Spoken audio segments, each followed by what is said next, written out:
All right.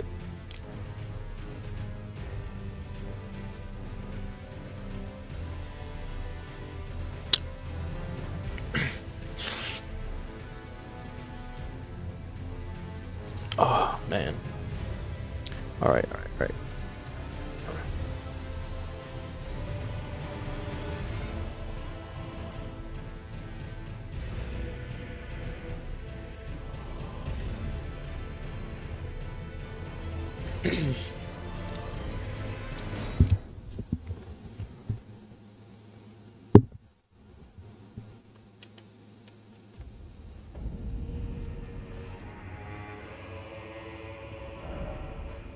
I don't even know how to play this game.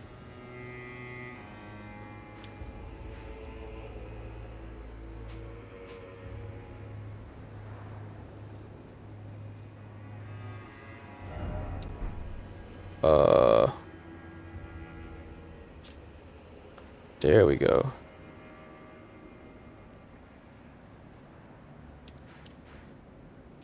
All right, let's start all over.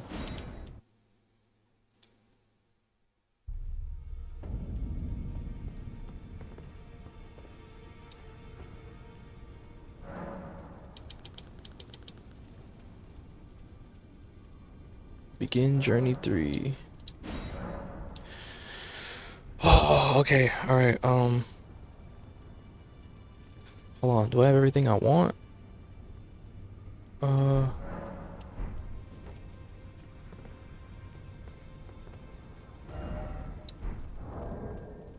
don't think I lose anything though. It is what it is. Let's go.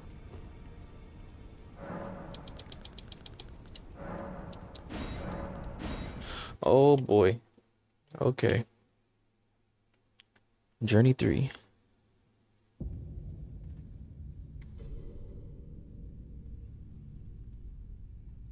The fallen leaves tell a story.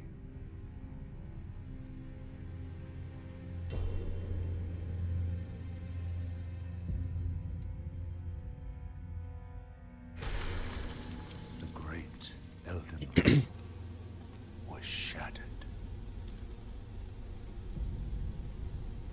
In our home, across the fog, the lands between.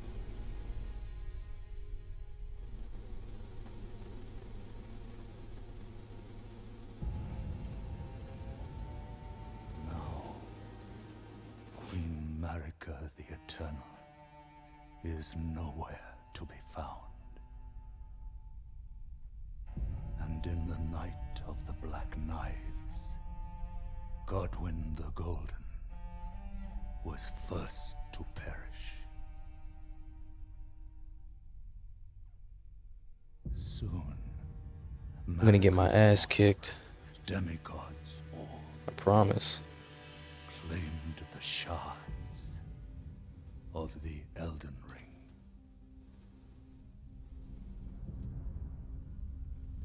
The mad taint of their newfound strength triggered the shattering.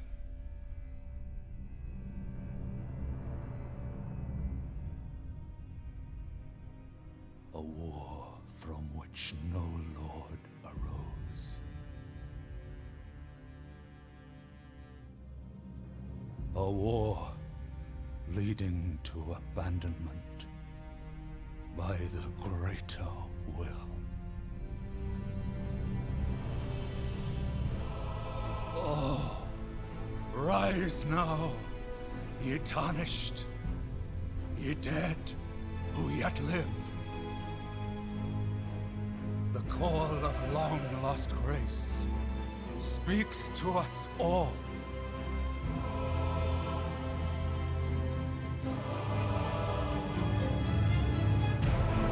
Hoaralou, chieftain of the Badlands, the ever-brilliant Gold Mask. Fear, the deathbed companion, the loathsome Dung Eater, and Sir Gideon Ofnir, the all-knowing.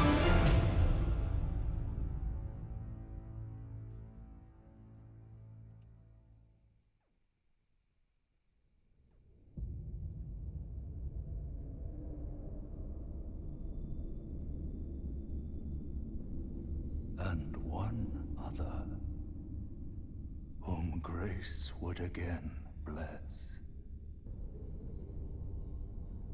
A tarnished of no renown.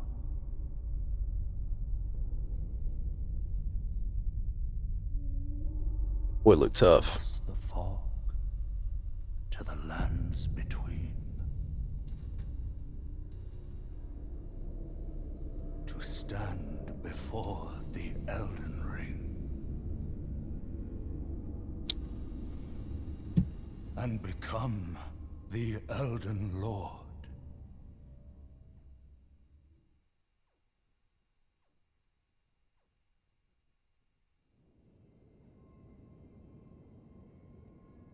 All right, 1 second.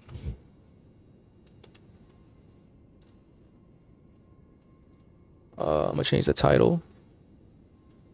I got a fire ass title. Hold up.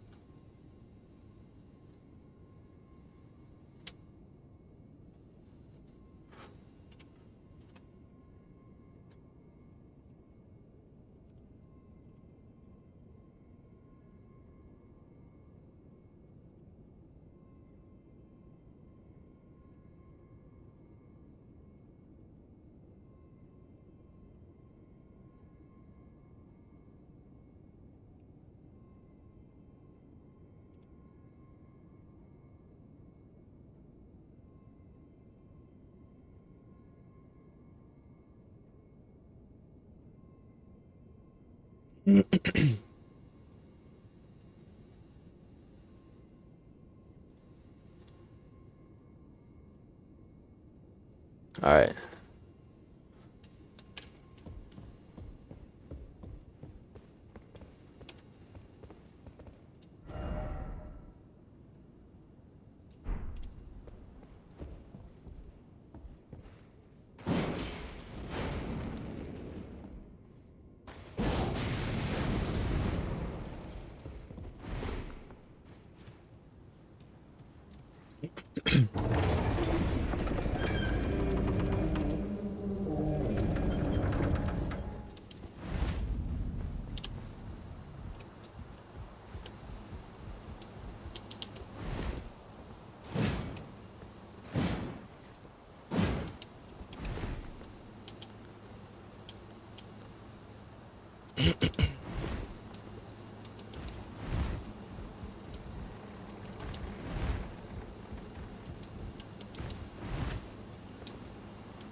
Oh, wrong way.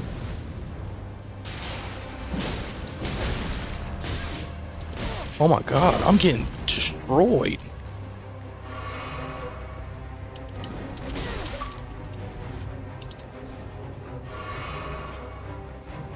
How do I use my Ash of War again?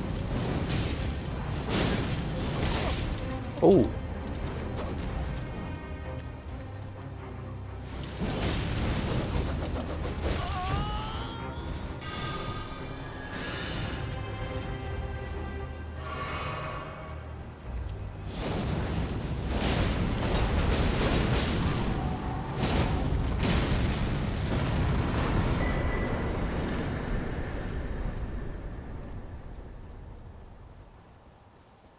Not bad. That was pretty bad.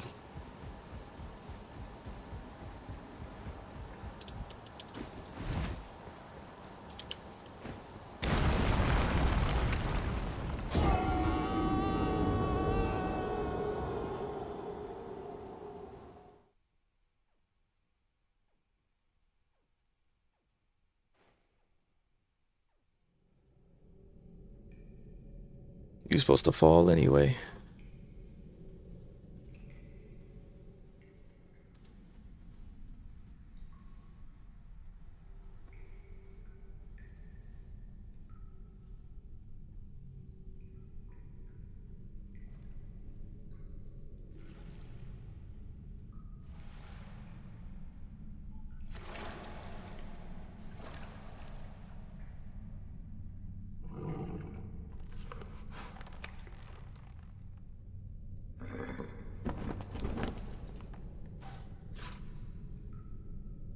Don't worry, Torrent.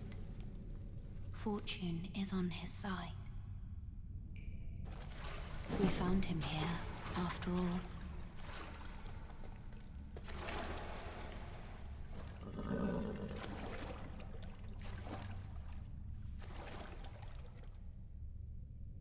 One of his kind is sure to seek the Elden Ring.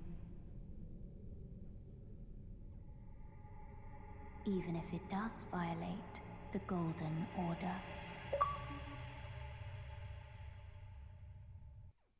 What's that? Hold on, you want 30 points, check out what points below.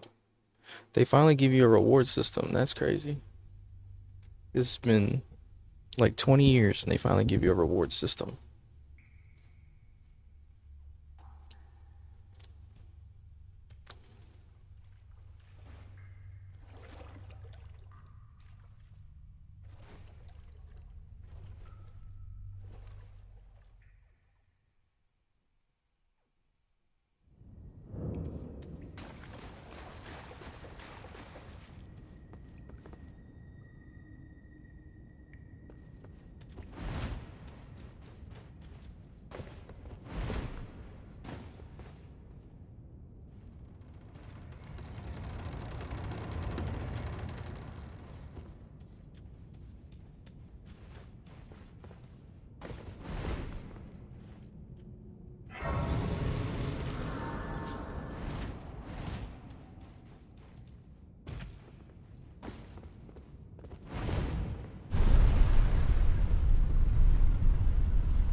Oh, yes. Come to the lands, but of course you have. Unfortunately for you, without guidance, you are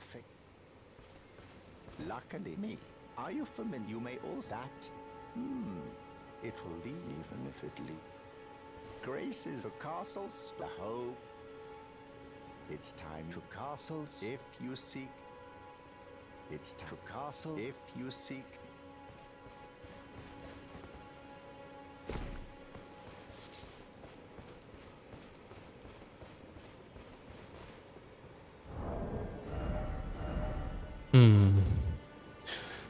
Do I want to use anything else? No. Ooh.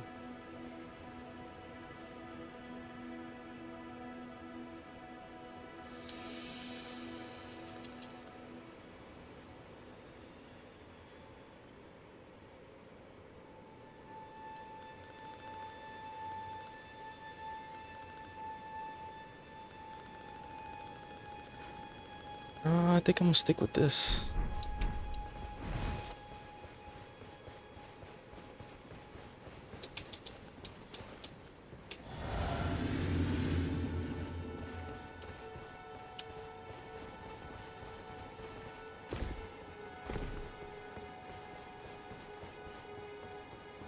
All right, hold on. I should put a death counter up. Ooh, yeah, we gotta put that up. Let's change that real quick. We're at 0.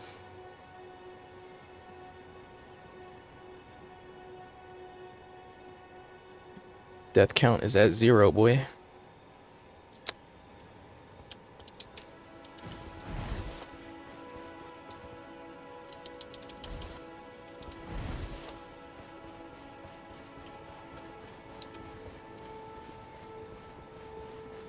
Let's go. Can I reach that far? Oh, nope. Can't reach that far.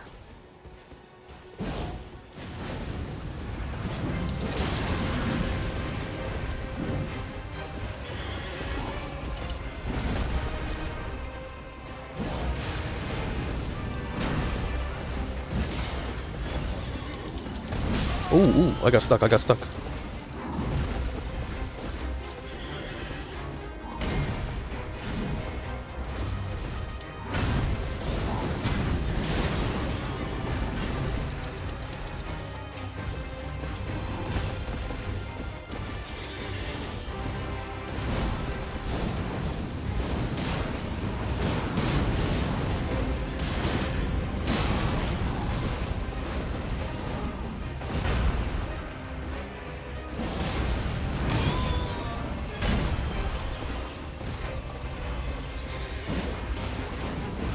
Oh.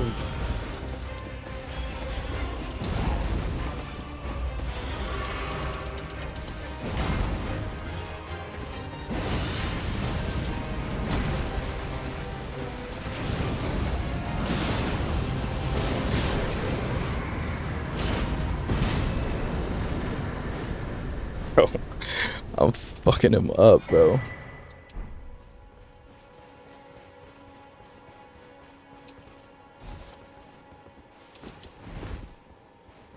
This thing is OP.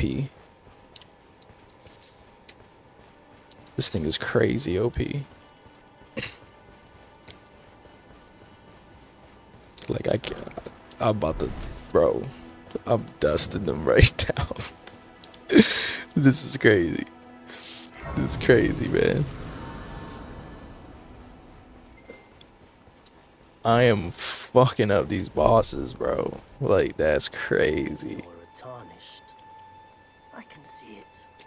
And I can also see that you're not after my throat. Then why not I am caught? Let me see what you got, bruh. What you got? What you got? I already got everything, but whatever. Goodbye. This is definitely going to be a crash out challenge. I'm gonna wait till nighttime. Oh wait, can I wait? Oh yeah, past time. Nightfall. We got 0 deaths. 0 dead, 0 dead.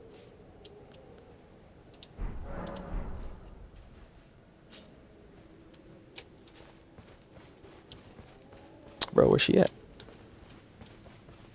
She ain't here. She ain't here.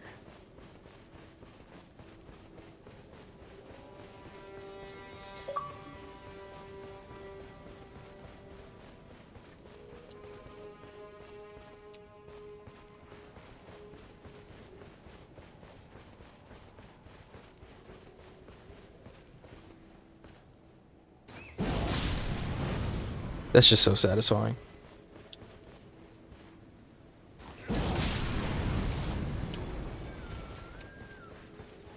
It's so satisfying.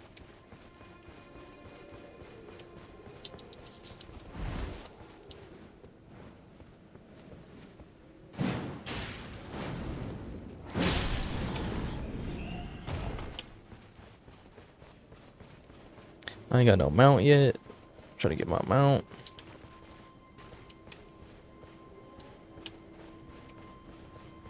Let me get that back.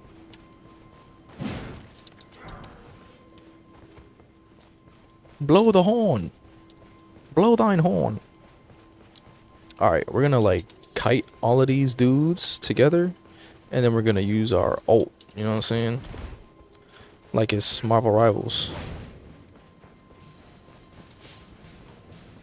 Alright, blow the horn. Blow the horn, my guy. Look. Let's get them. Let's kite them all. Alright, let's go, let's go, let's go. Everybody come this way. Oh, shit. Uh-oh.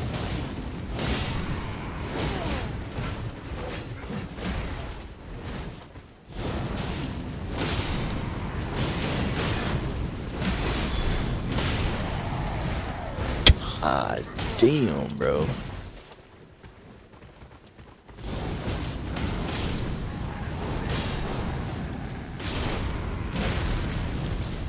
That's crazy. That is so fucking nasty, dude. Oh. I ain't even need none of that.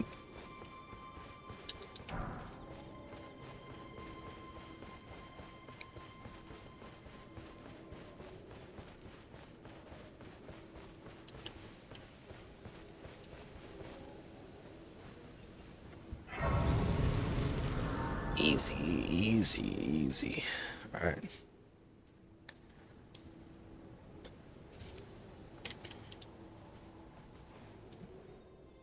Hold on, I gotta grab my drink.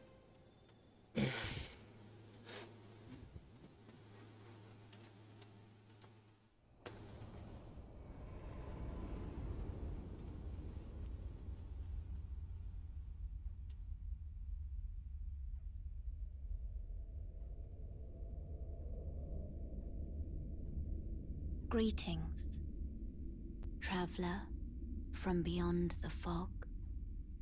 I am Melina.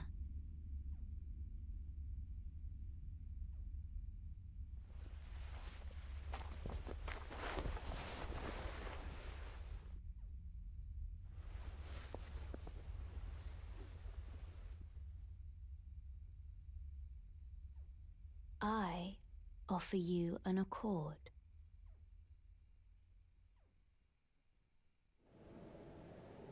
Have you heard of the Finger Maidens? They serve the Two Fingers, offering guidance and aid to the Tarnished. Okay, we got But you, I am calamansi, honey, and water. powerless. Some ice. I can play the role of Maiden, turning runes into strength to aid you in your search for the Elden Ring. I didn't put enough honey in it. You need only take me with you to the foot of the... Except, all right, give me a torrent. To torrent. feed him with... Yeah. I don't even have enough to level up, do I? Turn, let my... Share them with me. I don't. I need 1,000,000. Oh my god, pretty much. Pretty much. I need 1,000,000, bro. Pretty much.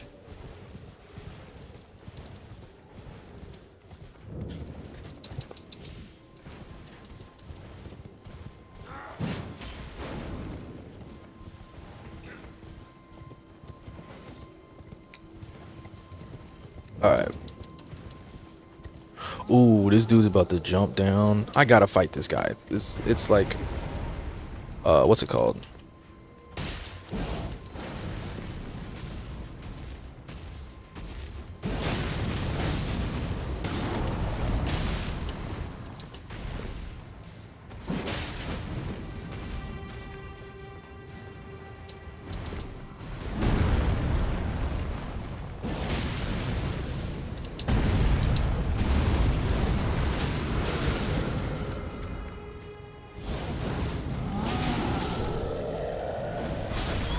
Ooh, I ran out of stamina. That's what it was.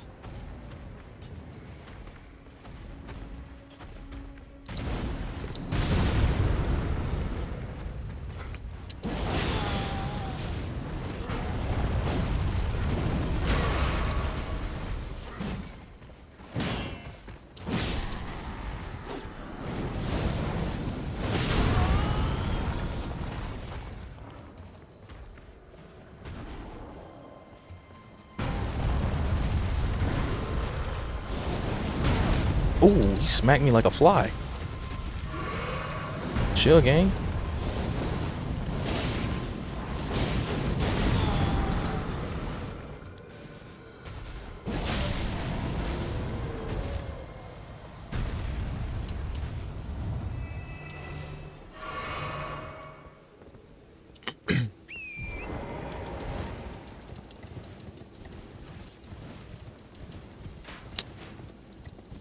Yo, welcome to the stream if you're new. But I know I'd be having some regulars, you know what I'm saying? It's all good. Oh no, you ain't hitting that.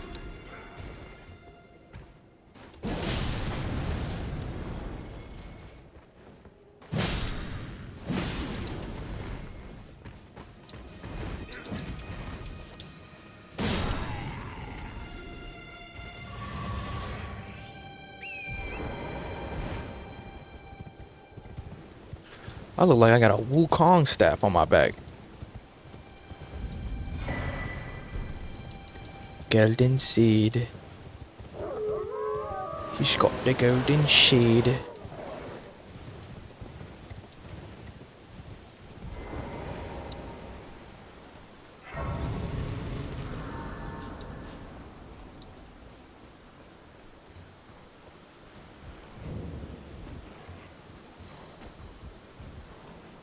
Hello, milady. Everyone's been grafted. Everyone who came with me. That's crazy.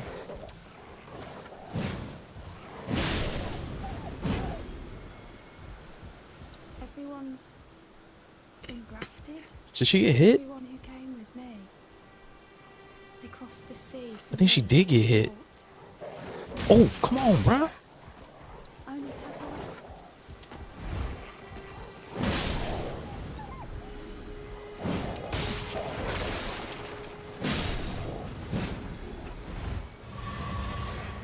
Everyone's. Okay. Everyone who came. Only to have their own. Did you know? It's quite a lot. You're all on your own and heading to Storm. Enticed by well that, but I don't have your. It's scary. I want to be on nothing but. Can you take the poor thing and it'll be glad. My first summon. And then I'll take this, whatever this was. Oh, yeah, I needed that for sure.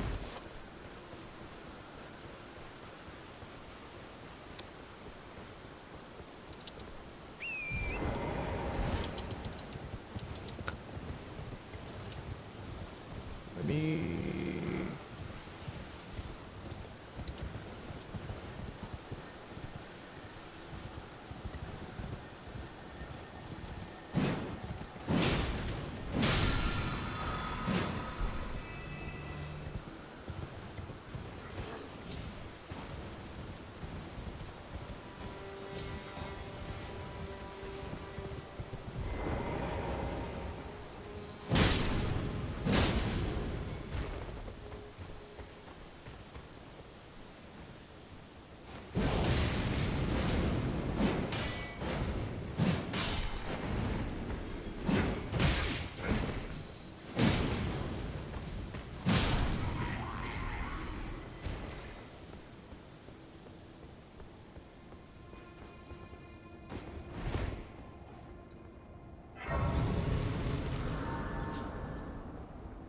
All right.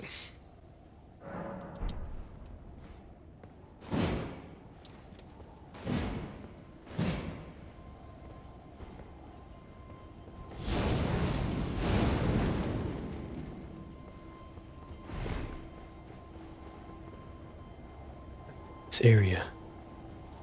I know this feeling. Okay.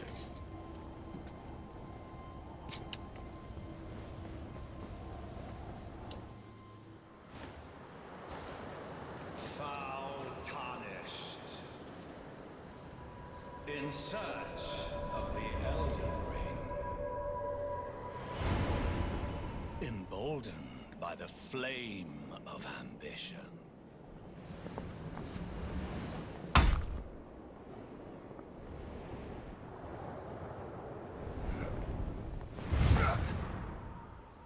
Foul tarnished.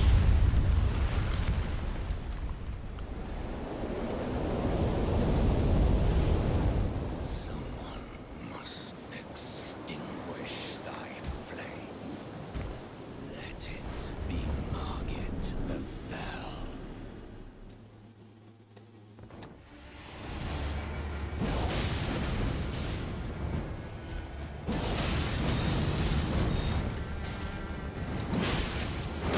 Ooh, man. Ooh, man. Oh, man.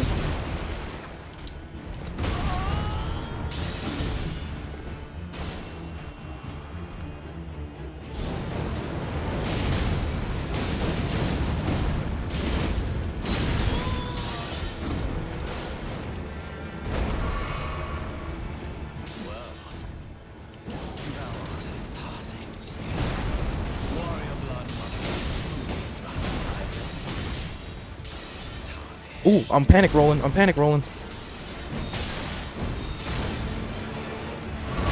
Ooh, I just had to let him hit me with that.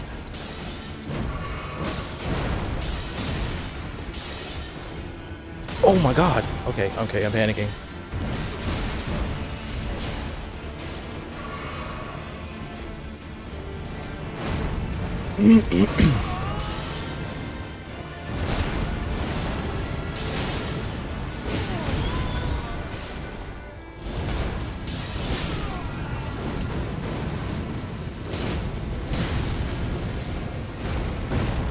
I shall remember thee, tarnished, smouldering with thy meager blade. Cower in fear of the night.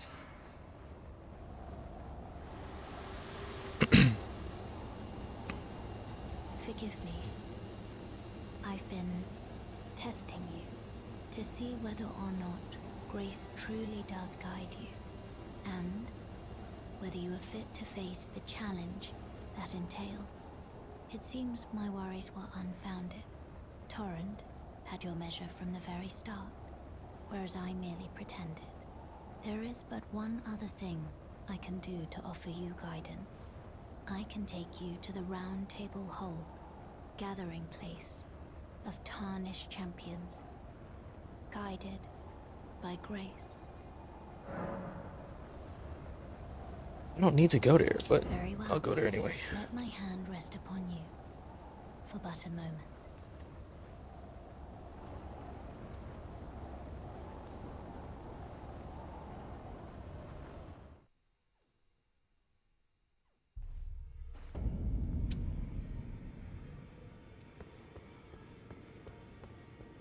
Oh, this is a rare occasion.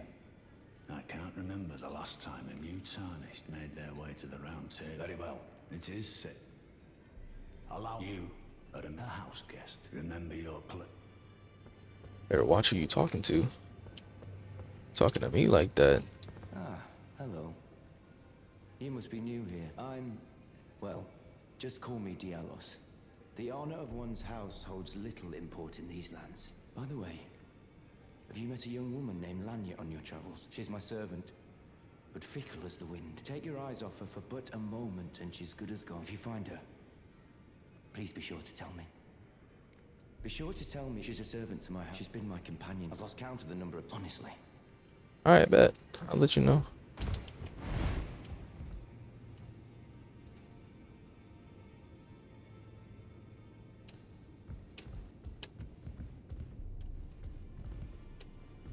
I can't remember if I could just jump down there. It just wax that dude. Welcome to the round table. I teach and explore this so that one day, ensuring all... By the way, you do. Most time you are well. What do you say? May the gold No, I'm good. shine. I'm good there, buddy. For now. Oh, you don't want to talk?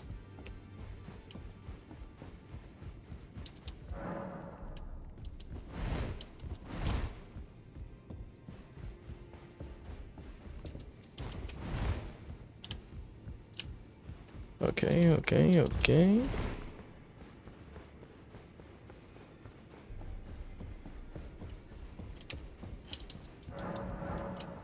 Door's locked. Ulfnir don't want to talk.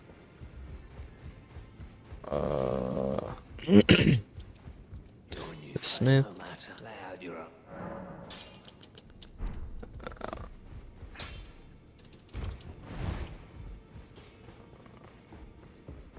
Nothing here. Don't care to use my stone on that one.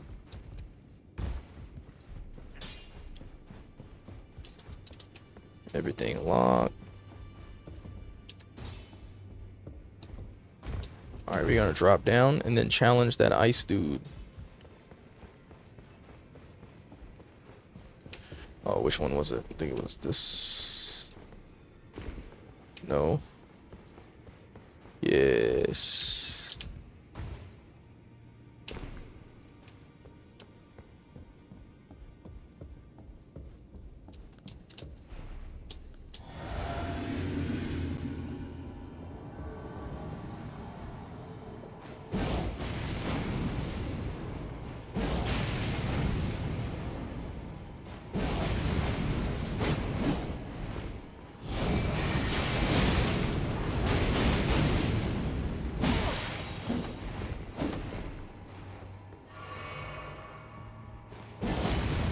Oh, he dodged the fuck out of that.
Okay, we can get out of here. Alright, let's go back.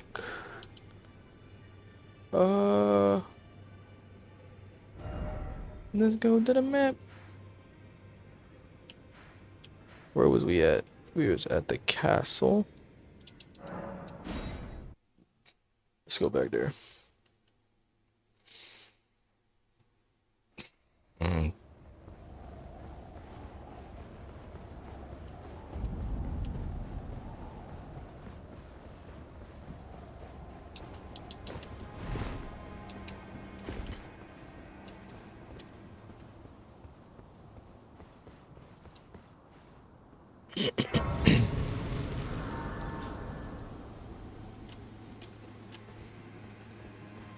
We gonna go through the front door.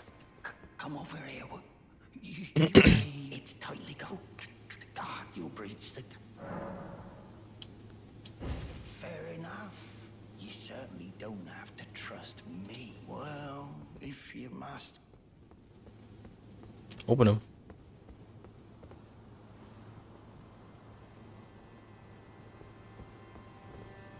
The gates! Open the gates!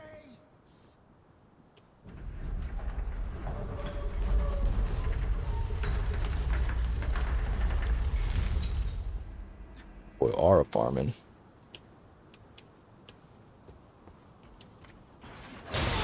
Oh.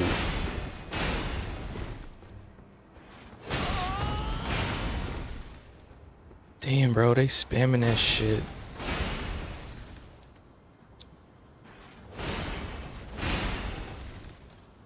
Maybe not. The gates are open. Do as you like. It's only your neck on the line after all. Can I do it? I've done it before.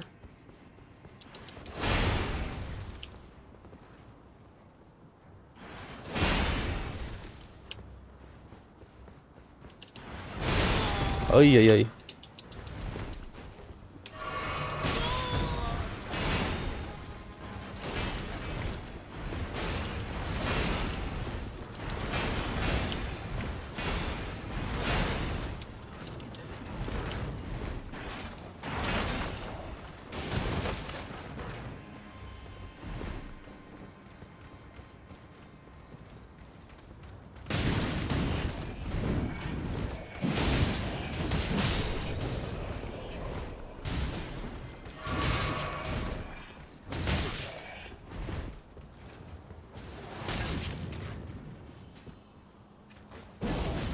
Really?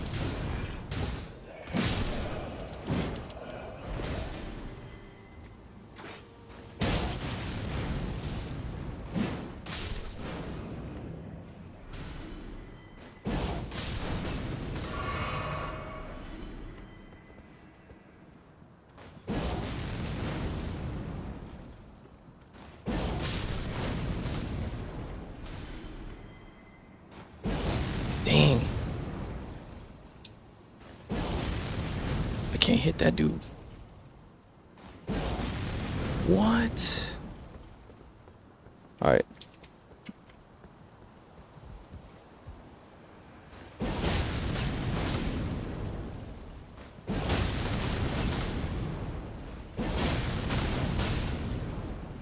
It's not hitting him, bro.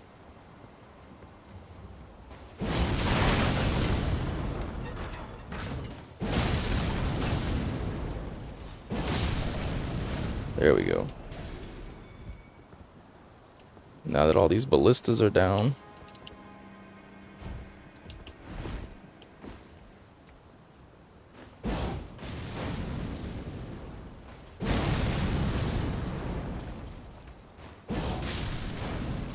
Oh, he got up here quick.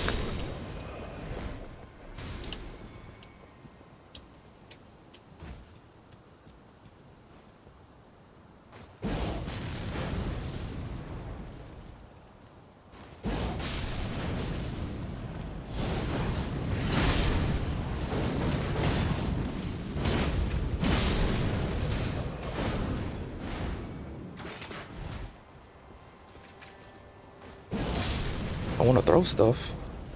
Sure.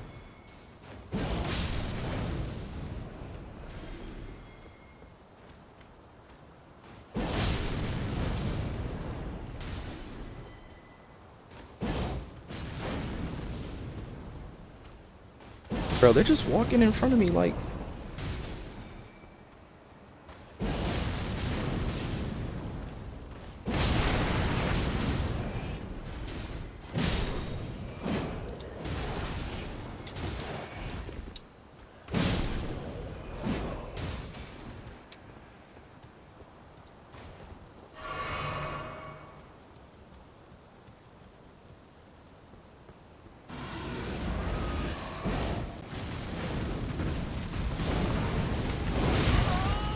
I hit first though.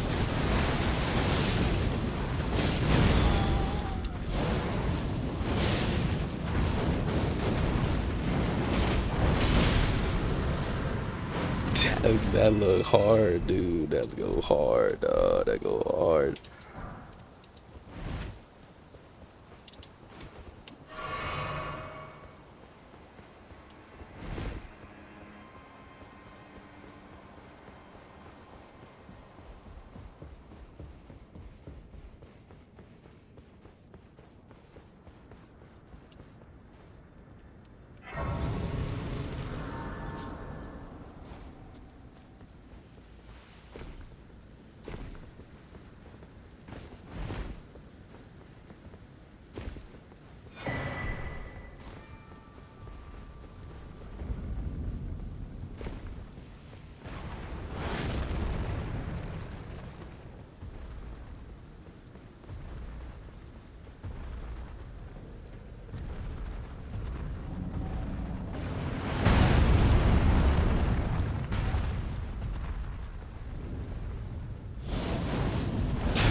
No, no, no, no.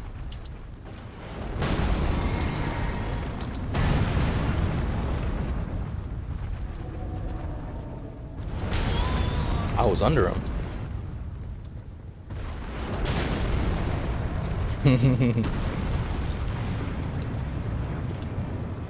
Work smarter, not harder.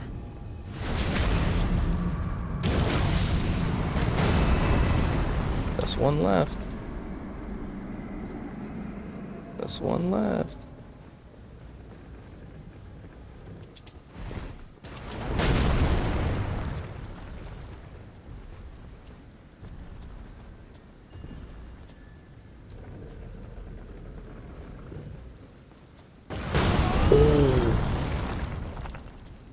That pre-fire is crazy.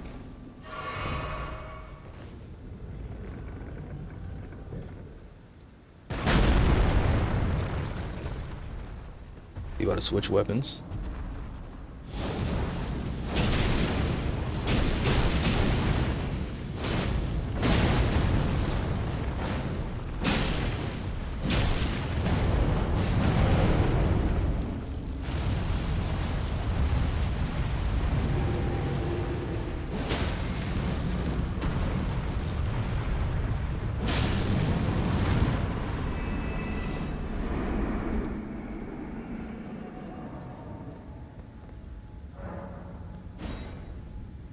I don't even know where this is gonna take me, but I'm gonna just go anyway.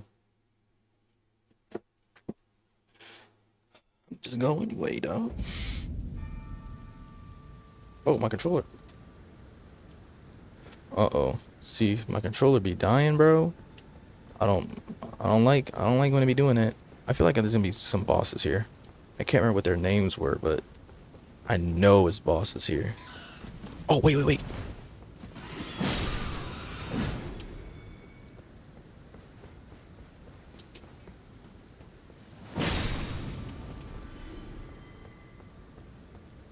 These birds be...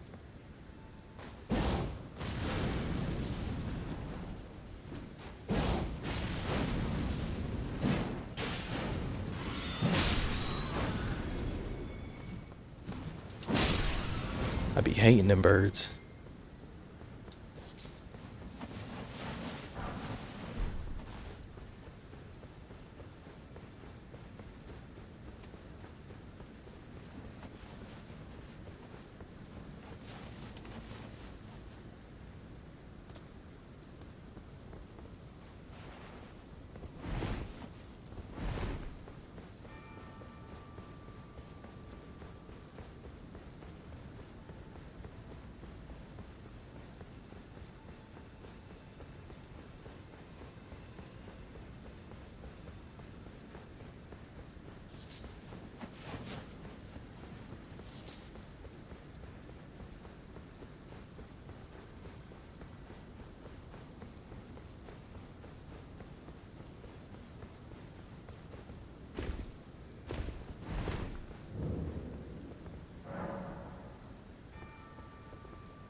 You know, I can't even remember what was the point in them sending me all the way over here.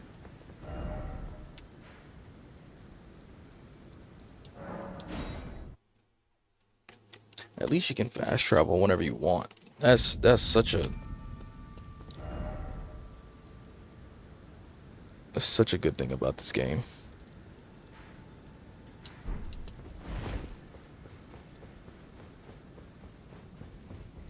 Oh no, he's back.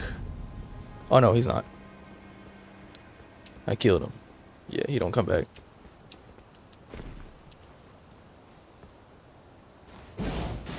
The big old executioner dude.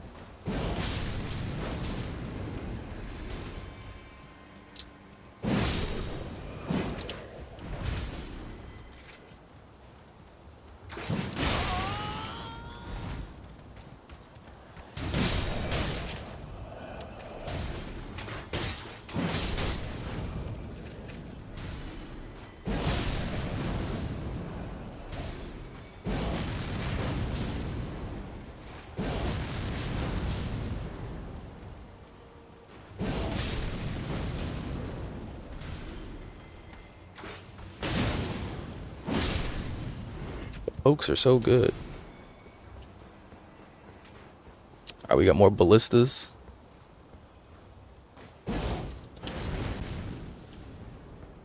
I think.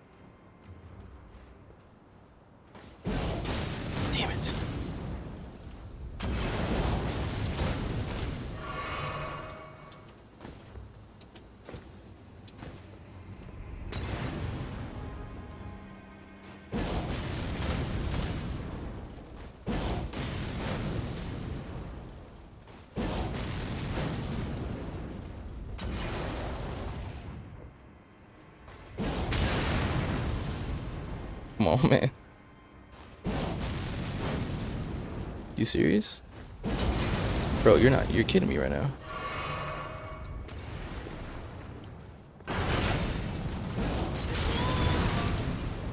Yo.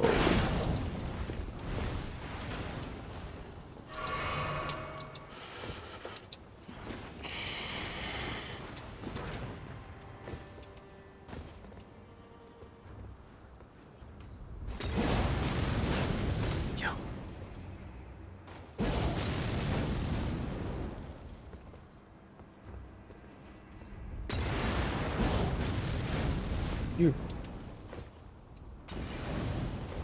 You're bugging. I'm about to, dude, this one.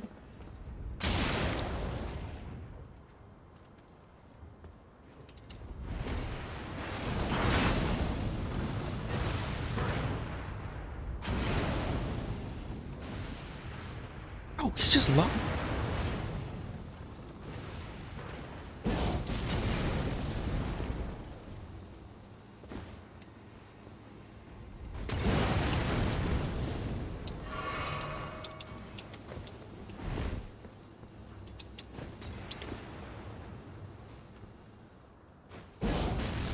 Bro.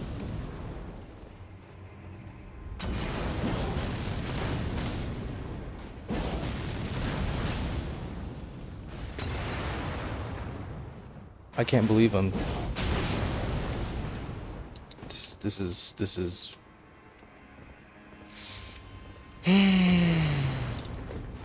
I just really wasted like 4 pots on this dude.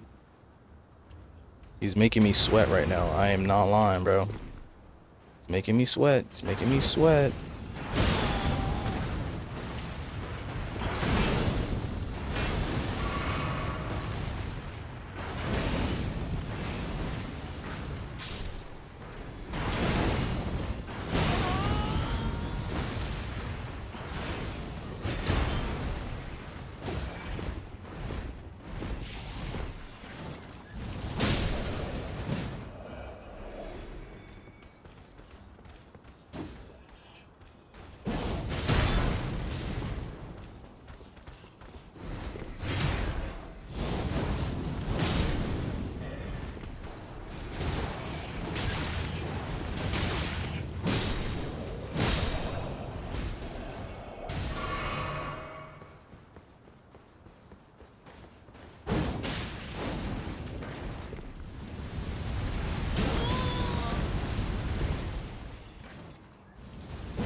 I don't know what he do, bruh.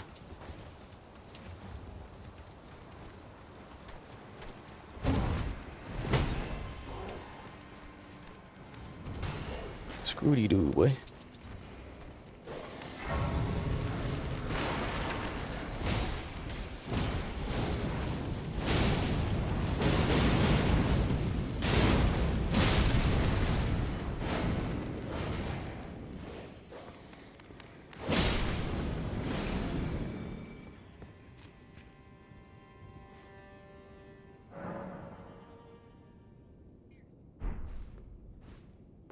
Easy.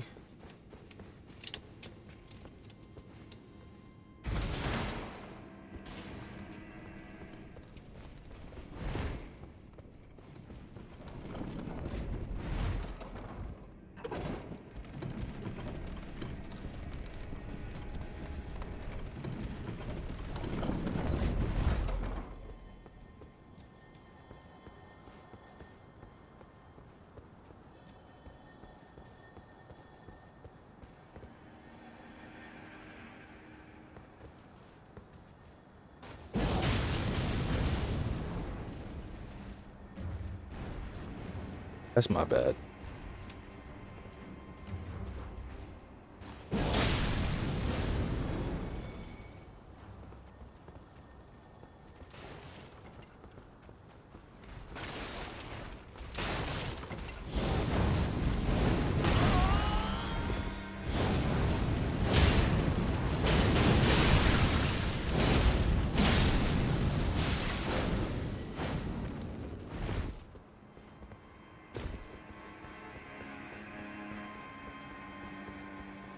I'm gonna leave them be.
I think this might be the last one. Last boss we fight. Take a break.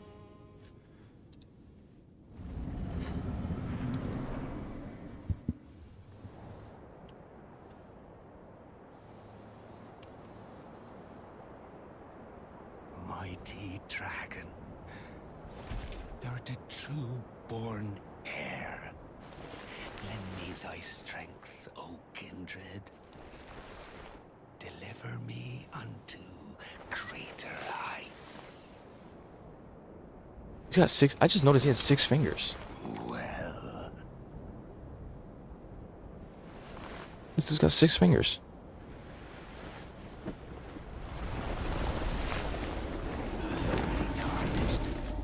Oh, well, never mind. He's got all those arms. I command thee. I am the Lord of all that is golden.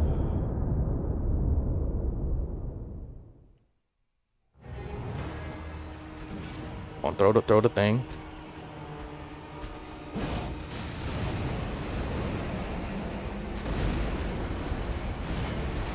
Oh.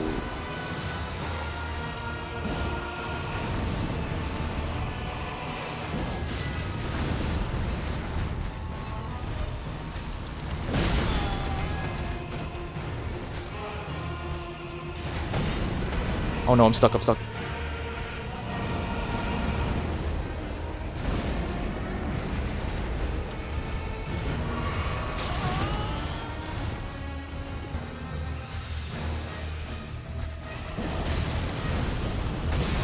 I thought I dodged that.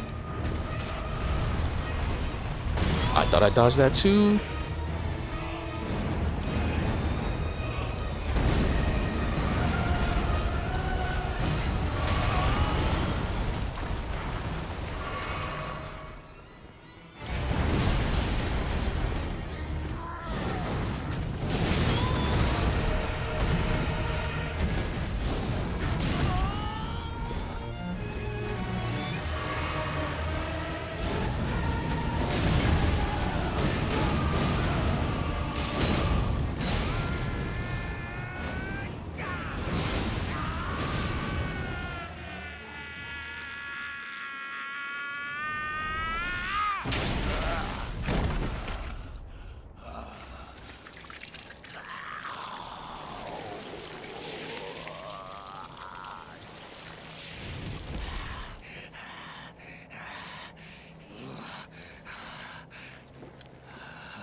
I would not let him do this.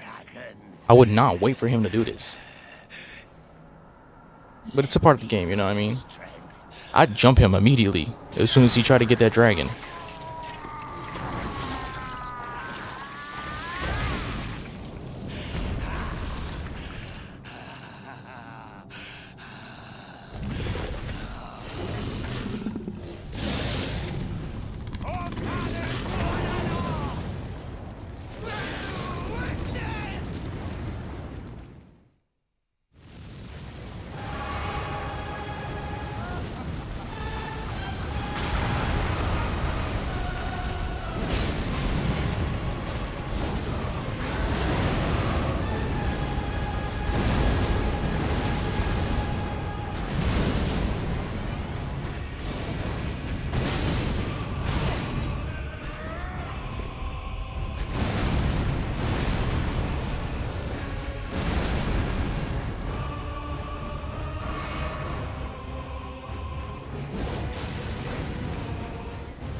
Oh!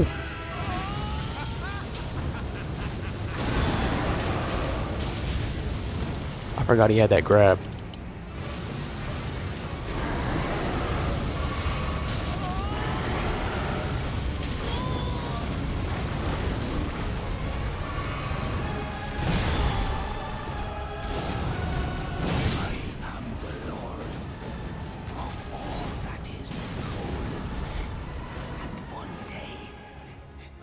Return together to our home, bathed in rays of gold.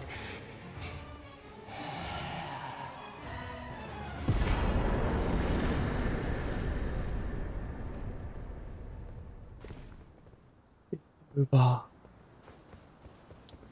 He has fallen.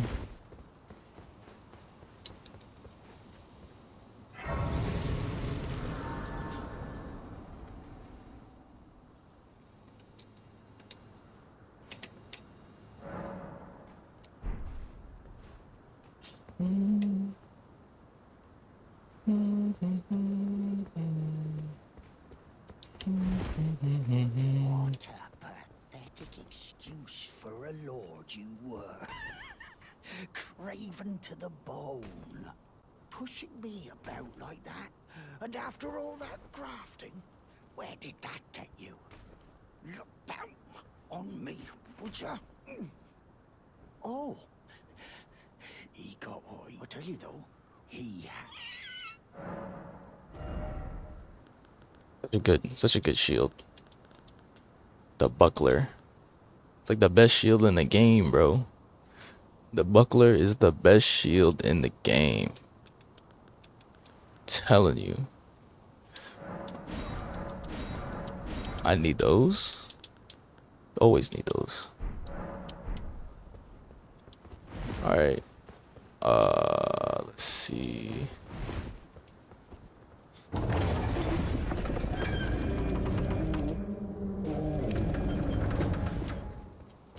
We're good to go.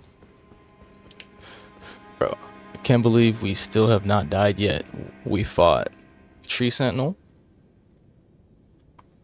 Godric, and Margit. We took out 3 bosses already.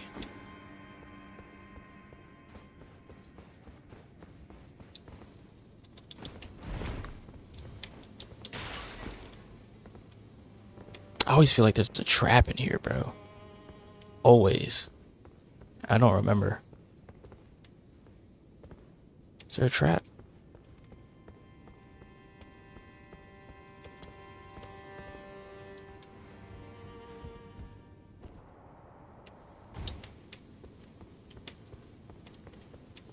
Okay, no traps. We're good.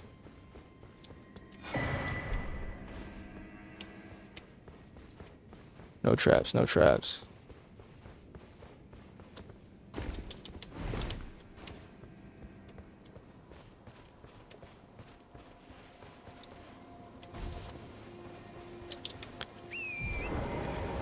This morning now, bro. Okay, where are we at? We got a lot done. Might call it here, maybe. What y'all think? Call it here, keep going.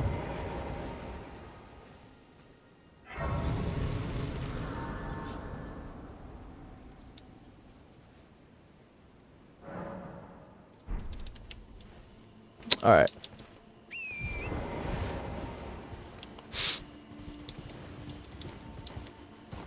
Isn't there an invader right here?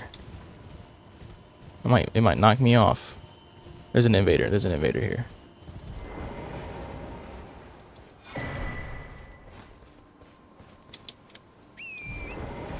Okay, never mind. It's not this one.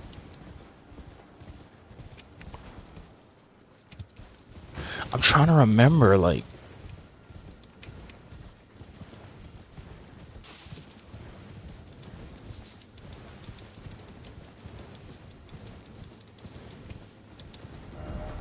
Where am I even at?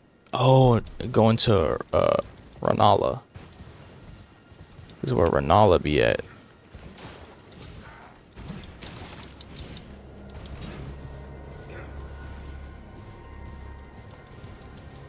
Okay.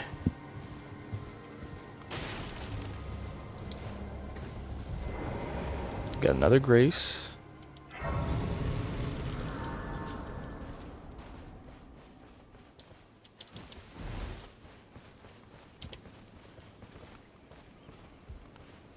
Yo, we are on 0 deaths. We got 0 deaths.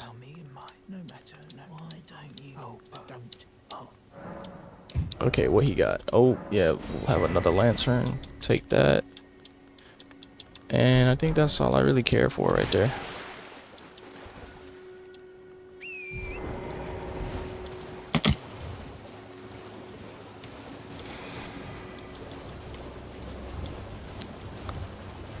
We could go fight that dragon.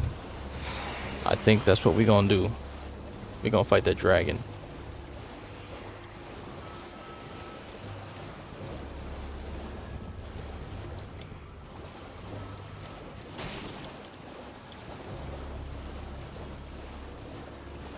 Let's get the Grace, just so we got like a fast travel point.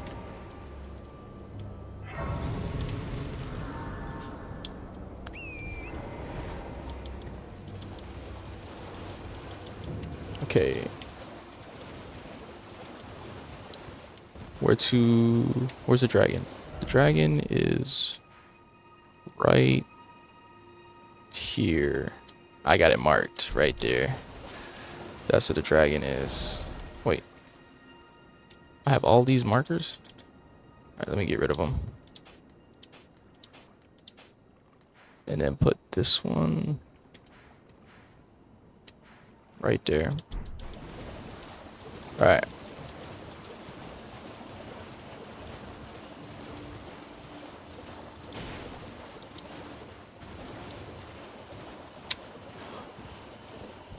Hey y'all, if you can't see me, you're gonna have to turn your brightness all the way up.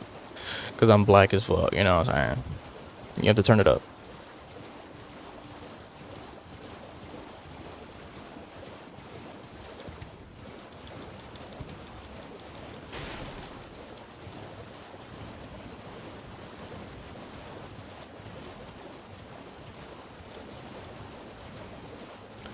Look how beautiful it looks. Like a little scenic route, you feel me? Oh, the crab leg, dude. Yo. What are you looking at? You trying to start something, mate?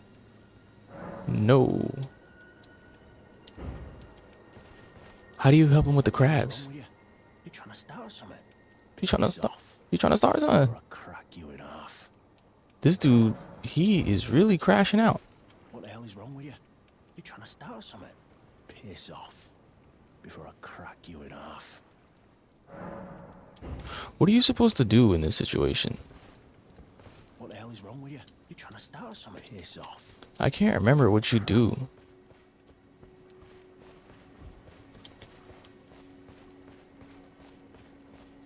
Yo, Does anybody remember what you do with this dude?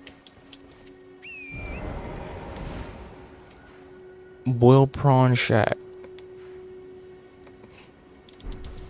Cause I low-key, I don't remember him, but I do remember somebody talking about you can do a quest with him, but I don't want to like get too far where he just dies. You know what I'm saying? I don't want to fight them. I hate them. I hate them, bro. I hate them lobster things. I hate them. Alright.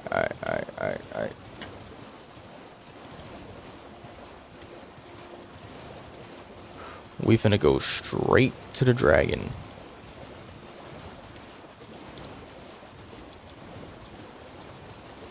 Don't look. I'm not. Nope. I'm not an enemy. I'm just minding my own business. Let me just go about my way. Just minding my own business.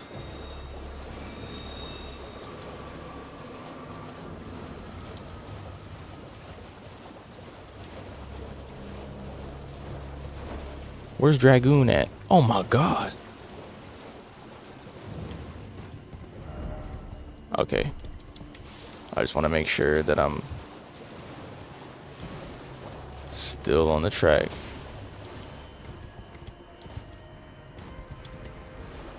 There it is. There's the Dragoon. There's the Dragoon.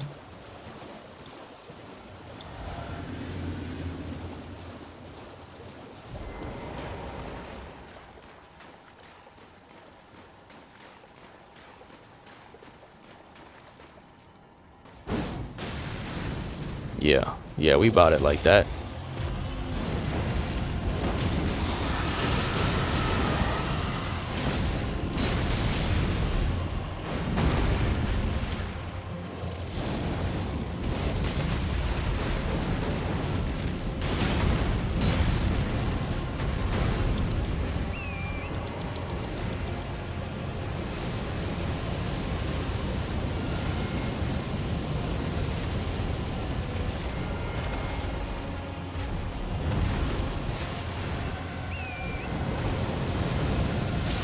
Ooh.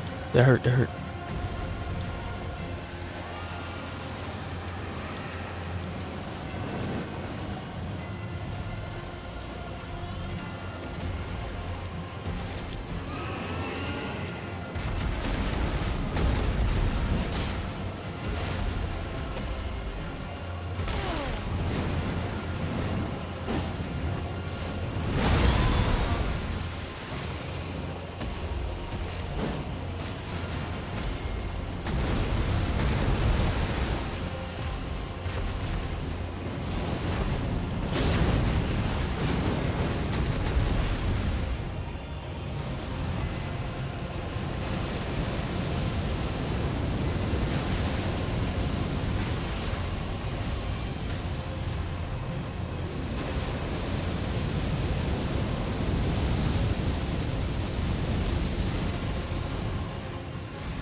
We ain't doing none of that.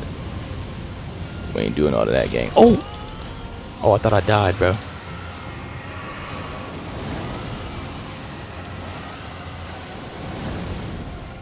You just gonna spam that?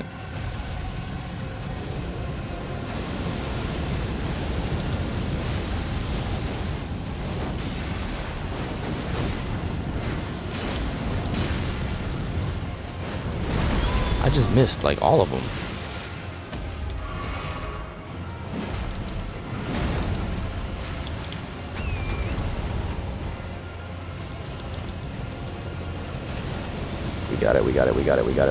We got it.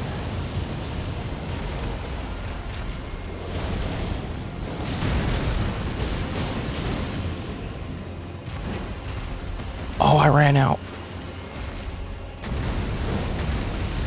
And he dodged it.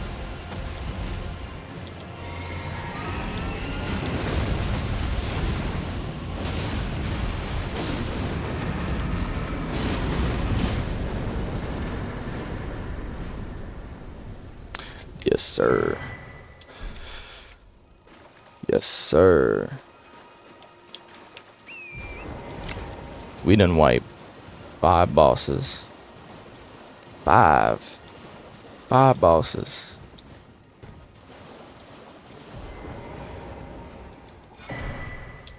We got, who we got? We got the dragon. We got the tree sentinel. Margit the Fell. Godric. And who else? Is that it? I think that's it. Yeah, tree sentinel, Margit, Godric, and the dragon. Yeah, we killed four bosses today. Well, in this one playthrough. Alright. Now we gotta go, like, where's it at again? Oh yeah, we gotta go here. Alright, so let's go like right here, I think. So we'll take that off. We'll go this way. I'm pretty sure.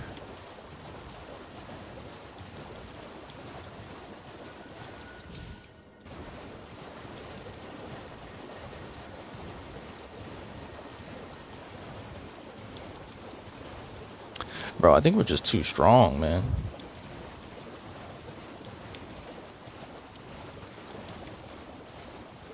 Yeah, we're too strong.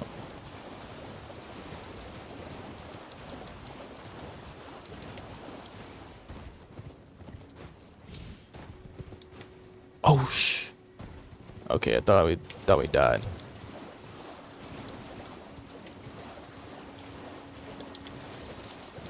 All right, now we gotta get up here.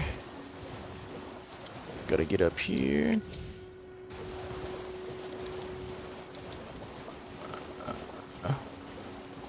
I know there's no bosses like this way, so we should be straight. All right. Where are we at? Ooh, this is like where I did like a 2v1 over here in this bit right here, boy. You're going in the tower.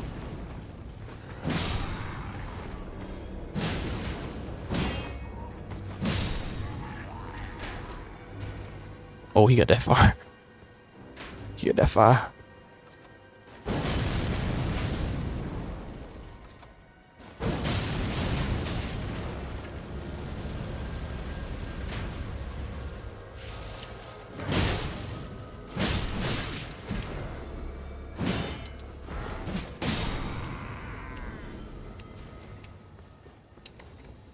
Hello. Oh.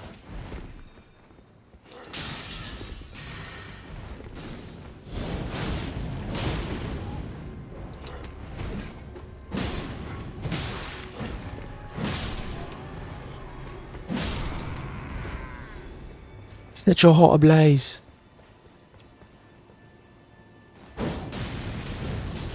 You one of them Goldens. Who did that? Who do that?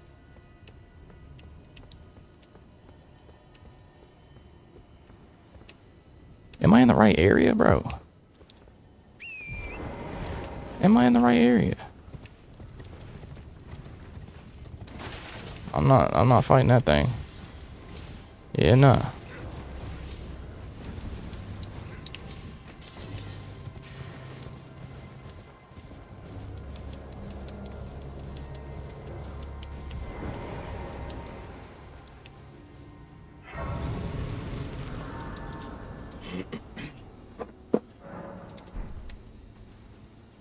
Alright, so we got through all of them bosses, boy.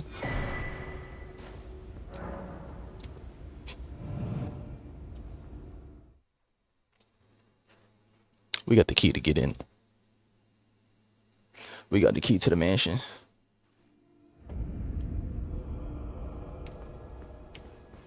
We got the key to the mansion.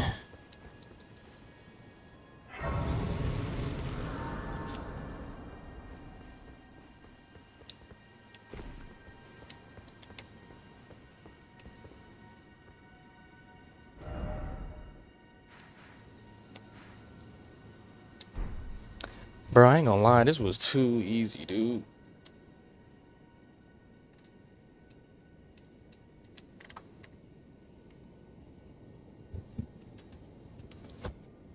That shit was too easy, bro. I think we're gonna call it here, bro.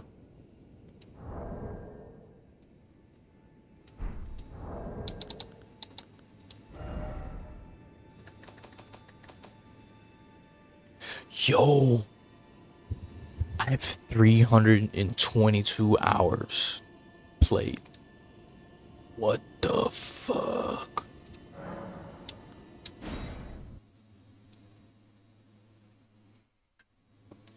Do I want to play some Halo? Do I want to play some Halo? Do I have Halo on here? Huh. So I gotta change the title. So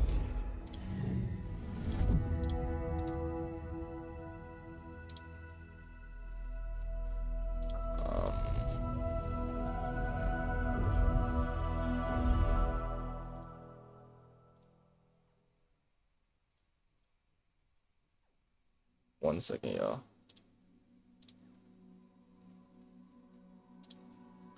Hold up.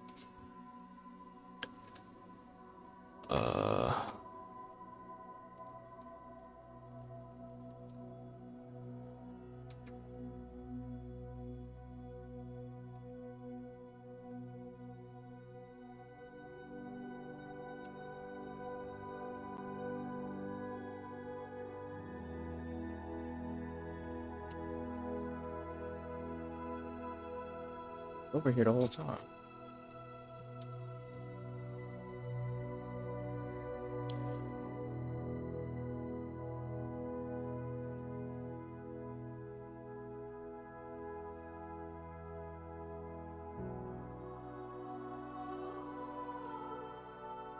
Let me see.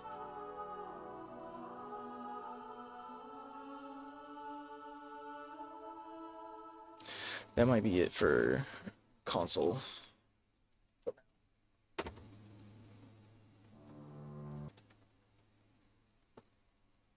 All right. Let's do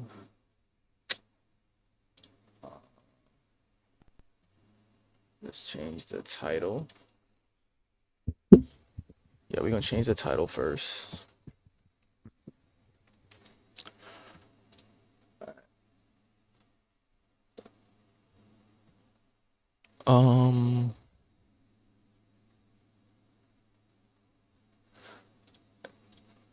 Content live. Let's change that to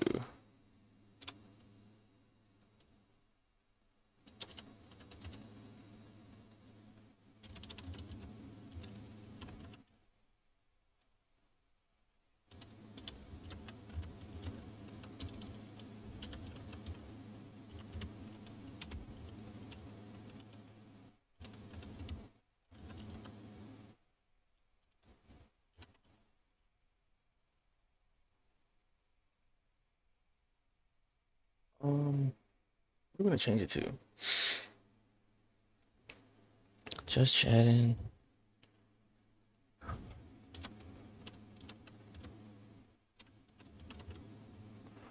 Variety stream.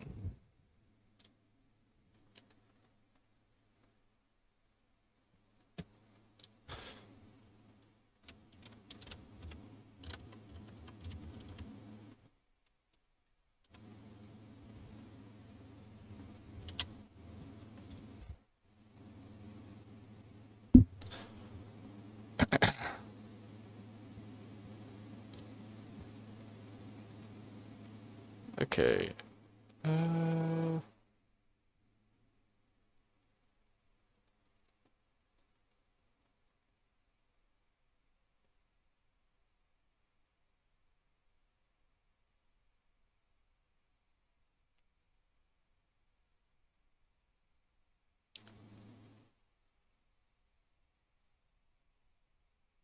I'm about to just watch Matt Armstrong, bro.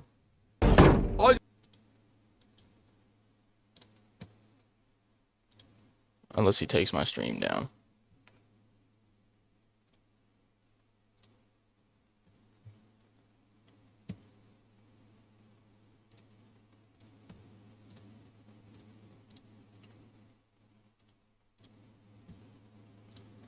I just bought this wrecked Nissan GTR, which we think has been a victim to insurance fraud. But despite that, I think I can rebuild and fix this car within 24 hours. And this time, I mean 24 hours. I'm not going to be leaving my workshop for a full 24 hours. 9 hours. This is actually kind of crazy. Dude, you couldn't do this if you're just a regular person. Like, he probably gets, like, deals on shipping and everything. Let me see.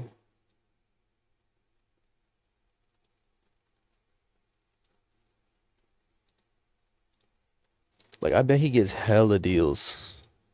Hours left. In attempt to rebuild a car I've never worked on before. I can see oil. I'm not going to cross this line unless I need to test drive the car.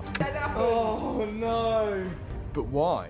When I saw this car at the salvage auction, it looked like there was minimum damage. An easy repair. But there's one serious and expensive fault which I think is the reason this GTR ended up at the salvage yard.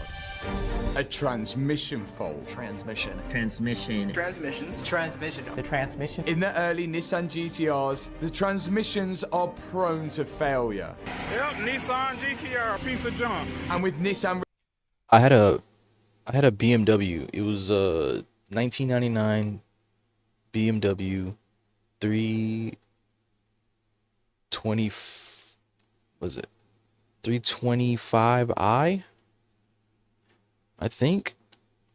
And I got a transmission fault on that thing, and it scared the hell out of me because it put it in limp mode, and then they're just like, clear the codes, and if it doesn't come back, you should be good. And then I cleared the codes, it didn't come back, and I think I had been rolling on the car for like 4 months, right? And I was like, okay, it's time for a new car. And then as soon as I sold it off to one of the homies, I sold it to one of his girls, right? And then all of a sudden she tells me later on that the fault came up, and I was like, oh shit, it's probably the transmission. I was like, last time we cleared that fault code, nothing came up anymore after that, so we thought it was just a dud. But nah, it ended up coming back. But I feel like it also depends on how you drive it too, if you're just hooning it around. Refusing to sell any parts of the transmission separately, you're almost forced to buy a brand new one, which could cost thousands. But what are the chances that it has a bad transmission on the day that it crashes? Seems unlikely, and that's the risk I was willing to take. One more. That's it. 2013. Now at this point the bids have already exceeded what I thought it was going to go to. So if this car needs a transmission, it would be a huge loss. But I was still going to go for it. 13 quick. 2013. And just when I thought I was outbidded and I was on my max bid, my cameraman decided to bid £750 more. 750 more is not a problem. And it looks like that did it. I now owned a Nissan GTR, known for being the supercar killer. One of the most tunable cars I know of, which brings such great value for money. And here's mine. Oh my god. Bro, this was a dream car for me. Whenever I was working at the dealership, I wanted a Nissan. I wanted a Nissan GTR because I was working at the BMW dealership, and then right next to it was the Nissan dealership. And I was like, dude, every time we saw like somebody test driving, or we'd see a technician driving the Nissan up, sometimes it would be too crowded in Nissan's lot, like for them to exit, so they would exit through BMW, and I'd be like, bro, it looks so sick. I'm gonna have one. I might have one. I don't really care for them too much now, but watch, I'll be able to get one. What's happened there then? Oh my god, I got a GDR! This is one of them cars that I've always loved, but never actually committed to buying one. See? It's sort up. That's how I feel Oh, too. there, it's in the middle. There's something wrong with the brakes. Yeah, they're very spongy. But I ain't got the money for it. I'm not trying to say I got money for it. Oh, I think they must have jumped it. Look at that! Japanese lightweight. First impressions, it seems all good, but the battery is flat and there's a problem with the brakes. So now we're going to attach the battery pack to the battery to see if we can get this thing started up. Yeah, there we go. Let's start it up. Apparently a transmission fault, but have we got a bargain? Let's hear it roar. We want to hear Godzilla roar. It's really smelly in here. Quite smooth. Well smooth. The engine runs, which is a good start. But how about the gearbox? It's a bit worrying, isn't it? What's going on down there? Is that diff? I don't know if that's normal. Like the brake pedal, look. I'm all the way to the floor. There's something wrong with the brakes. The brake issue is strange, but so far the gearbox seems okay and it actually selected gears. Goes into reverse. The throttle response. Neutral. First gear. Manual. So what's wrong with the gearbox? I don't know. He probably needs to bleed the brakes too. I'm just like, first thing to check, probably just bleed the brakes. Guess we'll find out. And we did find out. At this moment, I wasn't ready to work on the car, so we left it on the trailer and the next day come back to it, where all of the issues began to start. I think plan is, let's get it off the trailer and we need to test. If this gearbox is fine, then we've got a bargain.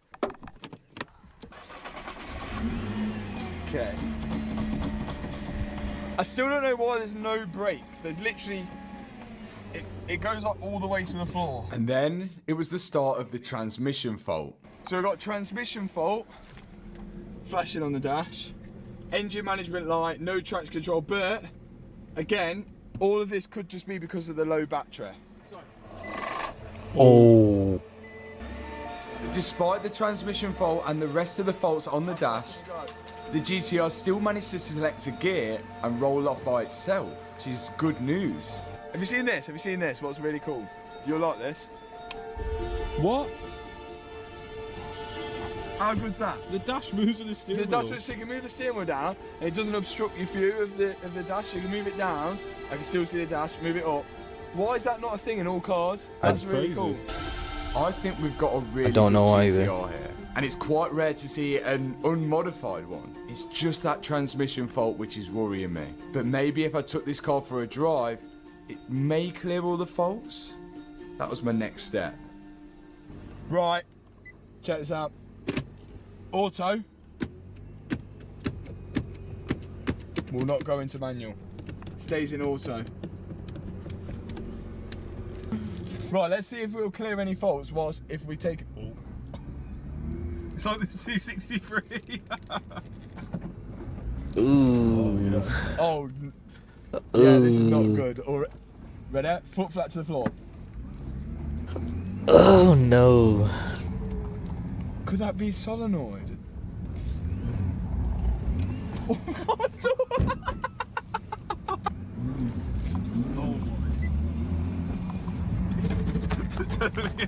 I think there's an issue, which means it might not be as much of a bargain as we thought. These GTR gearboxes kind of work like a manual gearbox, but instead of using a gear lever in the car to select the gear, you press the paddle behind the steering wheel, and it then uses these oil-pressured solenoids which slide in and out to select the gear. But if one of these solenoids becomes jammed, or there's a problem with the electrics, then of course you're going to get faults.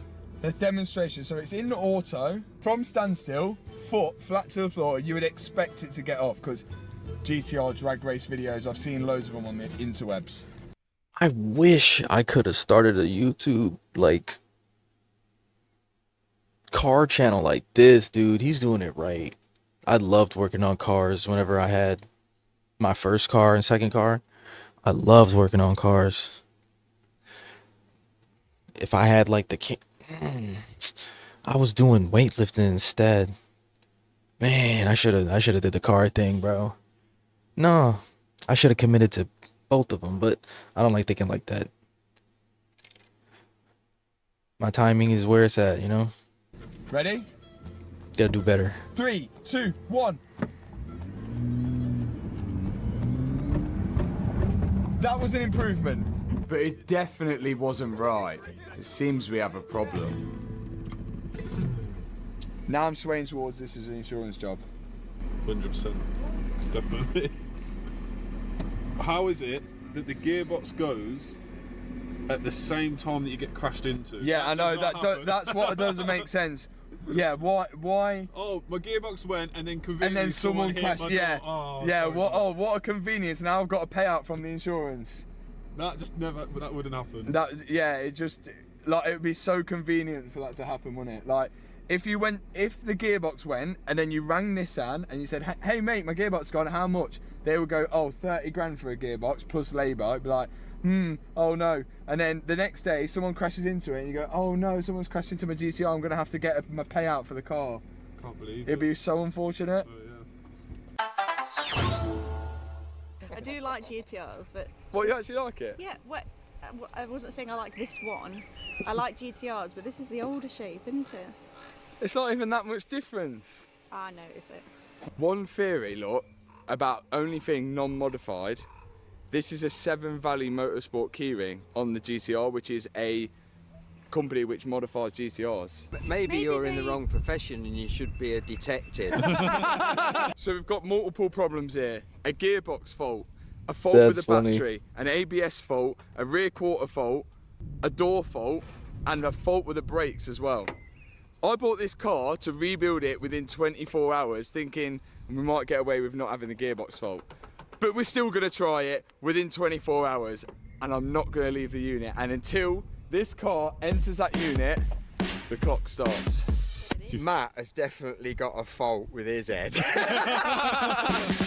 This is it. 24 hours inside my I'm unit massaging my lower to back, fix bro. a GTR. Now, It's- because it does have that it's gearbox fault, we thought it's not the not best feeling idea right. to carry on driving it. So to get it into neutral, I can pop this plastic piece out, insert the key, and now I can slide the gear stick into neutral so we can push it inside the unit. Now, before I received the car, I ordered all the parts that I thought I would need, and I'm hoping that there'll be enough, because the challenge is about to start. This is it then. From this moment onwards, 24 hours, I will not be leaving this unit. Matt, the cameraman, and my dad are going to be leaving me at regular time. I'll be staying here, and I'm hoping I can fix this in those 24 hours. Now I'm slightly worried about the gearbox, but let's start these 24 hours. And it starts. Let's do it. What are we starting with, Tony? The battery, apparently. The faults we're getting on the dashboard are all electronical faults. And electronical faults start with the battery. Electronical? If we can get a good battery on it, then let's read the fault codes. And if it's a case of clearing the fault codes and the gearbox is good, we're on to a really good start. And I can spend the rest of the 23 hours, 59 minutes doing a door and a rear quarter. And then figuring out these brakes. We've seen it plenty of times before, a low battery causing many electrical faults. What size you gave me? 10. You gave me a 10 as well. Yeah, they are 10. Oh, are they? I thought Chinese things are like odd. Well, this is Japanese, so... So I think it seems right to start with the battery. Because there still could be a chance that this car didn't have a transmission fault was the before fuck it up, went bro. to auction. And letting the battery go That was the flat fuck could have up. caused the fault. 6 minutes so far. Battery out. New one is going in. The new battery cost me £60, and we just got to Ooh, that's refit good. it. But That's a this good time, spot. connecting the positive up first, then the negative. My dad will explain why. The current anodes go from negative to positive. They don't go positive to negative. They don't go clockwise, they go anti-clockwise. It's not a clock. Last few things to bolt up on the battery, then we're going to see if it changed anything. Right, I think if this is a really, really good deal and a really good gamble, there's no transmission fault anymore. Right, time to get out the code. There's no way it's that easy, though. There's no way it's gonna be that easy. Now we'll plug in the OBD reader, which will hopefully tell us what the hell is going on with this car. First step is to plug it into the OBD port, then we can read the codes. Imagine this does it. This will be a bargain if that's the case. Yeah. Engine passes. Should be a fail for ABS. Yes. Okay, that's positive. We do have a fault for ABS. We're waiting There's for no the way. car to read It's too all easy. of the codes. Then we can get It's an idea of too easy. what's going wrong. Okay. So, If this works, God really do have favorites. I'm telling you. Or this is... Come on, bro. Just the battery is what's going to fix the transmission fault? If that's the reason why they got rid of this thing? No, bro. God got favorites. transmission, solenoid. As I thought, one of the faults is for a solenoid in the gearbox, along with another fault as well. Control module performance. And that could be because the battery's low. Because the battery is low. Oh my. If this works, I swear. If that 60 quid battery fixes that gearbox, that's going to be crazy. But why would you have a past fault? Module C. If it's low, if your battery is low, it will bring up a load of fault codes which are just going to be past faults because now we've got a new battery on it. This error is about low battery, dead battery, bad ground, or a problem. It's going to be a battery. We're hoping this fault was just caused by a low battery. So what I'm going to do now Be a is clear that steal. fault codes and see if any of them come back when we God. rescan it. Codes have been successfully erased. Good news, okay. It seems to have done it. There's a bunch more codes on the car, which I'm just going to clear off, and then later we'll see what comes back. I've got no faults left. No faults left over. Ignition's off now, and we start it up, and I think I need to test drive it. Please, if there's no flashing light from the start up, we're on to a winner.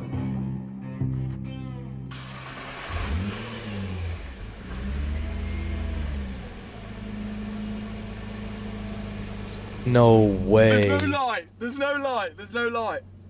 We've got traction control light. ESP sim system malfunction. Visit dealer. No It might just need way. drive it, isn't it?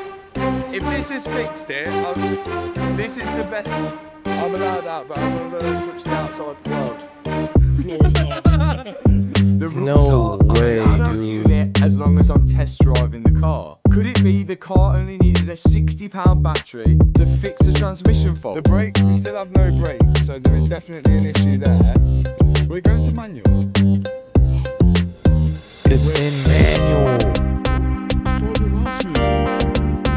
Wow. Dude.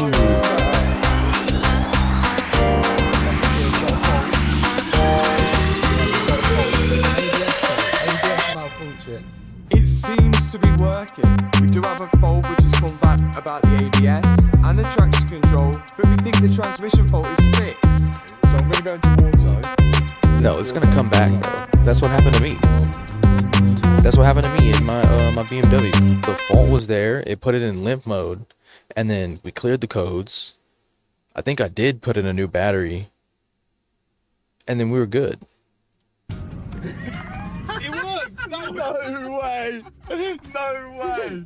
It's so much better. We really could be onto a winner here. One transmission fault fixed already, and I've still got 23 hours left to fix the rest of the damage. It's looking more and more possible. So we've got transmission fault done, but we've got ABS fault, a broken door, and a broken rear quarter with 23 hours remaining.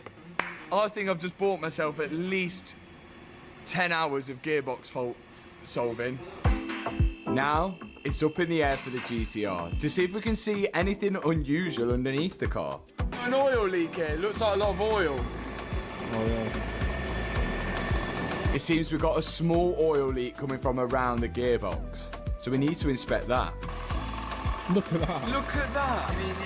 Damn, those can tell are it's tore working. up. Oh my god, look, there's bits of it missing. The exhaust is definitely rusty. Do you know what, though? It looks like all OEM bolts underneath, which is a sign of like a really well looked after car. The rust is probably explained by it being in Devon and saved the lifeboats. He's going to have lived near the sea, innit? Earlier, we seen that on the number plate, the car's come from Dorset, which is on the coast in the UK. So it's been around some salty water. And to back this up, we can see that he supported the lifeboats. Maybe this was a lifeboat, the amount of rust that's underneath it. But I still think it should clean up well. Look at this, we think we found some sort of clue to the brakes. Check out this, look, the caliper looks like it's being spaced. And look at them. That can't be original. Why would you space the caliper? The only reason you space the caliper is if you put a bigger disc on there. But that still doesn't explain why we don't have a brake pedal. But before we jump onto the brakes, I'm just slightly worried that we know how bad these gearboxes are, and it looks like there is oil down here. So we want to inspect where that's coming from first, which means we've got to remove this panel. Then we can move on to try and getting these brakes working. And I think if we can get the brakes working without like buying anything, this is a bloody good car. To get to the oil leak, you got it. Got to remove this huge tray. Then I've got my fingers crossed that it's nothing drastic. We found where the oil leak's coming from. Could be coming out the switch. Look. So this oil leak is actually coming from, I don't know what, a position, maybe a position switch, because look, here you can see the shifter arm, where it will select it into neutral, park, reverse, drive, whatever you like, but check this out. I removed that just 2 seconds ago, and all oil was all inside of here. What, oil in the electric? Yeah, it's coming down the switch. Through the terminals, the switch. Oh. A new switch should solve that oil leak, so I'm gonna have to order one. You got a new exhaust for this? I don't know. I bet this is the only car you're not putting an exhaust on, and it needs a new one. My dad's right. This exhaust has seen better days. But that wasn't on my list of things I needed to fix. Let's solve this brake issue. 22 hours. Got so much time. Only need to change 2 panels as well. Wrong slide. Oh no. How good is stood up? This wheel, I don't think has been cleaned, ever. Look at all the brake dust on it. And they put the new weights over. What the hell? And look at that, the tyre is stretched on, so it's the wrong size tyre, and it's a radar. It just doesn't match any of the other tyres.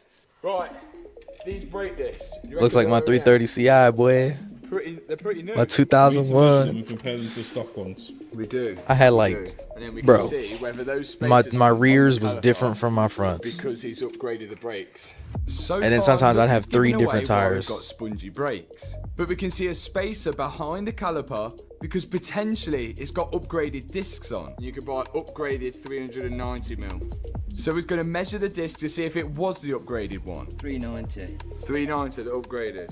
So it was an upgraded disc, and that explains the spacers behind the caliper. But it doesn't explain why the brake pedal pushes to the floor. Now, the reason why you get a spongy brake in a car, as we all know, is because there's going to be air in the hydraulic system. And the way to get the air out is to undo these bleed nipples on each corner, and hopefully that will get the air out of the system. If there's no air in the system, then we have an issue with the brakes, which is not good. Could it just be the case of bleeding the brakes, then we'll get a pedal? I guess if we're lucky. I'm giving it a brake fluid change. Which I think is a good idea. My dad's sucking out all the old brake fluid, and then we're going to replace it with some fresh fluid. So I'm going to fill the reservoir up now with clean fluid. Yeah. Okay, because that's empty. And then when my dad puts in the fresh Valvoline fluid, it should push the rest of the old fluid out of the system. And at the same time, we should get out any air that's in the system as well. My dad's going to each corner whilst I'm pumping the brakes in the car, and hopefully we can get a pedal. Okay. Pedal light. Pedal test. It's rock hard. Really? Yeah, it's rock hard. Look at this. Rock hard. We've fixed this for £0. No, £60 at the minute. But why has it got an ABS fault on the dash? Even though I had a brake pedal, I still had a fault for the ABS Oh, that's a lick, and the bro. traction control. ESP God has system favorites, malfunction. man. We've got this valve. God, set let me code. be a favorite for Now a the day. traction control works by slowing down a wheel it thinks is accelerating too fast compared to the others, stopping wheel spin. And the ABS works when it thinks one wheel is slowing down too much compared to the other wheels to stop skidding. But there's one type of sensor you need for both of these systems to work, and that's a wheel speed sensor. These sensors tell both the ABS and the traction control how fast each wheel is turning at one time. And if there's a fault with any one of these wheel speed sensors, then of course we're going to get a fault for the ABS and traction control. So what I'm doing now is taking the GTR on another test drive with readings from each wheel speed sensor to make sure they're all reading the same speed as each other. Yeah, left unlock. Now it should also read same speed. And it looks like they are. Yeah, there's no obvious signs, is there? Is the ABS line? Yeah, I've got ABS and ESP malfunction. So it's this valve set is the issue. Now again, just like the gearbox, the ABS works with solenoids. If the ECU detects that one wheel is skidding, it will send a signal to one of the solenoids to stop sending brake power to that skidding wheel. Now it's possible that this valve set fault means something to do with the solenoids. Only way we can do is get it back to the unit and investigate more. We've still got a door and a rear quarter to go, but we have fixed the brakes and we have fixed the gearbox. Time was ticking. We got the car back in the unit and just tested everything. All the relays for the ABS, which all seemed okay, but then we think we found a solution. The C1193 code is to do with the ABS pump, and the ABS pump needs to be calibrated with a tool which we haven't got. This person's tried to use ECU Tech to try That sucks. it, but it didn't work for him. In the end, the solution was 150 quid to run a calibration at the Nissan dealership, and then it worked. So why would it need a valve calibration? I wonder if it's because the battery's been going flat. Oh. And then it needs to recalibrate. It needs to recalibrate. That's it. That's it. We're going to have to go to Nissan. And it is now 5 to 7 on a Friday. Well, I'm still taking it as a win because we've got the brakes working, the transmission's working. We're 60 quid in and everything works, so apart from there's a lot of the dash. So again, the conclusion has come down to electrical stuff. Stupid.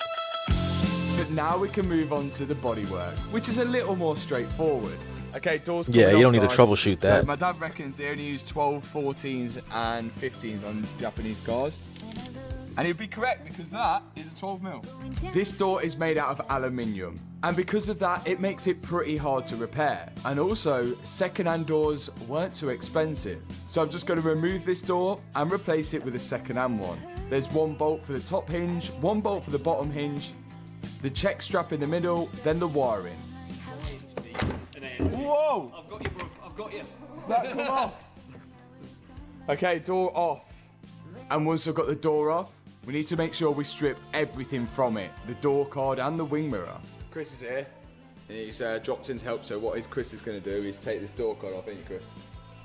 Yeah, so Chris is going to do that whilst we take more damaged parts off. And the next one is the rear quarter. And there's not many 12mm you need to get that off. Go, Chris. Going. Chris started stripping apart the door card off the old door because we're going to need this to put on the second-hand door. Rear quarter, to replace it, takes a lot of work, which means we've got to remove it. See all these? Spot weld, spot weld, spot weld, spot weld, spot weld, spot weld. And it doesn't just stop there, it's going to go all the way inside this window, all the way down. Oh, hell Which no. I may say, Screensaver already come before we started the 24-hour challenge to remove the screen, so we had a little slight head start. They did it. Good job. Screen is out. That was This screen satisfying. is also out as well. Can we do it in under 19 hours? Off and on with a new one. There's only one way to find out.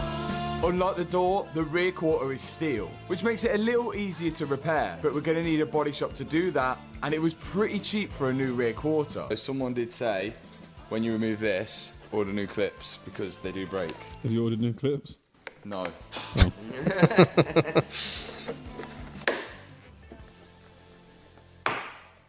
You just said I'm going in with confidence. Oh, no! Oh, No! oh no! You have to order the whole thing, bro. The guy that told him about the clips. He didn't that's tell what me happened. about the whole That's thing. what he did. He broke. Oh, he his, did. He did, didn't he? Yeah. The lad who told me about the clips told me as well, when he pulled this off, he broke that trim. No Mistakes way. were made. I remember It's always this. gonna I remember happen. this. And it actually turns out this trim is screwed on from underneath. Is this a repost? The good news is that I think we could actually repair this to go back on. But of course, that's going to take even more precious time away from us. It's off. Do you know what that was? Stupid. 10 bolts for a door card, plus like clips. That's a lot. Wow! Is this the one is he an absolute bargain. sprayed green?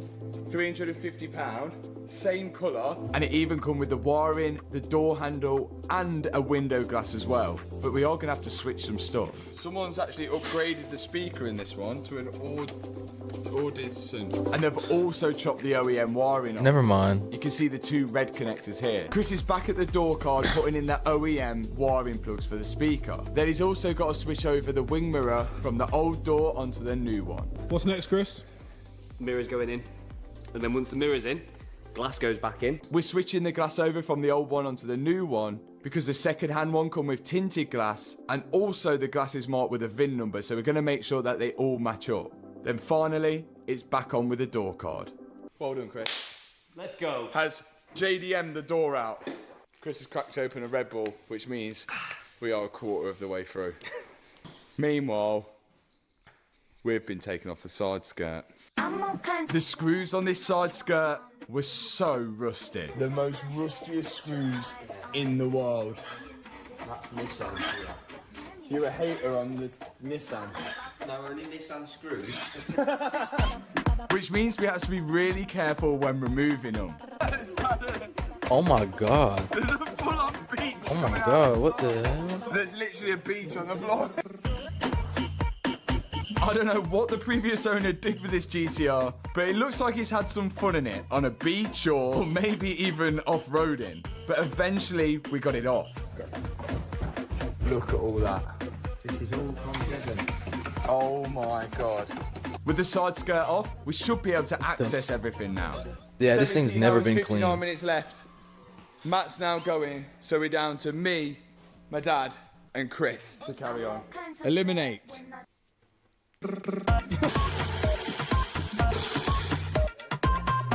Anything which is attached to the rear quarter needs to be removed. All these buttons, switches, and door latches all need to come off.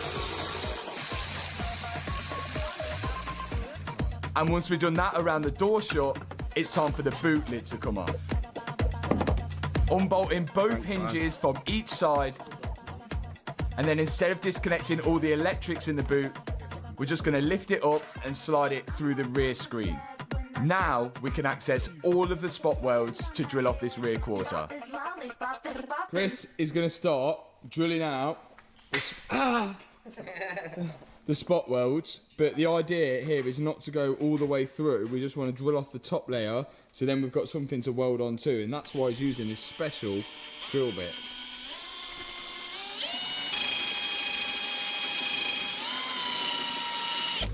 Whilst Chris was drilling out the spot welds at the front of the rear quarter, me and my dad were working on getting the rear bumper off the car so we could access all the spot welds behind the rear bumper.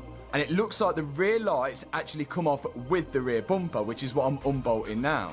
And whatever I do on one side, I've got to repeat it on the other side. As it gets later in the day and the time is still ticking down. Drilling out these spot welds is a long process. Hour 20, 23 left. Liam joined in. The more of us on this car, the more likely we are getting it finished within that 24-hour timescale. Now, both me and Chris are working at drilling out those spot welds and then using the spot weld chisel to wedge in between the rear quarter and the inner structure. That thing's done for. Dad's clocking out. 17 hours remaining. Now my dad's gone. Let's get his car in the ramp so we can finally get this rear bumper off. Back goes the GTR in the 2-post ramp. We've got to get this rear bumper off now. So it's off with both wheels. Look, there's a nail in it Liam's too. going to peek around the arch lining to undo the bolts which connect the rear bumper to the rear quarter. And on the other side, I'm going to remove the full arch lining. This car looks like it's never been cleaned. There's so much dirt. But we'll have plenty of time after the 24 hours to clean it all up and maybe ice blast it all. And once me and Liam have unscrewed all of the bolts, we should be able to lift out the rear bumper complete with the rear lights as well, and the diffuser. Behind the bumper, the car's pretty clean, and everything is fully original, even the exhaust, which I suppose is a good sign. And now Chris is working away at separating the outer quarter from the inner arch lining structure. Right, it's getting to that time where... Imagine how long this would take by yourself. We will attract 9,000 forever. And that is it. It is down. Whoa, and there's a moth already in it. That's a fat moth. It's like a bird. 16 hours. With everything exposed at the back, we're back to drilling and then chiseling out these spot welds. We're going to make sure we don't damage any panels underneath the rear quarter because that's what we're going to be welding onto. But Chris seems to be enjoying this job. So what we decided to do, instead of replacing this whole panel with all the light section and everything else in there, we're going to just replace the outer quarter panel, which means we've now got to drill all these bits off this piece and keep this piece on the car, which actually is not going to be, it's going to be all right, to be fair, because then we know the light is in the right position, we know the boot's going to be in the right position, it's just the quarter panel we've got to line up. So I'm going to start drilling these off. Chris is already over there drilling them ones off. Hopefully we can pull this off. I think this is the best solution. The only issue with doing this is that I risk damaging the new panel. So I've got to be as careful as possible here. But I think I've smashed it. 14 hours remaining. We're at a bit of a situationship over here. We're slowly peeling back this rear quarter. It looks an absolute mess. We're trying to, up here, the roof is on top of the rear quarter, like the actual roof panel is on top and the rear quarter slides underneath it. So we made a little cut hole here and I'm hoping that we can just like work it out and pull it out from underneath it because we don't want to damage the roof.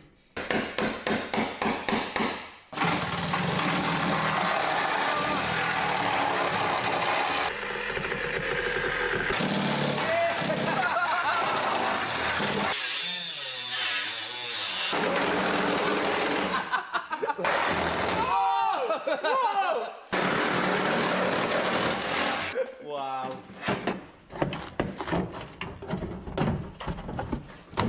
Oh, yes. Body shop.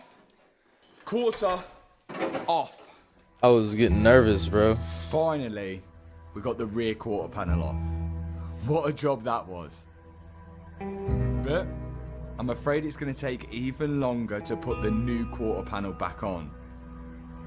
You're going to run into a bunch of problems. The good news is that all of the inner structure, there is no damage. There is, oh actually, there is some inner structure damage here to like the wheel arch, which we could think we can just tap that out, do a bit of body shopping. Now all of this has got to be cleaned up. Everywhere where there's a weld I've got to clean up. We'll go all the way over it with a sander and then we can start sliding in the new one eventually. Jack did tell me as well that it is best to put the quarter panel on with the wheels on. That way the car isn't supported by the body and we're not going to cause any weird flexes as well. And we also should put the door on before we put the quarter panel on to make sure that the quarter panel lines up with the door and the boot as well. It sounds like a right laugh. Yeah, it does sound terrible and there's 13 hours remaining. Yeah, Liam's disappeared to get a haircut at 1:15 in the morning. I think that was a terrible excuse from him. We've got to make sure that the inner structure is spot on before we start fitting the other quarter panel. So with a bit of heat and a hammer, we knocked out the wheel arch section pretty well, and then we're using the belt sander to clean up anywhere where the spot welds were. So we get a nice clean surface to weld onto.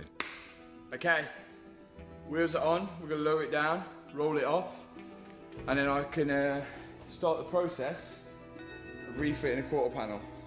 Yeah, we can't mess this up, because if we mess it up, it's messed up for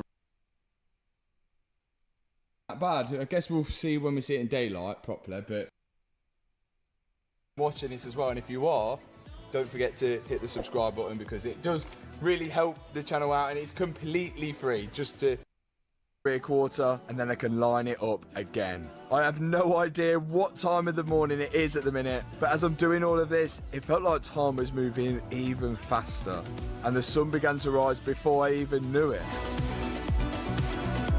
Once the quarter's in place, I can bolt all the hardware to it, like the door shut and all the other little gubbins, and now it was time. Damn, you can see it to brightening weld. up. I think we're almost ready to get the welder out. And we've got 10 hours remaining. I've made it through the night. Check it out. You don't know how tempted it is to get in the car and go home and get some nice sleep, but this is going to be so rewarding if I can get this quarter panel on, because if I can get this quarter panel on, then start building the bumper back on, this thing's going to look so good. Okay, this is it. It's time to get the welding. No turning back now. I only learned to weld about a month ago. Here we are, 24-hour challenge. Welding on a quarter panel into a Nissan GTR. Okay. What's up, OG Edits? What's going on? We're just watching and chilling. Some Matt Armstrong building one of my old dream cars from when I first worked at a dealership. I feel like everybody grew up wanting one of these. Okay, let's do this. There's no turning back now. I've got to clamp the quarter as close as I can to the rest of the... But enough about that. How are you doing? How are you doing? You doing good? car. And then weld it on. And it actually looks alright. This method of welding is not called spot welding, it's more plug welding. A spot welder costs thousands of pounds, but we've seen many body shops and many repair specialists. Pretty good. Can't complain. Just wanted to hop on, you know, at night. Just a little chill session. You in the cars? Use this same method and it be effective. After all, there are so many welds which hold this quarter panel on, and oh, do I know about it. 9 hours left. On the back of the car, I welded the quarter in place and then made sure that the rear screen still fit in. I was just a little worried that I'd warp the panel or move it a little, weld it in the wrong spot. Matt, but overall, he is one of the people. Oh, would you like DBZ? Okay. Okay. Hey, the other day, actually not the other day, last month I watched, what was it? Hold on. This is gonna bug me now.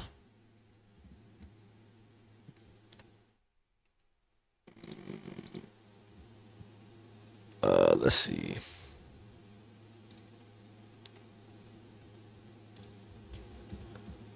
What was it? Oops. Where is it at? This right here. Dragon Ball Deliverance. I don't know if you've seen that.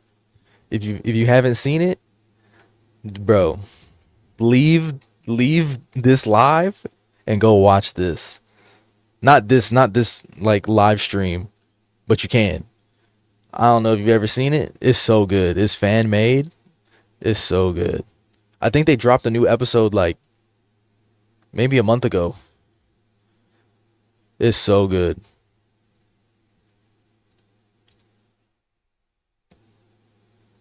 Sander in there and the welder, and after that I've got to apply some etch primer. Now all of these welds are primered and any exposed metal is primered now.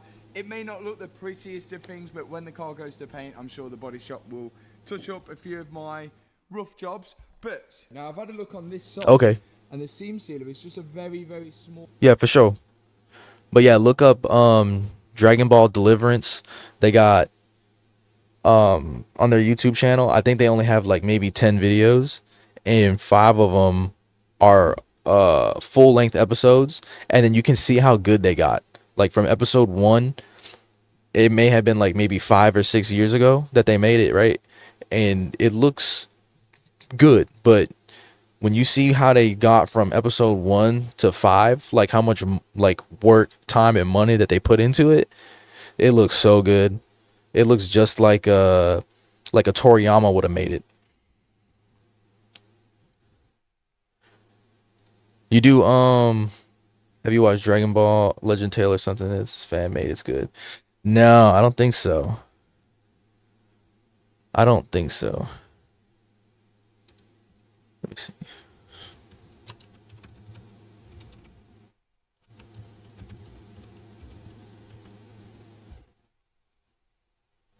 Legends. Let's try Legend Tale. Let's see. Oh, yeah. Yeah, I have seen this. I don't think I finished it all the way, actually. Unfortunately, I think I need to rewatch this. What? I only watched it halfway? There's no way. I thought I finished this.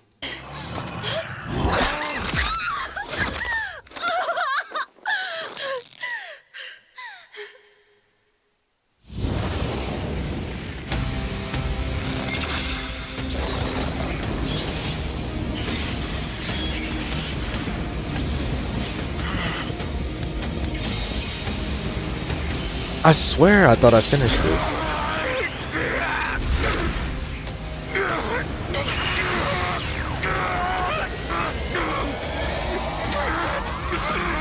Dang, bro, I don't even remember. Hold on. I don't mean to edge you like this, but I gotta replay this because I don't even remember.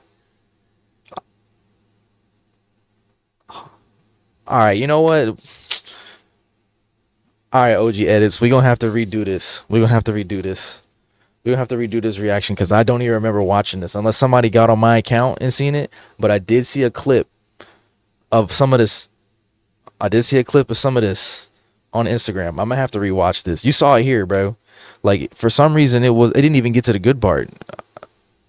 All right, this is going on YouTube.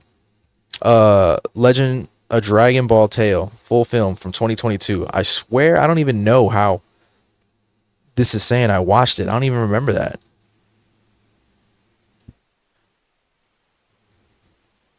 Oh, the non-profit fan made. Oh, now I remember. A friend of mine sent me an Instagram clip and was like, watch this. This is crazy. Took 4 years. I believe it, bro. Like just seeing those that 20 seconds, those first 30 seconds that I just saw in the middle. It looks like every single frame was hand drawn. That's what I miss. That's what I miss out of anime. Hand drawn. I want to read this. To every child who believed that they could train in 100 times the Earth's gravity, and to every artist who has taped Dragon Ball Z and paused it to draw their favorite heroes, this is dedicated to you. Yes, the fuck I did. A lifetime appreciating the craft of manga, animation, and storytelling has led me to making this film. Mr. Toriyama, please accept this as a small token of gratitude and as a grand love letter to the worlds that you created and shared with all us children of the 90s. The inspiration will forever remain immeasurable. Rest in peace, Akira Toriyama. For real.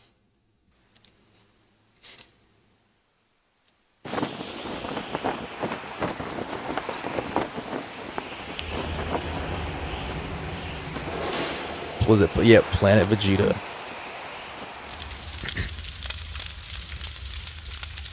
They look like Nappa and Raditz. My son,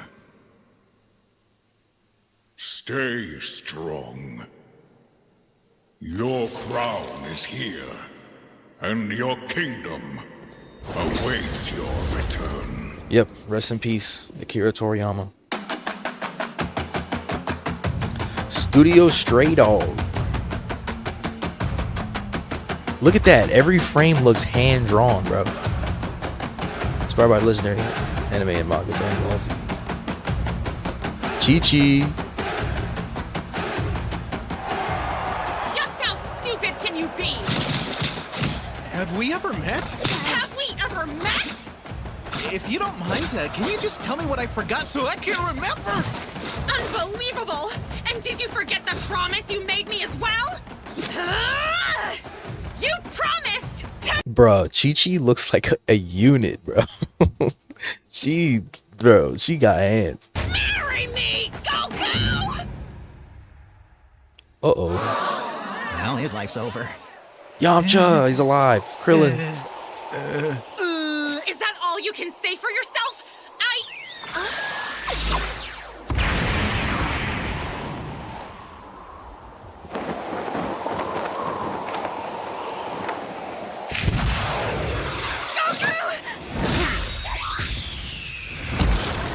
Damn. She a real one for tanking that.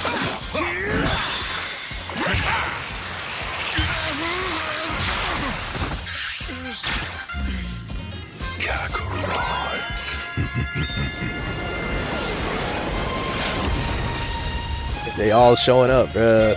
Dude, this is so clean, man.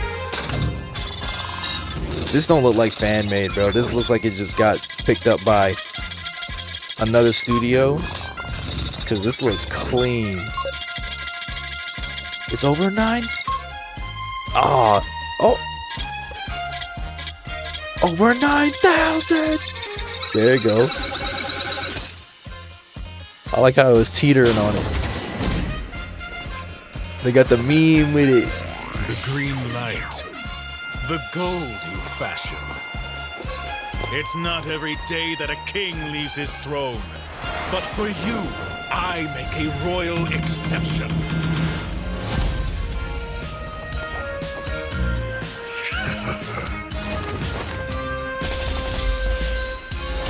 His hair is a lot darker. Oh, look at them impact frames. Hold on. Look at that impact frame.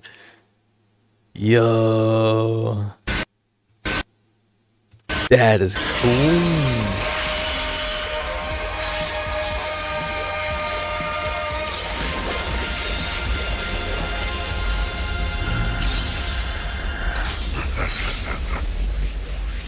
All my life I've trained for this one moment. For the pride of the Saiyans! For my family. Boom.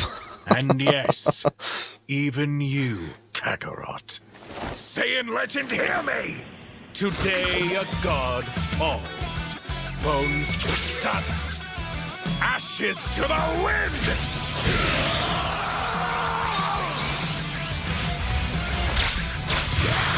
Dog, this is so clean.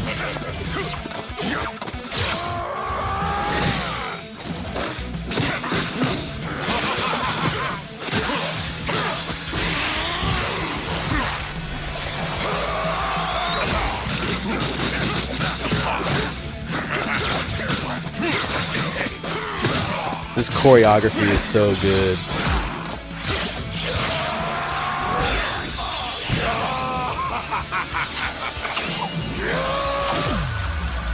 Oh shit.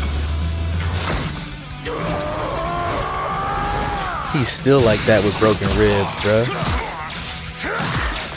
Damn, he doing some One Piece Luffy bouncing him off the pavement, bruh.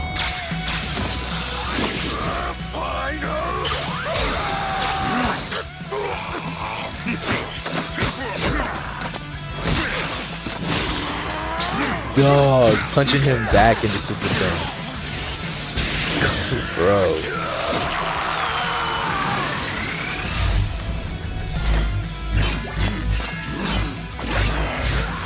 Oh, shit.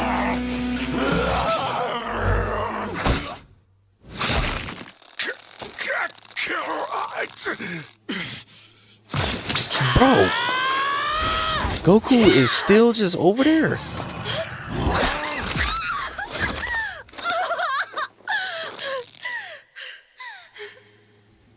Goku, you watch Vegeta get pummeled for a bit right there.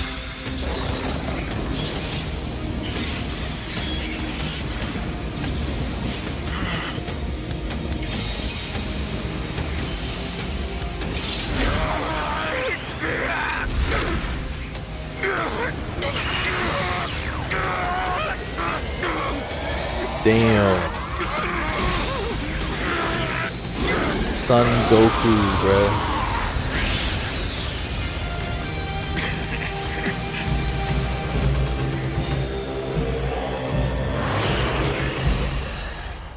Yeah.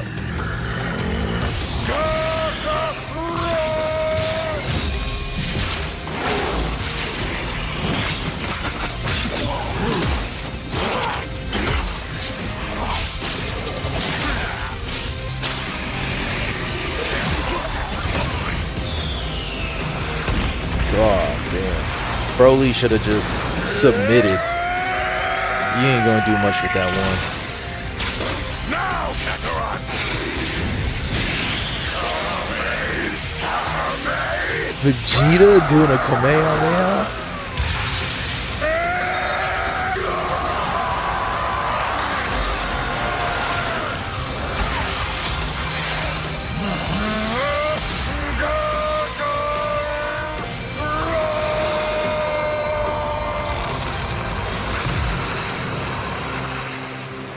Dude, this is definitely an original.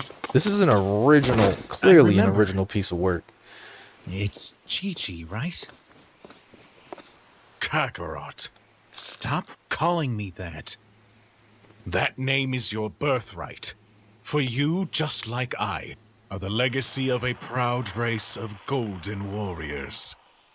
We are the keepers of the primal light. Your light is out of control and must be refined to be useful. Your days under the sun are numbered, Kakarot. So marry that woman while you still have the chance. And come with me. We have to prepare. For what? Vegeta looks 6 foot, bro. War. It's clean.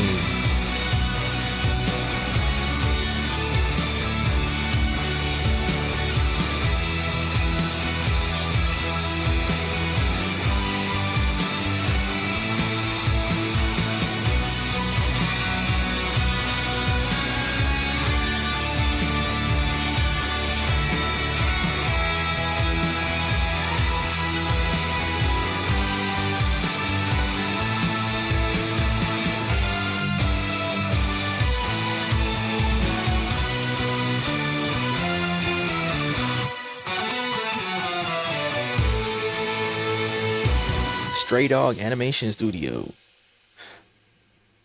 Oh wait, there's more.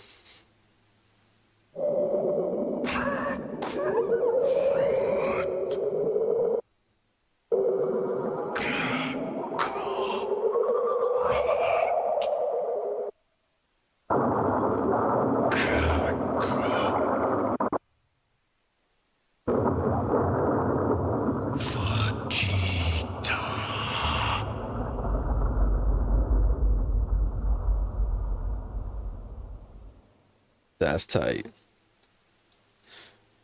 Is there a second one?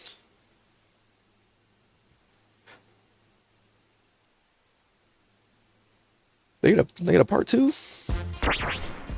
Hi, I'm Nasser Pasha, and I'm the creator of Legend of Dragon Ball Tale. There's a lot I'd like to say, but I'll save most of it for another time. First, I'd like to say thank you to each of you for taking the time to watch this film. Your attention is greatly appreciated.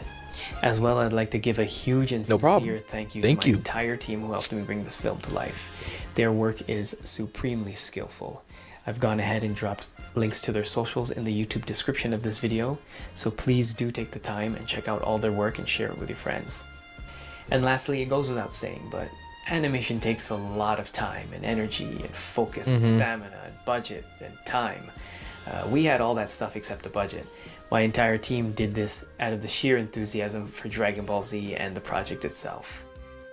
If this film was something that you really loved and you're excited to see more of my other work and animations, please consider contributing to my Patreon. Your patronage will be deeply appreciated. And who knows, maybe the next one won't take 4 years. Anyway, thank you for your time, attention, and support. My planet needs me.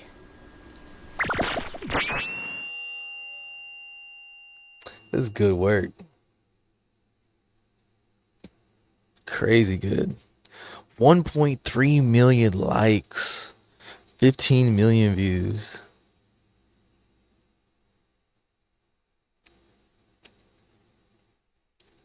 Even the critters are heartbreaking. The song, the characters, the name of everyone, the view is a special present for us, and we are thankful for the eternity. That was good. That was hella good.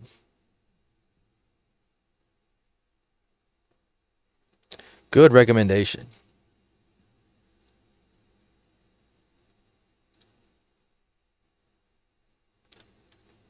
Four hours. I can't wait to go to sleep. Then my dad showed up. The morning had come and everyone had turned up with just enough time to do the seam sealing. Another one of my least favourite jobs. I've already masked the area that I need to seam sealer and now I'm going over it with a paintbrush. This is just going to seal a gap between two panels. Again, this is all rust prevention and we know how these Nissans like to rust. So in fact I've applied more seam sealer than they do from the factory.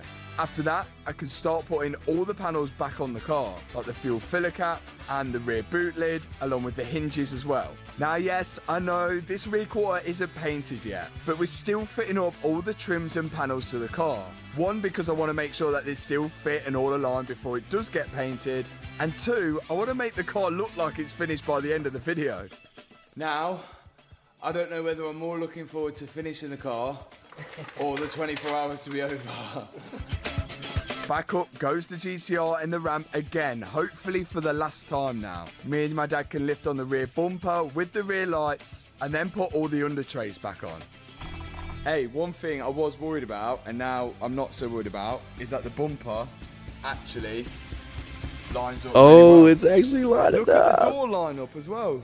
New door, new quarter panel. Better than a Rolls Royce. Professional job. Back in goes all the carpets in the boot liner, and my dad has actually repaired the trim that I broke earlier. It's just applied a bit of glue to the back of it, and I'm sure with a bit of filler and paint, we can make it look perfect again. But for now, we're putting it all back in place to make sure everything lines up. And so far, so good. This red steering wheel, in my opinion, is absolutely disgusting. So that has got to go the further down we get down this car. But that's not a priority. I thought he was going to say atrocious. How good Chris's wiring skills are for the speaker and door It's card atrocious. skills are to make sure everything works. So we're going to connect up the battery and check that everything works in this door, else it's all got to come back off again and put the original loom on. Okay. Lights working. Passed one test. Window. Goes all Got the way windows. down past two test. How's the alignment on the window? Not Past too test shabby. Number 3. Does the mirror Not too shabby. work? The mirror works. Yeah. Last test. Has he passed with flying colours? The speakers work. He's passed the test. Everything works in the door. Well done, Chris. Right. I'd be Last terrified to final do that thing. job. 1 hour and Taking off and cutting off a rear quarter panel and then replacing it with a new one. Nah, I'd be so terrified. I'd fuck something up. here he is. It's Jord from Wheelmania, and I still cannot leave. Yeah, he's got donuts. Yeah. Jord's here from Wheelmania, the final piece of the puzzle. Oh yeah, they look sick.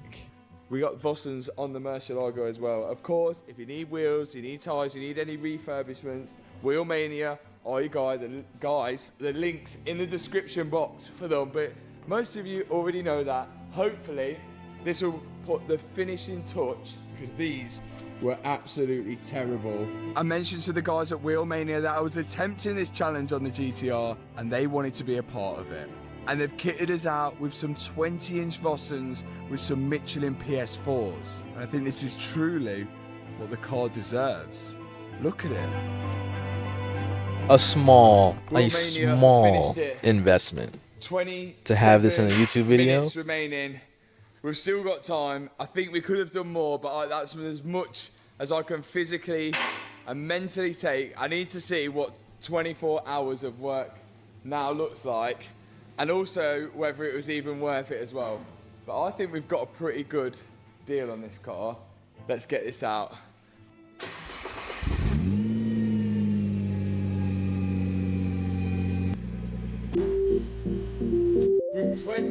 22 minutes. Remaining. Can't do any more. It's done. All he had to do was fix the rear quarter panel. He didn't say I had to get it painted. That is it. One GTR, 24 hours. And I think we've achieved a lot. One rear quarter, one door. My mind is absolutely boggled. But was it all worth it? Let me show you. Yes, it was. That is a steal. So, if anybody's watching this right now and they missed the beginning, he bought this car and it had a transmission fault.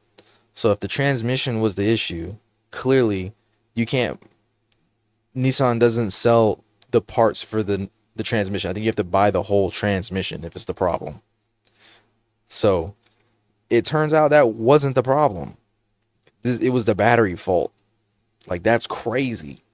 Was £35,200. A similar year So what is that? GTR That's like and mileage 45,000 are selling USD? upwards of £53,000. Mine is categorized so it will I don't know. naturally I don't know sell the for less, conversion, but I think that's close. £350. The battery, £60. And the rear quarter, £850. And the wheels, of course, were from Wheelmania, which are a sponsored part. I'm not going to argue with that. Which brings the total build cost to £36,460. Of course, the rear quarter needs paint, but overall, I think it makes this GTR a really good deal. I don't think it has been cleaned since the dawn of day. Like, there is layers. That is of dirt disgusting. off that. So instead of us going at it, we've got the ice blasters, and they're going to blast ice at this and probably do underneath the outshining as well, because this is absolutely filthy. Look at this. Look at this. Why is this car like that? That's crazy. This GTR only has one previous owner, but it seems that owner never cleaned it. But I after always this, pressure it was wash the sure bottom. Brand new. The ice blasters are first masking up the car to stop all of the dust going on the paint. Then they can get the dry ice ready. This dry ice cleaning is really clever. They're spraying high pressure dry ice onto the dirty parts of the car, which gives it a super deep clean without damaging anything. It even takes off a lot of the underseal, which the guys are going to put a fresh layer back on afterwards. With it being dry ice that they're blasting on, it doesn't get any of the parts wet, and it doesn't cause a lot of mess. You just end up with a pile of dirt on the floor afterwards. That is insane how much stuff's come off that. That's crazy. But look at that, all under the wheel arches now. And Look how underneath the beautiful car, that It's is. looking brand new, and even a fresh coat of underseal. 10 times better than this GTR was before. Now we can begin to paint it. What do you reckon? Right, new, innit? It is.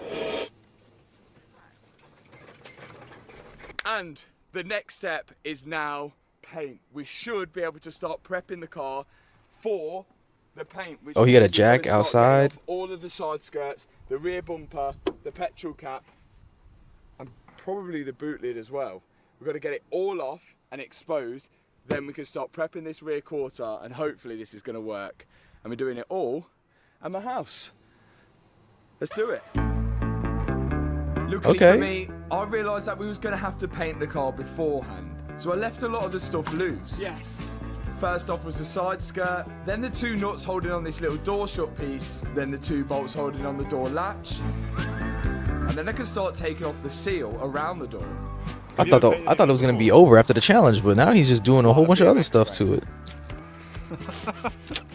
This is going to be a completely new challenge for me, so I'm really excited to see how it actually goes. Meanwhile, Kevin was enjoying himself.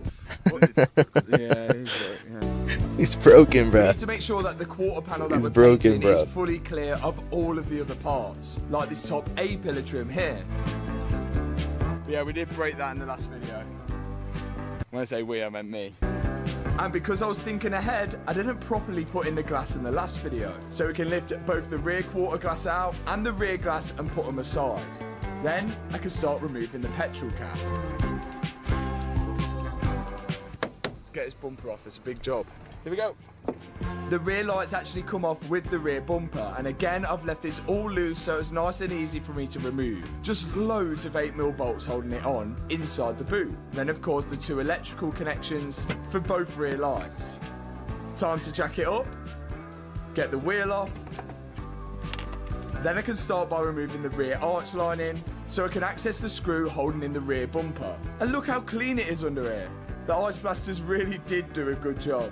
Once I got the screw removed out the right hand side, I can move over on the left hand side and do the same thing. Then there's one 10mm bolt holding in the bottom of the bumper, and I've got to do the same on the other side as well, whilst Kevin is still at that tree. Then finally I can start pulling the bumper away, but not without removing all of the bolts out of the rear diffuser. Matt, we've hired a fellow driveway mechanic. We have, yeah. Welcome to rainy England. Yeah. So is this the what's happening here? What's going on? We thought we would have fun by being a driveway mechanic, but now it's raining. Yeah. We're gonna paint it now in the garden. Okay. I've got a blow up paint booth. Okay. A big massive one. Have you ever painted? Oh No. shit!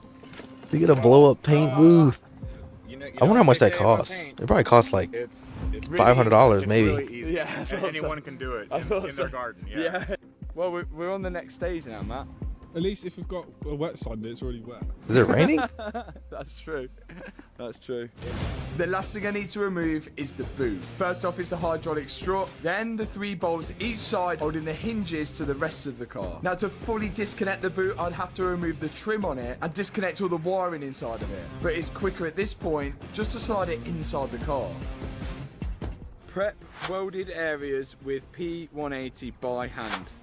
P180 by hand. Now the prepping can begin for the paint. My body shop have left me a few instructions on what to do, and I'm thinking if we abide by them, we should get a nice finish. That's if everything works out. Next step, DA rest of panel with P180. DA 180. Rest of panel. I've been told the key for painting is all in the prep work. We've got to make sure the surface is perfect before we lay any paint at all. So all of this sanding is vital. Mm-hmm. Then it started to You don't want rain. no swirls. Next up, we've got to epoxy all the exposed metal. You don't want no orange peel either. But it's raining. We decided to cover up the car so we could mask it all up in a dry place, or when it stopped raining. Mission failed. It's literally throwing it. This is too wet for driveway mechanics. So this is it. It's time for the paint booth. If you remember, we've spent a total of £36,460 buying and rebuilding this GTR. And similar GTRs are around £55,000 upwards. So in order for me to stay under budget on this build, I thought it might be a good idea to paint it myself. I searched for a paint booth on eBay and loads of these blow up paint booths appeared. I actually managed to find a second hand one for £300 on Facebook Marketplace. 300. And if this all pays off, So we yeah, could it's like save a 500 lot of USD. money. Has anyone ever painted a car on a beach before? Clean environment. Yeah. No dust or any like little particles in the air. Which the beach is the perfect place to do that. Perfect place. We're going to attempt to set up the paint booth in the Menage, which yes, it's covered with sand, but that's why I've bought this tarpaulin to hopefully stop us bringing any sand inside the booth. Here it is. A £300 blow-up paint booth. We got instructions. Oh, that's good. Are they wet? Oh my! Oh, it's on fabric. Oh, what the hell? I thought it was wet. Thank you for purchasing our booth. Step 1. Find the blower connection tube. This thing was pretty cool and well packaged. Oh, it's raining. It's raining. But we needed to get it up fast because the rain was coming in and we needed a dry place. I reckon that's the blowing tube. Look, that's the blowing tube. That looks like the blowing tube. Here we go.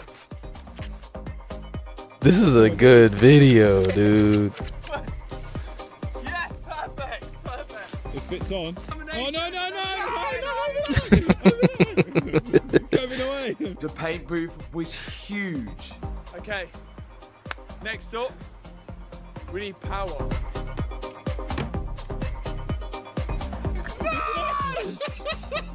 We miscalculated! Another extension cord was needed to get all the way down to the paint booth so we can plug in the blowers.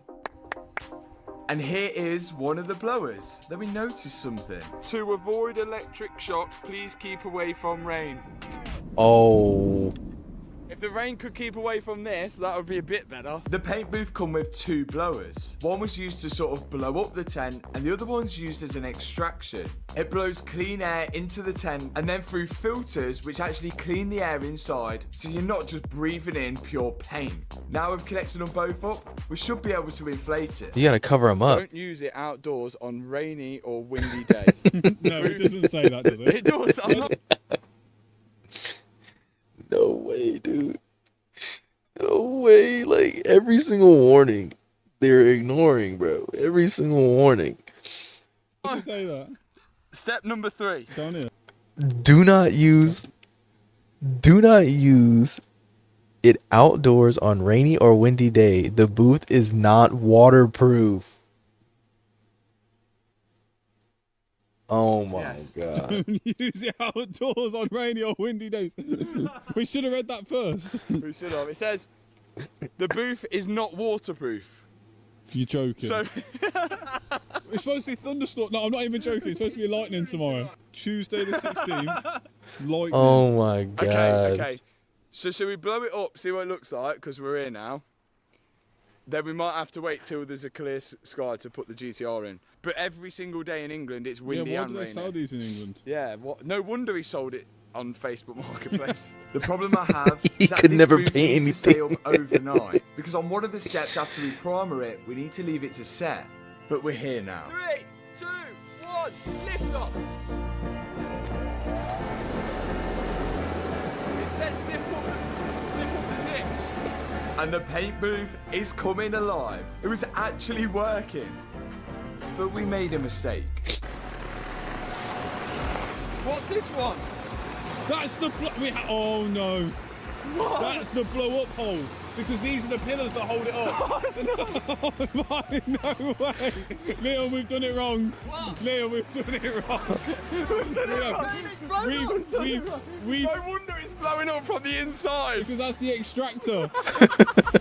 Oh my. Come here. No, it's going to take off. It's going to take off. This is...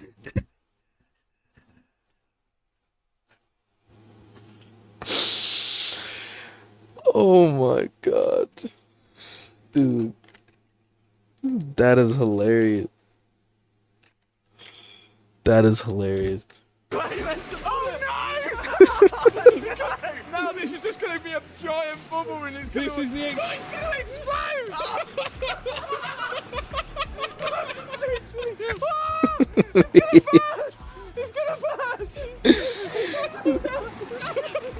burst! Turn it off.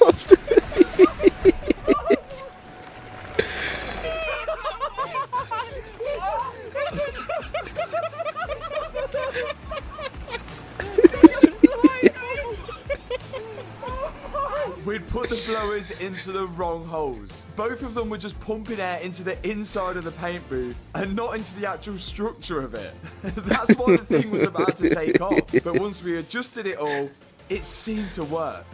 Look, because look, now it's got pillars. Oh, look at that! Yeah! That's well better. With the paint booth up, all that's left to do is to peg it down into the That ground is so it wouldn't blow away, hilarious. and was almost ready to go.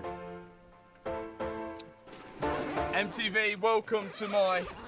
Chat, imagine doing this with your homies. Imagine doing this with your homies. This is funny, dude. £300 paint booth. Take your shoes off on the way in. Premium carpets. Oh, it's quite vibey in here. Wow. These are the filters. Filters all the bad air. And at the front, it's really raining outside as well. Yeah. Look at it, look at this. The rain was getting worse.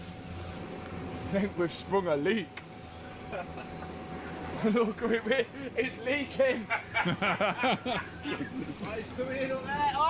Oh no! This is the decontamination area. Oh no, Matt! Yeah, this is our clean room. Oh, there's a big leak! Oh no. Oh my goodness. We need a plan.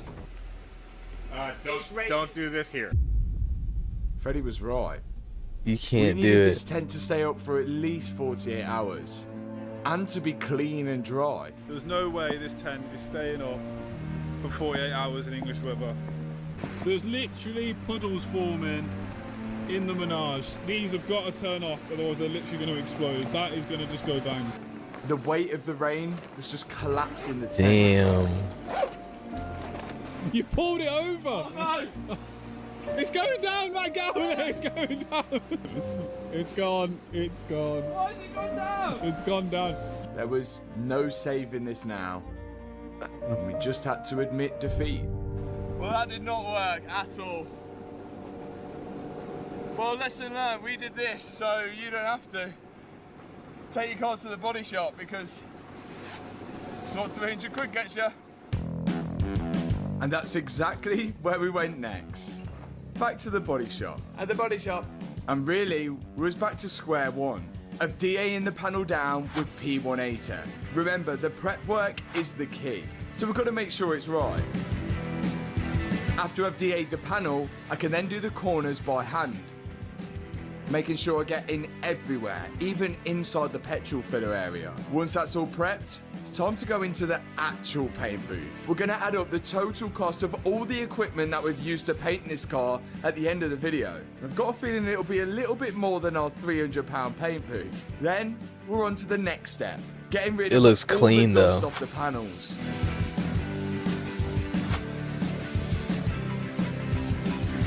Okay, it's all in. We're going to take the door off because we've got to paint on the inside of this door shut as well. So let's get it off. We've had this door off plenty times before. There's one bolt holding the check strap in, a nut at the top of the door hinge, a nut at the bottom of the door hinge, and then just the wiring to disconnect. Then me and Matt can lift the door off the car and out of the paint. Easy. Cleaning is the next step. Wipe it down. Wipe it down. The next step is cleaning, and we're going to be using this panel wipe. Again, I'm going to say it, the prep is the key. So we're going to be 100% sure there's no line dust on That's it, like solvent. anything that's going to sit underneath the paint. Yeah, that's and then the solvent. next stage is to mask it all up. You can see I'm masking it from the back side of the panel. It's little things like this that I wouldn't have known how to do, but it's the body shop's experience that's really helped me out here. Once that's all masked off, we can continue doing the rest of the car with some brown paper and the dust sheets as well. And we're pretty much ready to start the paint. Look at this. All the gear. No idea. Ooh. Proper, that is. I bought all this equipment in hopes that I'll be painting this car at my house, but it didn't quite work out. But at least I'm still getting to use it. Got all the paint guns, the bodysuit, a mask, and the belt which goes around your waist, and the airline clips to the belt. Ooh. First step, putting a proxy primer on, which covers over bare metal, stops it from rusting. That's what this is, I think.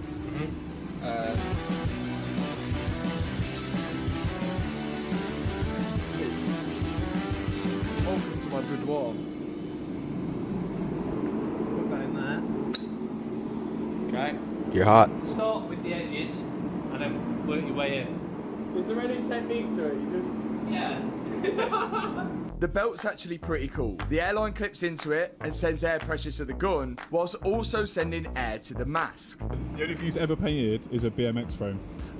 But regardless of that, I was cracking on. I didn't really have any idea what I was doing, but it was nice to be at the body shop, so if I messed up, they could sort of put me in the right direction. But right now, I'm just trying to cover the whole car with some epoxy primer. At this stage, just a nice thin a full cover. Right, okay. Exactly what Chris said. A nice thin full cover. That's what I'm trying to do. But maybe my technique's a little bit off. See how he's doing little baby strokes? Yeah. So the base coat and the clear coat, it needs To be longer. Right. But regardless of that, the epoxy primer is on, and I've got the coverage I need, but this is the first of one of many steps when painting the car. The You gotta next thing I sand need that to do down, is huh? Clean out the gun, which of course the body shop have got a special machine for. This will make it much easier to use next time. After that, we can move on to the high build primer. Next up, high build primer. This is a thicker primer which should cover over any imperfections in the panel, any deeper scratches, or any questionable marks I might have put in there from the epoxy primer. And it will give a nice layer to paint onto. wants to be a little bit heavier. I was being quite gentle with this paint as the last thing I wanted to do was cause any runs in it. But this is where the experience matters. As Chris said, I should really be applying this paint a little bit heavier than I am. But it can't be perfect on my first try. And that is all primered and ready to go. Looks good.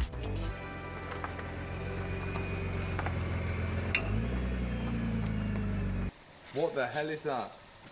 It's like a powder, but it's something that you can sand off. Because if you try sanding this off as it is, you can't really see.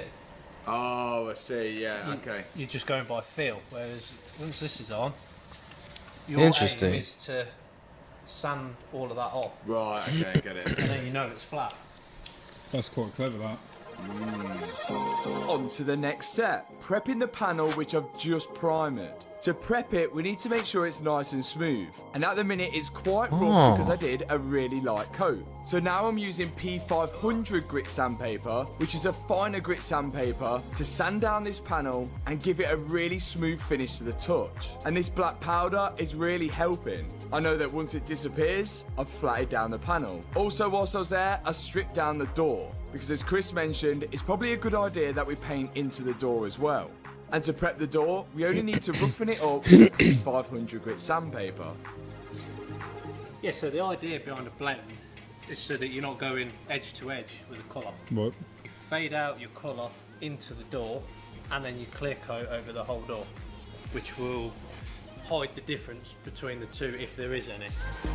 Blending into another panel takes a fair bit of skill and can look pretty obvious Interesting. if you get it wrong. So I'm glad I've got the guys here at Allied Automotive to help me along doing that, as it's something I probably wouldn't have attempted if I was at home. Now the car's back in the paint booth and we've got to mask it back up again. Pick up the door. Ready for us to paint it this time. But this time the door's coming in as well. After that, I'm using this tack cloth, which is a kind of sticky cloth to clean off any dust or any other dirt which is sticking to the panel. And rubbing that cloth along the panel causes static, which is why Chris has brought out a stat gun. I've never seen one of these before, but by spraying it over the panel, it clears off any static that the panel has. Now we have a brand new second-hand top quarter panel thanks to the guys at Litchfield, which you guys will see what we're doing with them maybe after this video on the GTR, if you are subscribed to the channel, of course.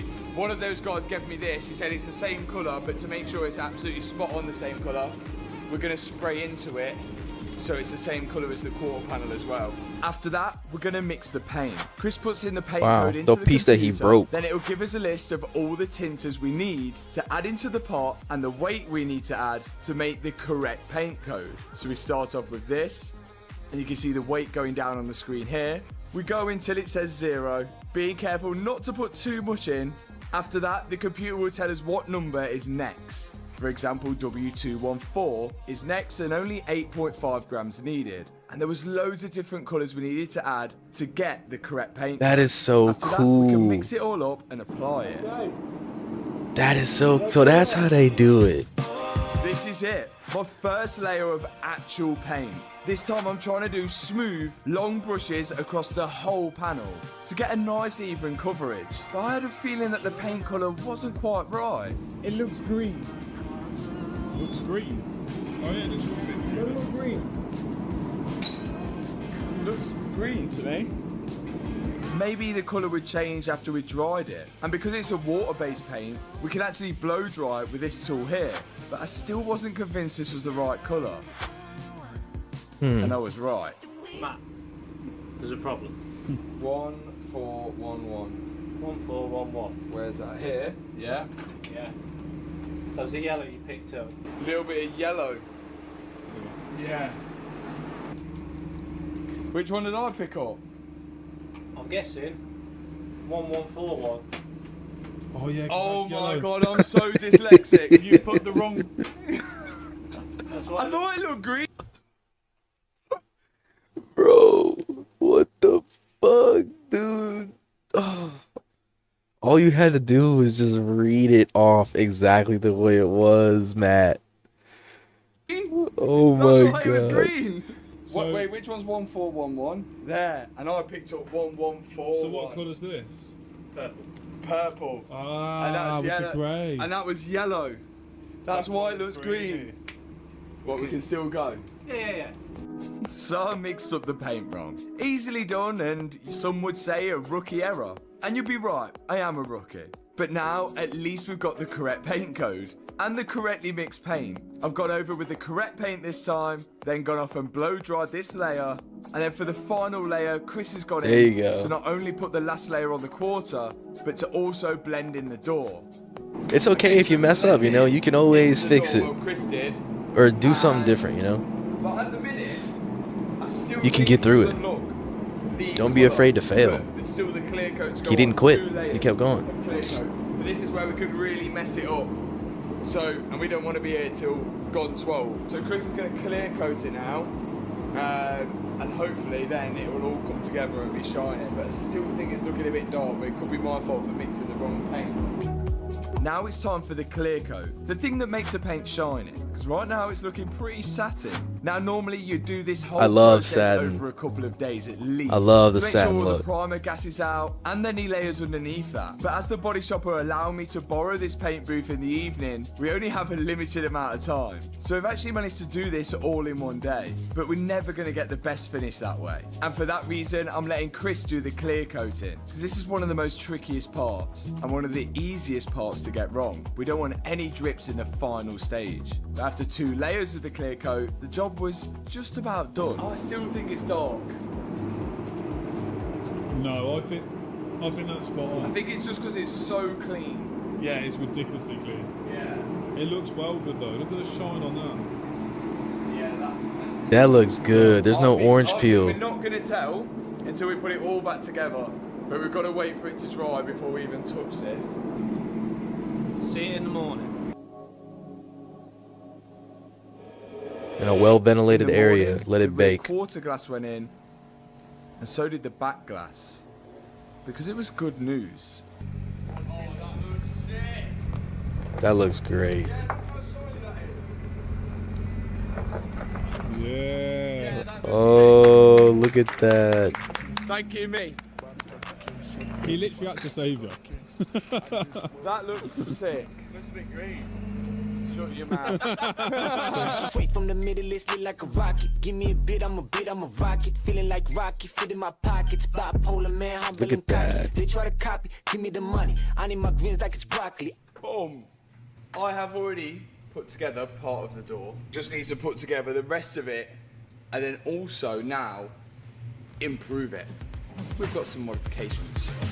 So thanks again to the Body Shop Allied Automotive for letting us borrow the paint booth. After we drastically failed on our £300 blow-up one, the paint is looking really good. And now I've got a little bit more knowledge of how to actually paint a car. Certainly not easy. But now I'm at the point Easy. where I know what I'm doing. Putting back together the GTR.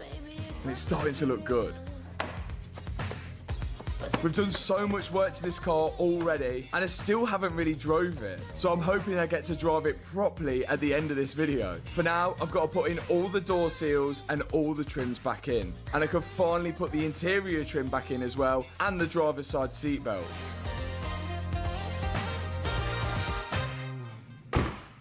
Yeah, boy, interior in, door on, trims on, seals in. It's time for the mods. It's time for the mods. I think that is looking... The petrol cap, we did actually forget to paint the petrol cap, so it's still at the body shop. Oh my God, look at this GTR. Cheap, decent Nissan GTR. All we've got to do is start these mods now, and we can actually start improving this thing. Get it on the road for the first time since the crash. Take a look at my mods. So first off, we have this. All a carbon full fiber. Carbon fiber, Nismo style side skirt, which is going to replace the standard side skirt. So I think this should, I don't know how well it's going to fit. 'cause Should have this is replaced the proper exhaust. rigid, whereas like the side skirt on this is like really like flexible. So it's got to fit pretty much bang on, but it's got to be pretty much bang on for it to fit nice. So I think we may need to do a bit of persuasion to get it on, but we'll give it a go. First thing I'm going to do is install the new side skirts with some brand new clips. Then line it up to the car to see how well it fits without doing any modifications. And it wasn't too bad. But I'm going to do what Mansouri does and just add a little tiger seal to every one of the clips to make sure that this side skirt fully holds in place, especially with what I've got planned to do with it later. And there it is, all fitted. Looks way more aggressive now. Look at this, it's got like more of an aggressive lip to it now. Look at that, it's just flat. I think Oh, yeah. And of course, I'm going to do exactly the same on the other side. But this time I've removed the door to make it that little bit easier to fit. Once both of them are fitted, I can then start reversing the GTR and the ramp, because we can't do the side skirts without doing the front splitter. Covered. Oh, it's broken. For some reason, Nissan decided to use rivets Okay, never mind. to rivet on a front splitter to an under tray. There's a bolt there, but there's also a bottom of a rivet there. Is it going to be riveted and bolted? It seems like Nissan have designed the lower splitter and the under tray to be all one piece, which kind of actually makes sense. It gives it way more structure, and I'm hoping by undoing all these 10mm bolts, I should be able to separate it from the bumper. Yes. Oh, look, it's been drinking a mango. Oh my god, it's a burly front splitter, isn't it? Now I can line up the new Good carbon ad. splitter to the front bumper. But it didn't seem as easy as that. Yeah, that looks way better. Okay, What's the issue? What's the damage? bumper's got to come off. Otherwise, because we can't get to these bolts under here. Can't get to them. Because on the original splitter, it has holes with those grommets. You pull the grommets Yeah, off. like a big, it has a... You pull the grommets out and then you can get to them, can't you? Yeah, we'd have to make a hole like straight through there if we wanted to do it. Getting it off. Bumper off? I think it's bumper off. Now luckily for me, the front bumper comes off on this GTR fairly easily. There's literally 2 bolts behind the wheel arch lining, and then the rest is all on clips. And hopefully now I'll be able to access the bolts to bolt the front splitter to the bumper. Oh yeah. Oh yeah.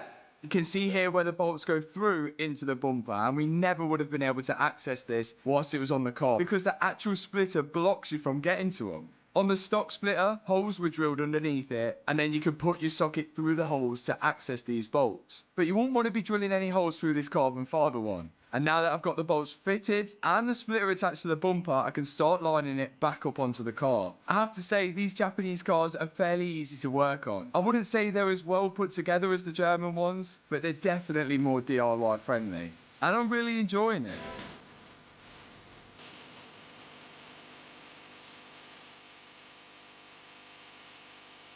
I never would have I would have thought to hear that the Nissan GTR is Put back in all the DIY bolts I've friendly. taken out and Well, fit this front bumper for good. it does make Making sense sure it is because he said that they're the most tunable cars, so that doesn't make sense. done.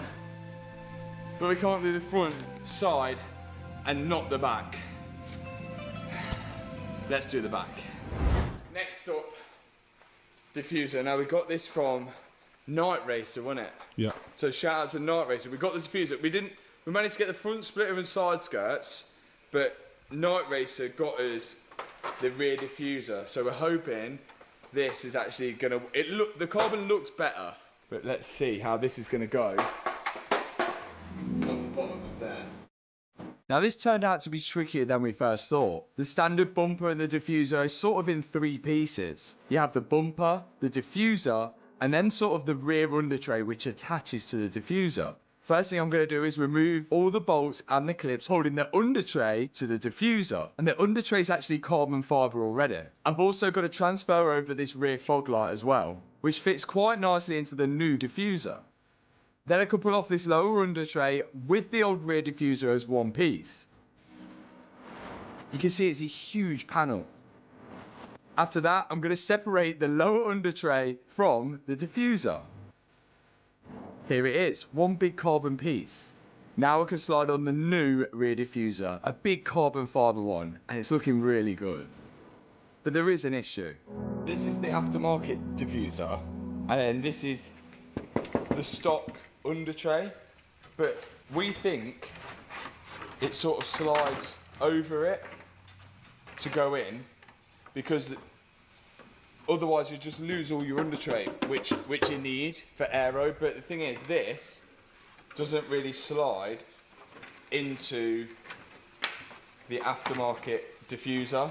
To commit to fit in this rear diffuser means we've got to chop this standard carbon diffuser, which is not cheap at all. If we chop it, it means that we can get it in then. I think I'm going to chop the edges off.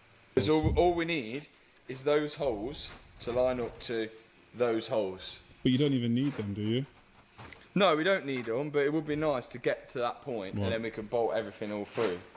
I don't know if this is how you meant to fit it. We just don't want to risk breaking this diffuser because we're so close to finishing the car. Yeah, like without that diffuser, it's not going to look right.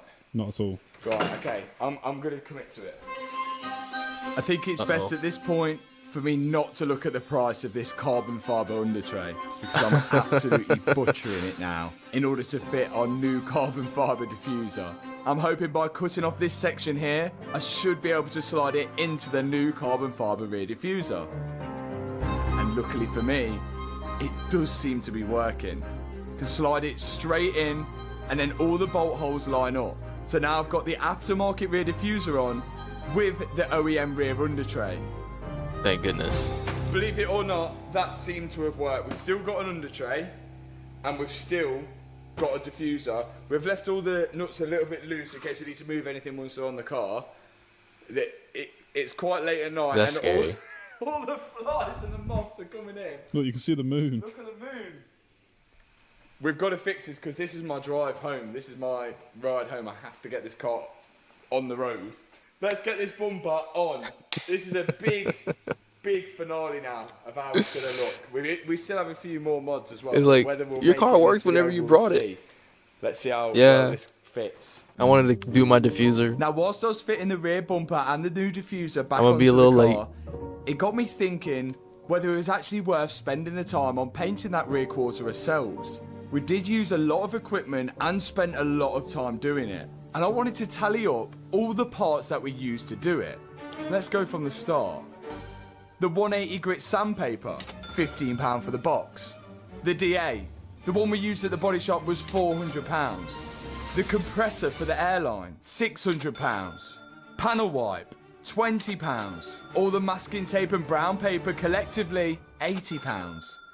The paint guns, £1,535.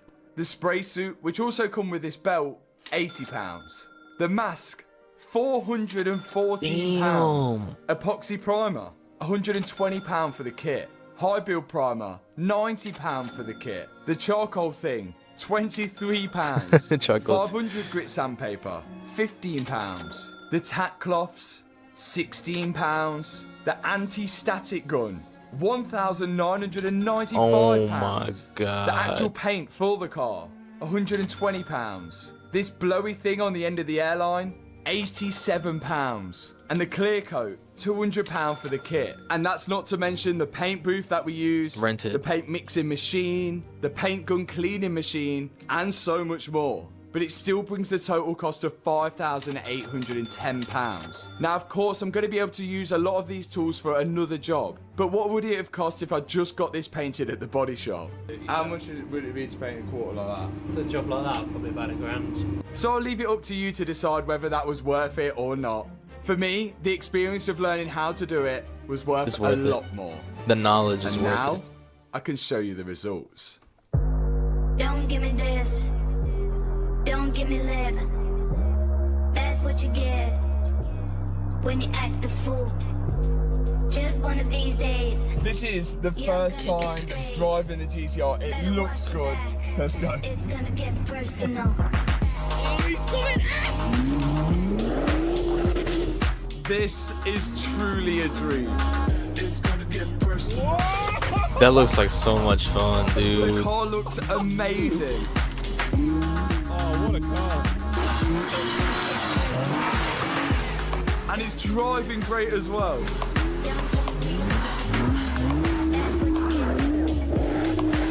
It's kind of what they're built for. In the back garden with the GTR.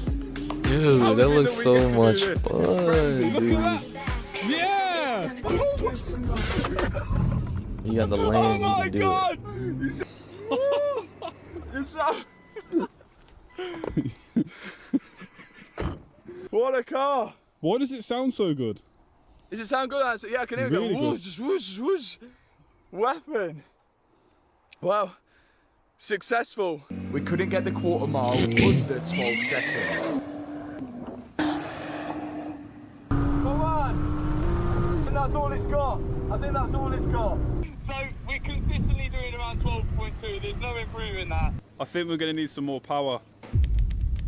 They're gonna tune it.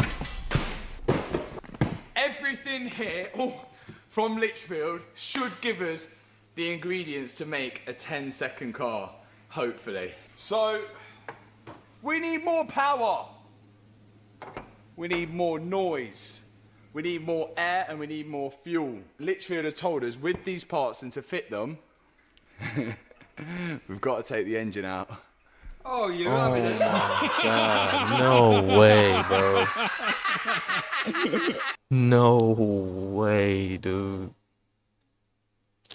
Are you fucking with me, man? No. We didn't tell him. But literally, we've known that for weeks. And we didn't tell You're taking a piss.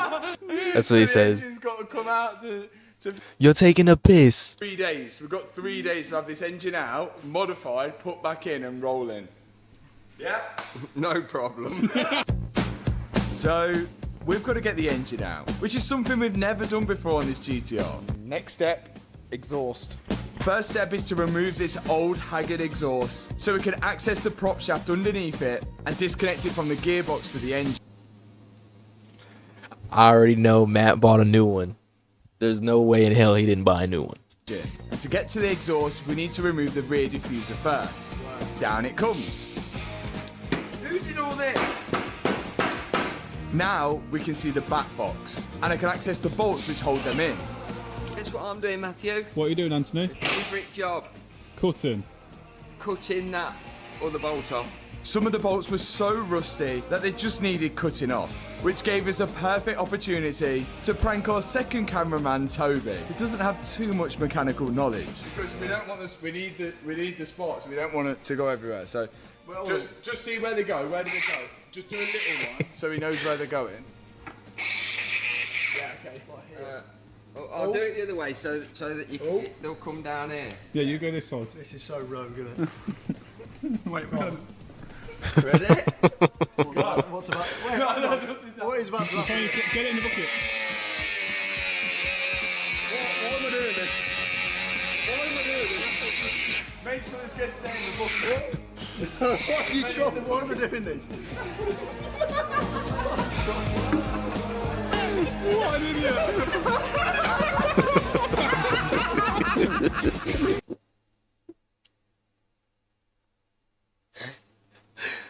Bro. Oh my god. I need to try that with somebody, dude. If I ever have a lift and my car's up there, I'm doing that. I'm doing that shit, dude. That is hilarious, bro. Oh my god. Oh my god. That is hilarious. I'm crying, dude.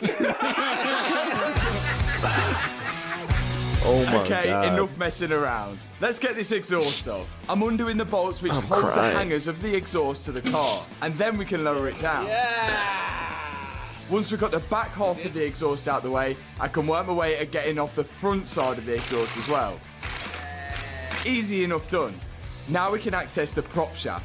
And there's two on this GTR. The gearbox sits at the back of the engine, so there's one prop shaft which sends the drive from the engine to the rear diff, and another prop for the front wheels, which sends power from the back of the gearbox to the front differential, I believe. Both of these have got to be disconnected to allow the engine to come down without the gearbox attached to it. There's 4 bolts holding in one, and then we can slide that out of the way. Then there's 4 bolts holding in the other one, and we can separate the other one from the middle as well, which is what I'm doing now. And that's both of them out of the way. There's a drive then shaft. We spotted some coolant lines running to the back of the gearbox. Oh, look, it's going to the gearbox. Is that going to be a problem with lowering it down? Only if you leave it connected. So there's another thing we need to disconnect. The coolant feed and the coolant return pipe to what seems to be a gearbox cooler. Chat, how much horsepower you think it's gonna have at the end of this build? We thought it was the best time to disconnect the steering column from the steering rack using this one single pinch bolt. And that is all done underneath. Next step, we're going to take the bumper off so we can access all the coolant hoses and oil at the front of the car. This front bumper and this front splitter is one huge piece which sort of works its way underneath the car. So we undo the bolts from underneath, then a couple bolts each side into the wing, a few clips on top, and then we can pull the bumper out of the way. Bumper is off. We can just see the This is like the second time they've taken it off. And we will be replacing that.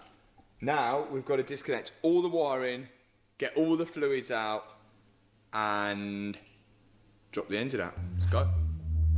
He says it like it's so easy too. V6 engine to be removed. First things first, let's disconnect the battery. Something we probably should have done earlier. But whilst my dad's doing that, I'm disconnecting the manifold. Pipes.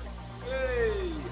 The goal here is just to disconnect everything which is connected to the engine, which will be staying on the car. And these air boxes will be removed and definitely replaced to get some more power. But we'll get on to that. Now it's time for the coolant hoses to come off. So the whole engine loom, all the wiring, runs around the top of the engine, through the bulkhead, down along, down the battery, and then the ECU for the engine is underneath here. So we've got to take off a lot of this dash to get to all of the engine wiring loom. We're disconnecting the wiring harness from the engine's computer because this is a way quicker way than disconnecting all the electrical plugs of everything electrical in the engine bay. But to get to the engine ECU, I've got to strip half of the passenger side interior apart because it's hidden just behind the glove box. Right, there is the engine ECU, just here in this casing. So all the plugs are here. So I think if we disconnect this, and then we should be able to pull it through into the engine bay. But there's a lot of disconnecting we've got to do. You can see here all the plugs which go into the engine ECU, and a few extras as well. And once I've disconnected all of them, I can slide the wiring around the back of it and push it through the bulkhead at the top here. And on the other side, my dad's going to be pulling it out. It's so cool that his dad works with him too. That's so cool. Now all I've got to do is make sure that all of that wiring is clear and can come out with the engine.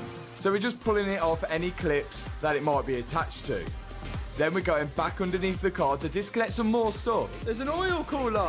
Me and my Turns dad out ain't there's tight an like oil that, you know what I'm cooler at the saying? front of the car for the engine oil. So we've got to disconnect the feed pipe and the return pipe to that, which look pretty rusty. But with a bit of WD-40, we got the thing loose and we got both the pipes out of the way. And a lot of the oil drained as well. Okay. That oil now, needed to be changed all anyway. of this, including the brake and everything, is all going to come down with the engine. But this wishbone at the top is going to stay on. So that means we need to undo this def bolt and separate it. Just let it hang? Luckily, this pinch bolt was nice and easy to remove. Did you just let it hang? Yeah. Oh. Now the wheel hub, the suspension strut, and the brake calipers can all come down with the engine. But anything electrical won't. Like this ABS sensor, we don't want to be breaking that. There's just a 10mm holding it in, and then we can wiggle it out of the wheel hub. And once that's removed, the only thing holding it in now is the bolts on the bottom subframe, which is next up. I'm loosening off all 6 bolts which hold it in place and leaving them on the last little bit of the threads.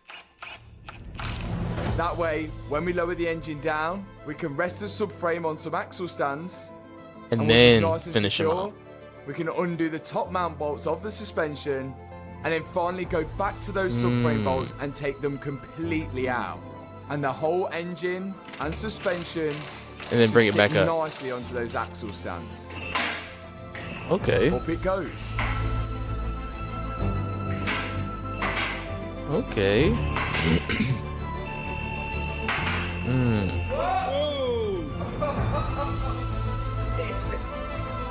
that weight shifted, boy.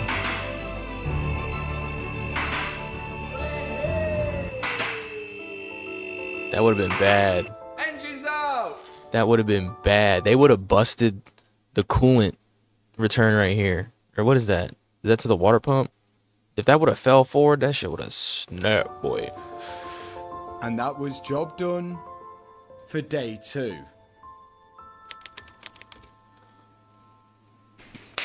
Right. Our goal is to get more power. Best way to get more power on a turboed car is to increase the size of the turbos. And that's exactly what we're going to do. He got 2 turbos? Got not 1, Oh but my. 2 operated turbochargers. Are they precision? I feel like they're precision. Look at them. Bad boys. No, they won't be precision. Most of you will know how this works, but let me try and explain it for people that don't. On an engine with a turbocharger, when the exhaust gas is released, it passes through the hot side of the turbo, spinning the propeller inside of it. And as the propeller is spinning on the inside of it, it's also spinning the cold side of the turbo, which is compressing cold air into the inlet side of the engine, naturally giving you more power, because the more air we have going into the engine, the more fuel we do too. So we get a bigger explosion, which in turn gives us more power. So naturally, if we increase the size of the turbo on the engine, we should be increasing the amount of air that gets pushed into it, giving us more power, which is what we want. Heat shields off. Now that I've removed the heat shield, I can access the bolts which hold the manifold and the turbo to the side of the engine. But first I'm removing off the induction pipe which is attached to the cold side of the turbo, and now I'm going to start undoing the bolts on the manifold to the engine block. And my dad's doing the exact same on the other side. Anything that spins fast on an engine is going to get hot. And to cool this turbo down, it has coolant flowing through it. So of course it's going to have a coolant feed pipe and a coolant return one, which is what I'm unscrewing now. As well as coolant, it's going to need lubricating. So My coolant return line is leaking on my BMW. I've got to remove all of these parts before I can pull the turbo away from the engine. Yeah! On my turbo. Still have not got it fixed. And once I had, me and my dad can both pull them away, leaving us with a bare engine. If you look in there. So if you want to help me fix my turbo, donate. You know what I'm saying? Appreciate you. Yeah, look. Look at that one. Oh yeah, it's huge. Subscribe. Old versus Subscribe to the channel. Build that up. I've got to build this one up. Transfer these pipes onto that. All those coolant and oil pipes are now being transferred off the stock turbo onto the bigger turbo. I'm pretty sure these are just hybrid turbos, which use the same housing as the original turbos, but have bigger internals. So this should just fit in the standard position, and we shouldn't need to make any modifications to fit them. Now I'm lining up mine on the left-hand side, being careful to put everything back where it was. That looks pay so special good. attention to this oil feed pipe. It takes oil from the back of the engine using a banjo bolt. And it was pretty difficult to install. I hate banjo bolts. I got my dad to tighten it up because I didn't think it felt right. And if it goes wrong, well, we can blame him. After that was tight, I can then start bolting up the manifold to the engine. And then start connecting up all the coolant lines to the turbo. I hate banjo bolts. And that is 2 turbos fitted to the GTR engine. Okay, we now have more air going into the engine because we have bigger turbos. But there's only so much fuel we can put in to mix with the air ratio. So now we have got bigger injectors. The job for these more is to spray. inject fuel into the engine. And these ones have got bigger at the end. So now we can put more fuel in to mix with the more air that's going in. Only issue, fitting these is a fairly big job. They're right down there. So, let's get fitting on. So now with the bigger turbos on the car, we're going to be introducing more air into the combustion chamber. So to get the fuel ratio right, we need to upgrade the injectors which inject the fuel into the engine as well, which is exactly what we're doing now.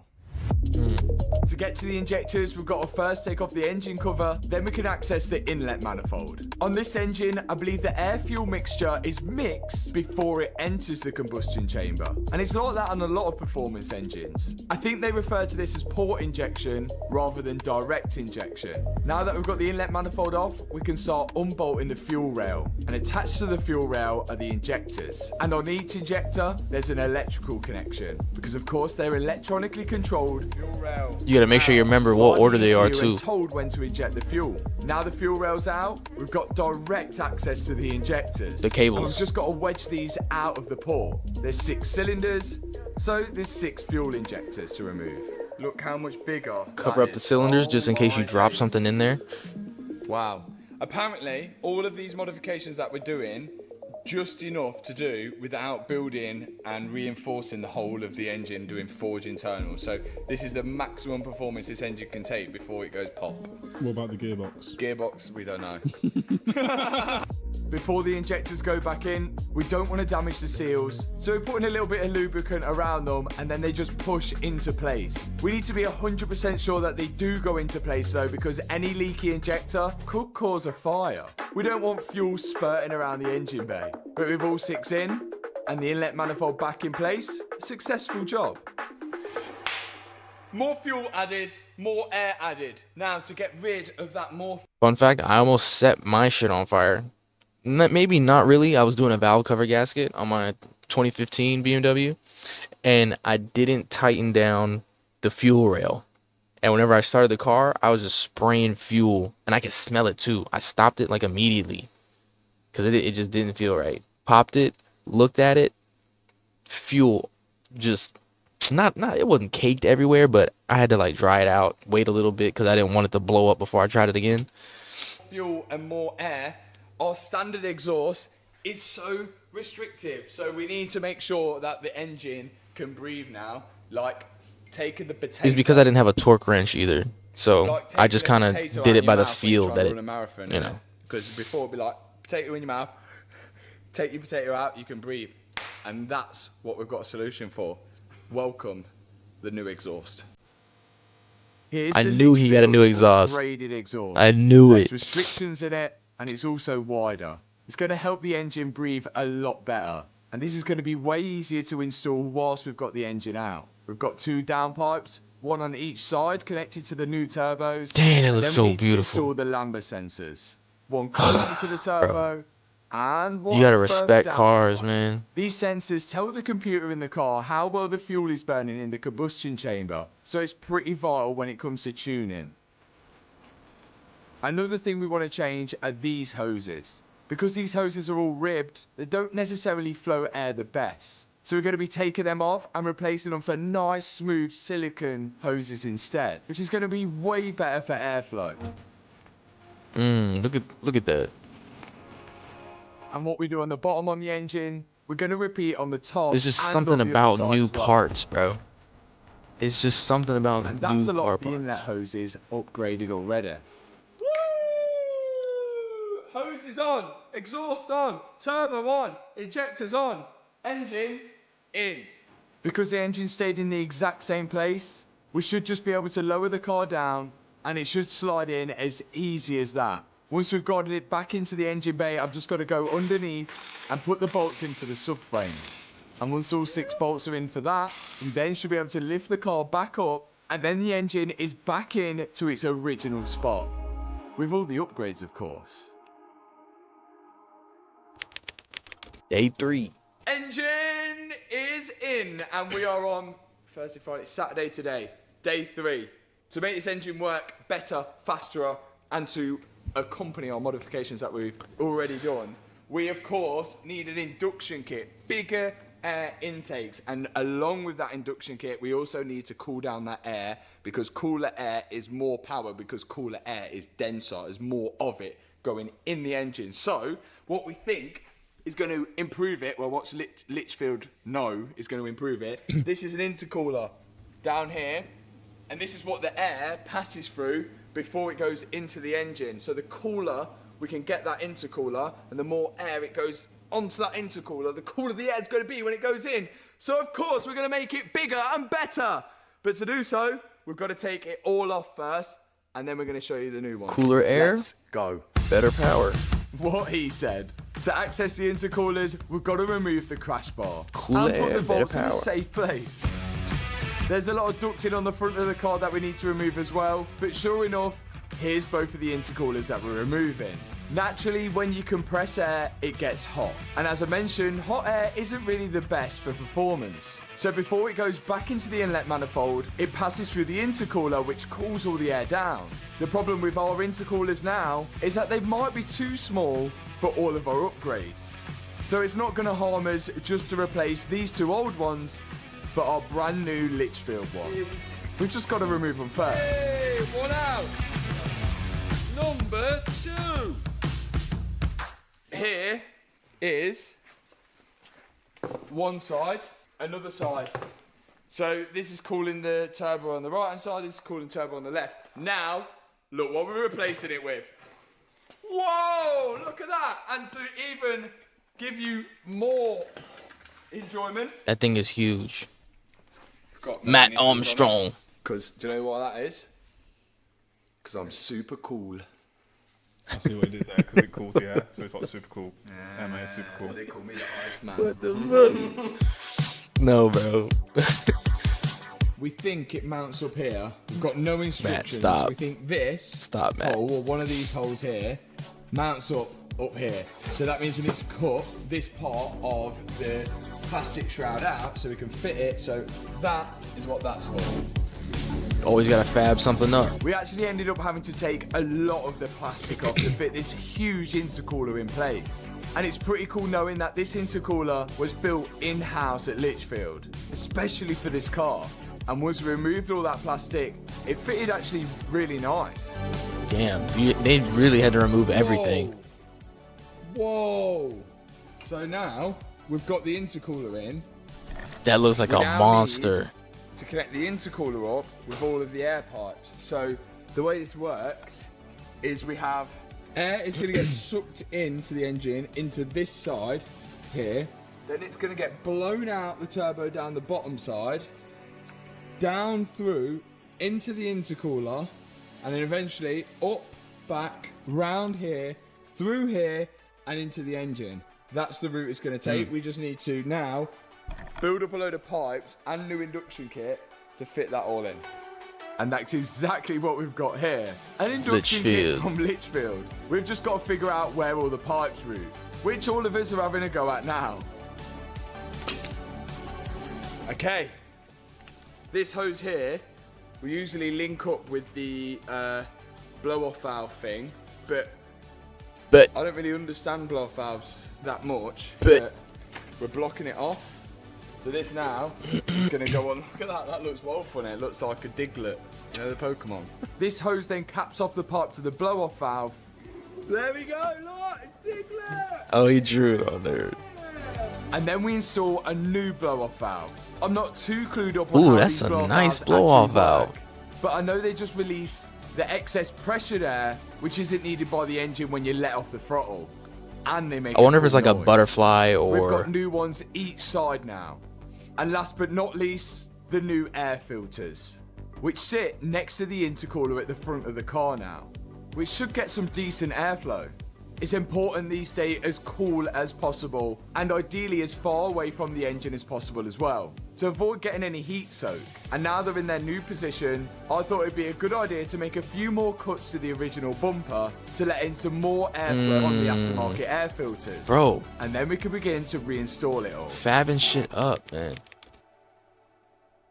By tonight, the car has to be done because tomorrow morning it's got to be at Litchfield on the dyno. And we haven't even started it up yet. We haven't even seen if our mods work. But we've got to get it done today. No, there's no question about it. Now me and my dad can put the crash bar back into place now the new intercooler and the induction kit is in place. Then goes in the foam padding. And finally, back on goes the bumper. And the cool thing, you can just see the intercooler peeking through the grille. So cut them out for no reason. It's doing nothing. And now we've made it airflow from a washer bottle. Never mind. The air filters actually sit here behind the grille. Now we Okay, have never mind. It was a good. Induction kit, I mean, it was worth it. intercooler, It was worth it. injectors, It was worth a try. turbos. The car's got more power. It needs to breathe more. We've already put the downpipes on. We now need to install the rest of the exhaust, which is bigger and wider. Send it up. Here it is. The new Litchfield exhaust. It's pretty much a back box which runs all the way up to the downpipes. And you can see how much wider the diameters of the pipes are here. As my dad demonstrates. On go the gaskets for the downpipes. I can then slide the next part of the exhaust up to that. And then it uses a V-band clamp to connect Matt Dad kind of freaky, boy. pipes. And you can see how much wider the diameter.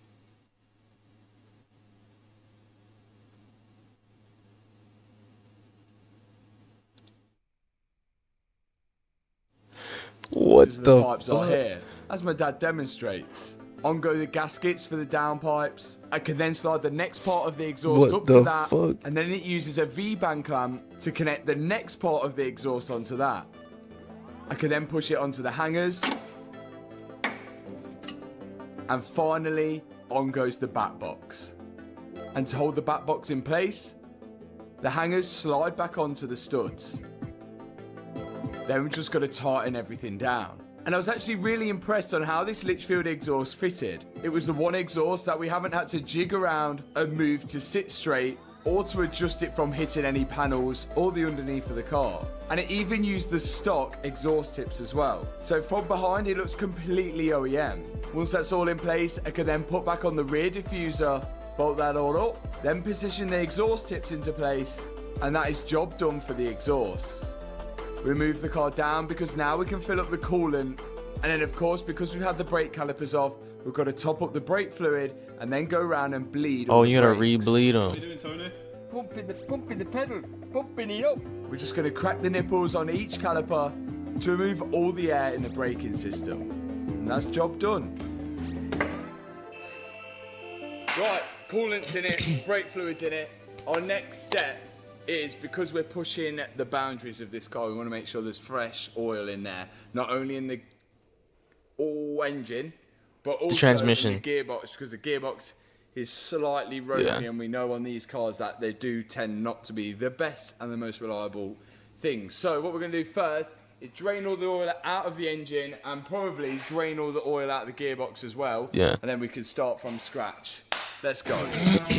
First off comes the sump plug for the engine. Then we've got to unscrew the oil filter, which is a Nissan oil filter, which is good news. It shows the previous owner may have actually taken care of the car and took it to Nissan for its services. That's good. Either that or it's never had a service ever before. Oh, back hell in goes nah. the sump plug with a new copper washer, and then back in goes a new Nissan oil filter. Then we can lower the car down to add oil. Okay, oil's out. We need to put the best oil back in. So we've got Valvoline. Ugh. It is the Valvoline VR1 racing oil. Like my dad says, it doesn't need to be used for racing, but if you kind of over-spec it, then you know your engine is going to get the maximum protection, because this actually is proven protection in extreme conditions, used by racing drivers and all sorts, so it's perfect for our performance engine. The best thing, Valvoline not only do oil, they do loads of additives like coolant and everything like that. We're a Valvoline partner and we won't partner with them if it was no good. Big up Aston Martin F1 team as well. Good news is that it's got a dipstick, so we can see how much Valvoline oil we're putting in, because this car's actually good and it's got a dipstick. Oh, he's nailed it. I wouldn't choose any other oil but Valvoline to go in my cars now. But I think this VR1 oil is going to be perfect for the GTR. Be sure next time you do an oil change on your car, make sure you use Valvoline oil to fill it up. Do us all a favour. Do your engine a favour as well. It's going to protect it, and you're supporting the best team in the world, Valvoline. Did you tell your dad to wear the full kit to work today? Yeah, he's got full team Valvoline, isn't it? Show us your badge. Team Valvoline. Look at that. Wow. On every Instagram page in the world now. I Okay, next thing that's going to need oil and fluid is the gearbox. And the gearbox on this car is all the way at the back for balance. We want 50-50 weight distribution. Gotta run it through the side. Gearbox is quite old-fashioned, it's quite clunky. The reason why we think it probably had and went to Copart was because of this gearbox. Had a transmission fault, and I will tell you that transmission fault has been coming back every so often when I've been absolutely giving it some. Uh-oh. The next time you start it, it has a problem with the gearbox. So I think a first thing to eliminate anything with issues with the gearbox Replace is the- just to replace service it. because they work on solenoids, and the solenoids move up and down in the Replace the pistons. oil. And if you get a tiny little bit of grit in that solenoid, the solenoid will get stuck, stopping you from selecting any gear that you want to go in. We're going to Gearbox fluid. out and change all the filters, and hopefully this will work because the time is counting down for us being on the dyno tomorrow, so we're not taking any chances here. Come on. First step is to remove the sump bung, but no oil will come out yet. Ready? Ready. Go. Look at that. That's the straw. So the oil inside the gearbox should go to there, and you know when it's full because then it starts dripping out. We're gonna measure the oil that comes out just to make sure that we've drained it all. To get to the filters in this, we're not just going to do an oil change, we're going to change the filters because you know what I mean. Take off this sump. There's loads of bolts holding the sump on the gearbox. My dad's undoing every single one. Then I can lower it down and we can access the first gearbox filter right at the bottom. Our first filter is this big boy. Damn, that's so much fluid. Once that filter's out of the way, we can access another one. I'm not too sure what each one are for, but I can tell this one has probably never been changed. It is filthy. And here's the new one from Nissan. And the funny thing is, these are pretty much the only things you can buy for the gearbox from Nissan. You can't even buy a clutch from there. If you need anything else for your gearbox, new gasket. Bro, these corporations be playing too much, bro. They don't be letting you do nothing on your own. They're like, you want to make sure you have to come back to us, no matter what. Any internal sensors, all those solenoids I was talking about, then you have to buy a new gearbox. But there are companies which have made solutions for that and have made aftermarket parts. But again, they're Bless not 'em. cheap. Now, to fill it up, use a fill plug at the back. Really, I should have cracked this fill plug off first, because if this snapped, then I wouldn't have been able to refill it with oil. There we go. So the technique is to fill oil through that until it starts coming out of here, and it's meant to be one drip every second. So one.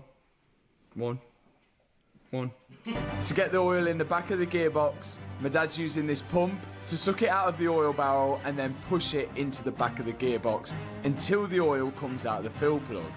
Hey, there it is, it's coming out, guys. Okay, that is going straight in, cross-threaded. Right. Hey, hopefully that fixes our gearbox issue and gives us all the power we need. But we're not done yet. To the top of the car. Right, is it behind here, Matthew? It is. Just pull it up. There's underneath there. There you go. Yeah, I can see it. Hold on. That's it. I can still see. Wow. This is the final piece of the puzzle. And hopefully all together it will give us that 10-second quarter mile that we've been hoping for. What I'm trying to access here are the fuel pumps. Now that we've got bigger injectors on, we're going to need some more powerful fuel pumps to push the fuel through those injectors. And the two fuel pumps sit inside the fuel tank. In fact, they sit inside this little mechanism that I'm removing now. Right, so this, I figured out, this is to tell you whether you've got full tank or no full tank. And inside this should be two fuel pumps, we hope. We only know this from watching videos online, because as I mentioned at the start of the video, we've never done this type of work on a GTR ever before. So we're learning as we go along. We've got to split this casing open, and now we can see both the filters and the fuel pumps inside. Yeah, there we go. I'm getting hungry.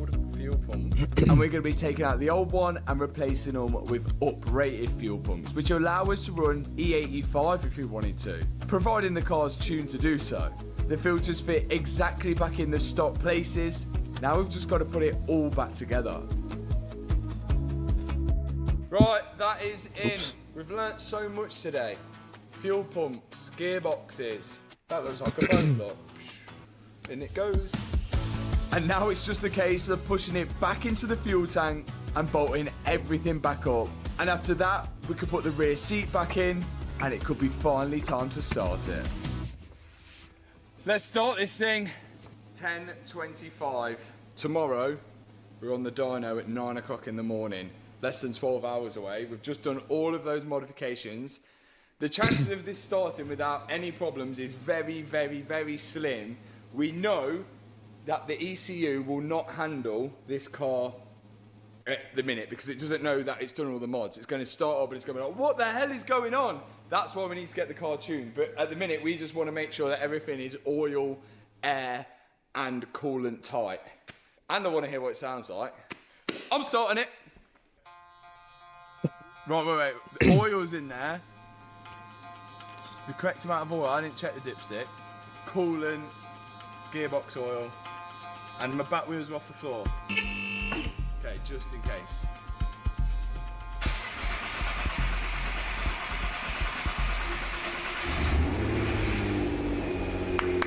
Come on! Hey, we're in alright! No fault. So? No fault. Turn it off.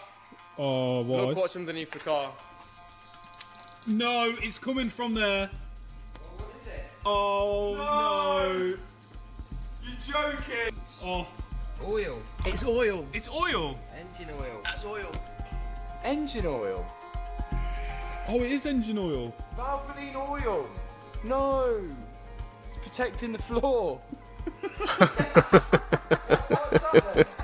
A big one. That's a turbo pipe, innit? So there's oil coming out. Yeah. What did I say? I said the chance of it starting without something going wrong. You jinxed the it. back of the engine, which is not good. Loads of oil. Just a bit. Look at that. Oh my god! You got a leak. Just a small leak. This is not good, especially as we have to be on the dyno tomorrow morning. Oh my god. Oh no! Where's it coming from? At the very, very... It's everywhere. I think I can see where it's coming from. It looks like it's coming from that The turbo banjo oil bolt. feed pipe that I fitted Is earlier it? when the engine was out. That's not a banjo bolt, is it? No. No. Do you think that done it up? Yeah, it did go up. Yeah? Enough to stop it leaking? We'll see in a minute. I don't think, like, you know the way that was pouring out, that's like, it's not even on. Just to make sure it was that pipe, I was going to get back in the car and start it whilst the guys were underneath looking for the leak. Got your safety goggles on. Safety goggles in case they get splattered with oil. Yeah, moment of truth. Oh, there it is. There it And is. just as we thought, it was coming from that pipe. But maybe it was just loose. So my dad's trying to get in there now with a spanner just to try and tighten it up an extra few turns. Come on. He got it. He got it. He got it. Out like that, though. I don't know. That's gone across. That's got one side. If this bolt is threaded into the engine, we've only got to take it out again. We've got, what, 11 hours? Have you just cranked it tight? Yeah. You ready, guys? It's good. Yeah. It's good. How ready are you? You ready? It's good now. Come on! Ah, it's still going. It might be the copper washer, you know. Oh, man. This was not good. Tightening it didn't work and oil was still coming from it. Now one thing we forgot to do is change the copper washers on the turbo oil feed pipes. So my dad's thinking maybe there's a fault with the copper washer that's on it. So he's trying to get it off now to see if we could put a new one on. It's not good news because the copper washers look all right, don't they? So if that was damaged, you think oil could be coming through there? Yeah, that sits like that. And then the union grips in the middle, but I'd say that was the right washer. Putting in new copper washers. The other ones were new, but these are new ones. So now my dad is trying to slide in the new copper washer, and then Liam offered a helping hand as well. Come on, Liam, come on. Come on. So close, go on. Liam, come on. Push it, Come on, push it Liam. down. Come on, Liam, you're practically on it. Liam, push it. Tony's took it off me. We're fingering each other. Come on. Come on. Come on, get it on. James, what's going on? There it is, there it is, there it is. Come on. Auntie, Matt Jones from Ground News. What is it? Oh no. We're just going to have a look to see whether there's any thread left in the item that's causing an issue. Great news, Anthony. Let's find out. Before they spend any longer trying to get that copper washer in place, my dad and Liam are going to slide up a little camera just to make sure it wasn't the thread that was causing the issue. Oh! Is it cracked? Oh, is it cracked? man. It's cracked. No. Yeah, it is. Oh, it's I can see it from here now. Looked at that. It's cracked. Oh. It's cracked. What do you mean? Oh, I can see that now. that's Looking at cracked. that, it's cracked. Joking. No. Oh. That's not good news, Matt. It's cracked. The engine block is cracked. It's cracked. The thread's cracked, isn't it? Yeah, the thread's cracked, yeah. Yeah, the actual thread's cracked. Looks like you're ringing Litchfield. No How do they way. fix that? I don't know what that is. Is that part of the head? It might be a replaceable part, but until you get that engine out, you ain't gonna know. Oh. But if it's... Oh, that's really bad. Oh. Bro. Thread very bad. Bro. Most of day 5 was just spent undoing all of the work that we've just done. We've now got to get the engine back out so we can access that housing with the cracked thread in it and work out how we're going to repair it. Right, let's have a look at our culprit. Oh yeah, me and Liam never actually got Oh, it back in. that's not even part of the engine. That's a separate bit. Look, it bolts on up there. Just here. I reckon if we take this off, we can probably get a better look at it. It looks like that part might actually be a separate piece. And if we can unbolt it from the engine, we've got a chance of either buying a new one or getting it fixed. We're slowly getting to our nemesis, 10 mil. Now we can clearly see the crack in the housing. Damn. I don't know how this has happened. Right, at the back of the engine, this is the part we broke, which we actually thought was part of the engine, but turns out, look, there's 2 10 mils on top. We might be able to take this off, buy a new bit, or because we're on this time frame, actually fix it, and we know just the guy who might be able to fix it. I knew it. Yep. They're gonna solder it all the way and then bore it back out. They're gonna layer it. They're gonna layer it with aluminum. Oh. And then bore it out. Ooh, separate. Oh yeah, there we are. There's going to be a gasket in there, isn't there? Perfect. Perfect. We could have just bought this bit.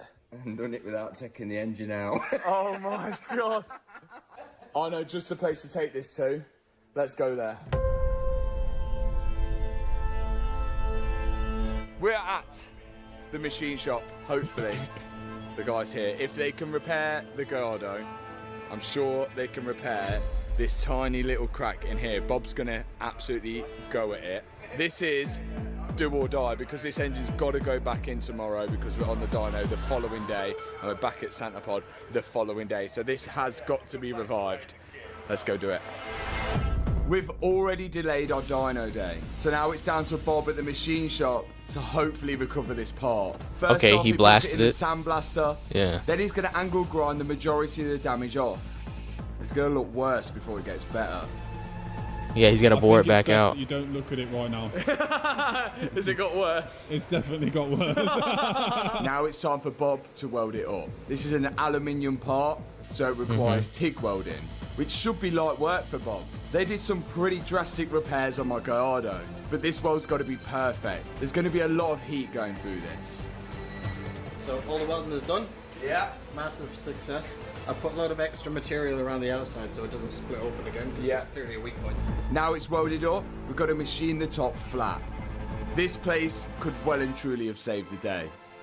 Anyone could pop in here and pay to use any of the equipment. Or if you're struggling, Bore it back ask out. Bob to. Because now he's drilling out a new hole. He's then going to tap a thread into the aluminium and then use a steel helicoil to slide into it. So now it's got steel threads, which are a lot tougher than the aluminium ones. It looks good. There we go. Do you know what I've got to do now? Make sure I cross-thread the hell out of it when I put it back in. Look at that, that's... Oh, that goes in nicely now. But thanks again to Bob at the machine shop because this has been saved. What time is it? 10 o'clock. 10 o'clock at night again. And we're doing stuff like this. Massive thanks to Bob at the machine shop. Link is in the description box. Learn how to weld, come here, borrow the tools, do what we did and get last minute fixes. Pay-to-play workshop. That's it. It is a pay-to-play workshop. Let's get this engine back in. Let's go.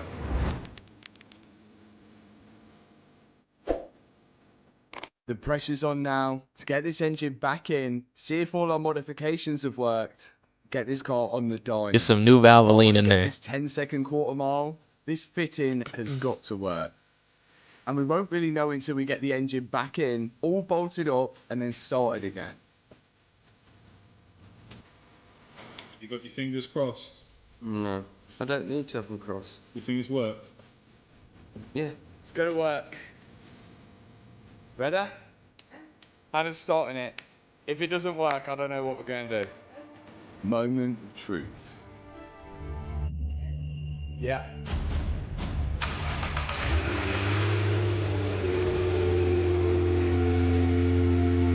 Good to go.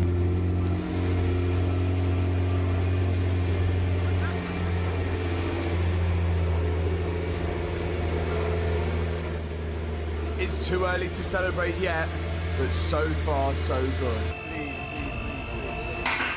Let's check. He's just burning off residual. That's all that was burning. Just residual. Yes. Hannah, give it a little rev. And again.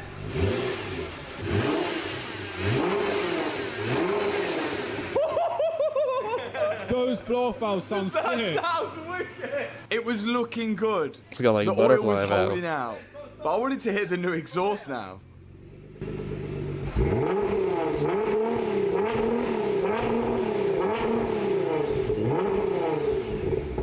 Yeah, I like that. That sounds really good. That sounds really good. Come on! This is such a good little series.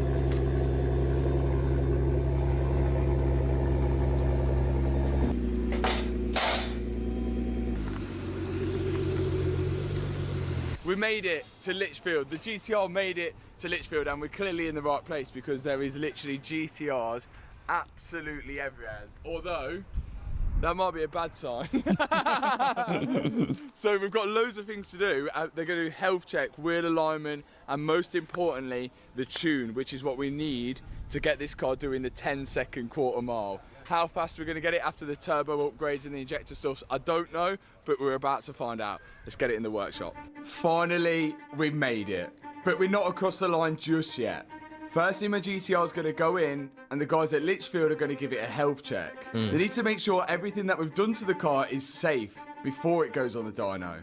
So far, we're looking good, but we also need to solve why we have that ABS and traction control light on the dash, which I thought was due to a calibration issue. But when the guys tried to calibrate the ABS pump here, said it wasn't working.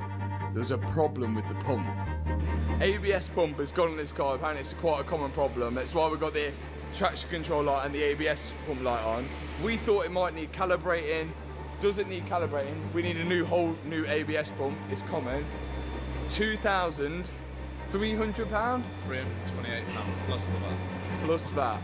Damn. We need it though. There's nothing we can do. Yeah, it looks like we're fitting that, but with this, we'll have traction control, we'll have launch control, we'll have ABS, which is pretty important. You can refurb the original ones, but for quickness today. Yeah. We're on quarter mile tomorrow, so that one's going on. But it's got like a Japanese symbol on it. What do you think that means? It means rip off. £2,300 down, but we need it. The ABS pump is located here, so it's quite accessible. And the guys say they change a lot, and it's a fairly quick job. They've got Damn, to loosen bro. off all the brake lines which go to the ABS pump, and then they can remove it. You gotta There's re-bleed nothing it? special about our new one, other than the fact that it's going to work. We've just got to reinstall it back into place, and after that, the guys will use their Mr. Push, which is going to push brake pressure through the Okay. braking system, so they can go to each corner of the car and crack off the bleed nipples to bleed the brakes. Just bleed the system manually. Yeah. And now we're going to plug the computer in and do the ABS calibration for the pump. Perfect.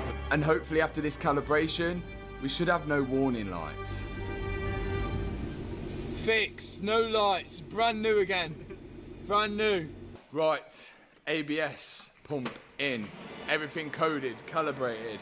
Next step, because we've had all the engine out and you and my dad did the suspension, we're over onto the four-wheel alignment, get this thing forward aligned, then we're all pointing in a straight line before we can finally get on the dyno. Come on.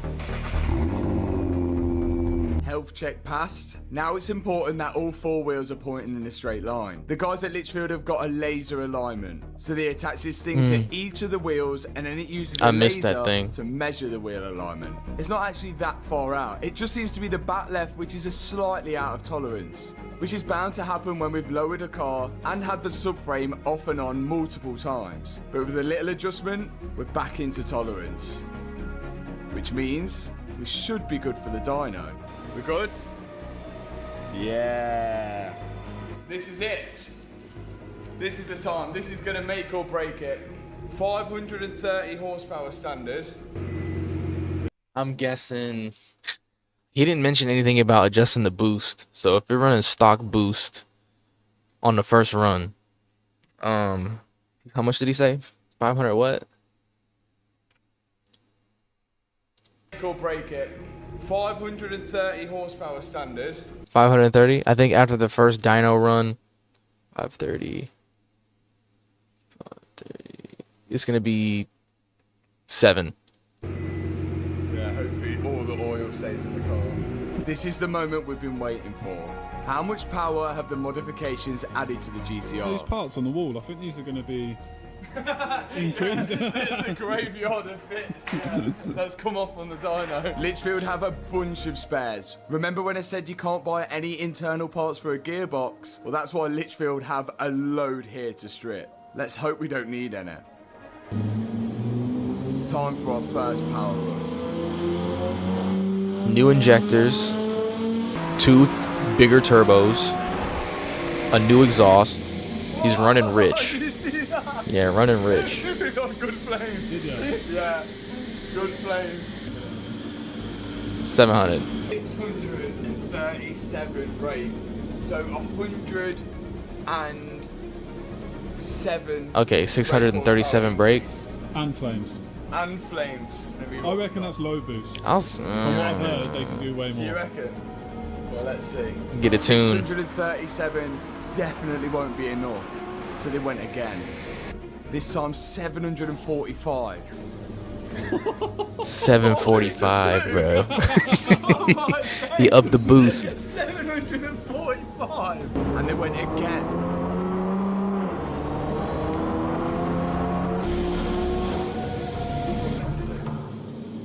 And the results are in.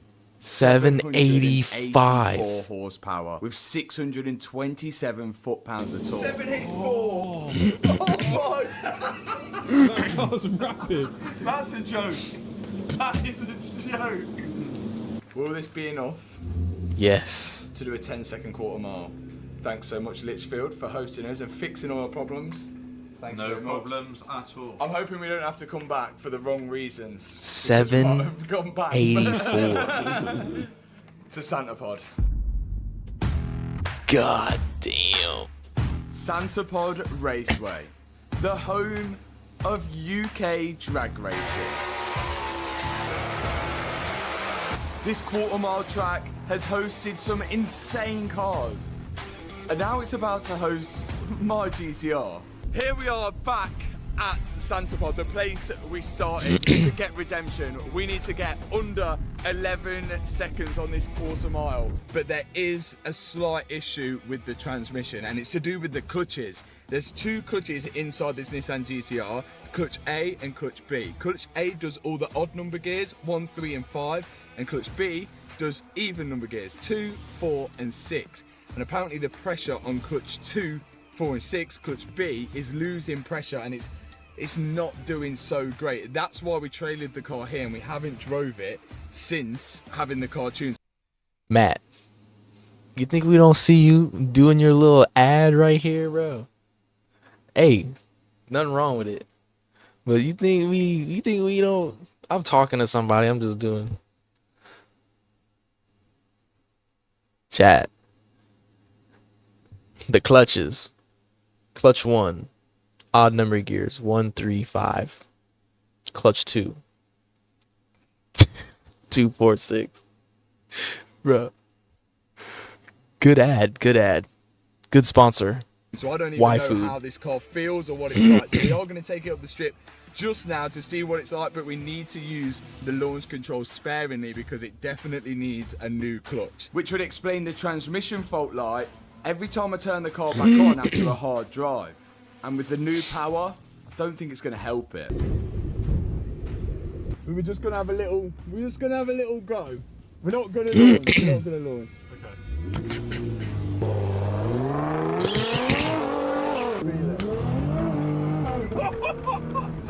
Something wasn't right. He just lost some power. I can hear the clutch slipping here. Oh no. Oh no. What? It's not good. What's happened? The gearbox is slipping like mad. That was clutch slipping all the way up. Oh no. I think we are really going to struggle. It was slipping then, that wasn't even full throttle. This might not end well. I think we were slipping straight away. Now let's see if the GTR is going to hold up. It'll hold up. Do we do the sensible thing and put it back on the trailer and go fix it? Or do we go for a run and see what we can? I think we just got to go for it. I think we just go for it. You can fix it. Could leave the chat on the start line. The trans could stay on the start line and we could carry on. But as soon as I pulled off, it was like flashing four-wheel drive fault, everything. It still felt pretty like... Yeah, and then when I was putting my foot down, the revs were going, yeah, and we weren't going anywhere. Do we just go for it first time and see what we can get? We can change the maps. Litchfield has told us we can change the maps. We can go low boost, different power. We either can go... Why would you go low boost? Low boost. Oh, so it doesn't slip as much. Or we just go full send, highest boost, launch control, and if it goes, it goes. Full send. I'm glad we can all agree. You might as well full send it. First gear and third gear were fine. Second gear was just slipping like mad. You can short shift.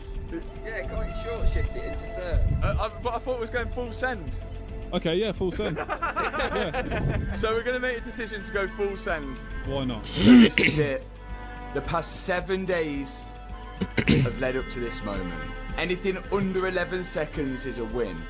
Come on, GTR. That's if it works. Come on. Oh, he got rid of the red on the steering wheel too. I'm so scared. I'm so scared.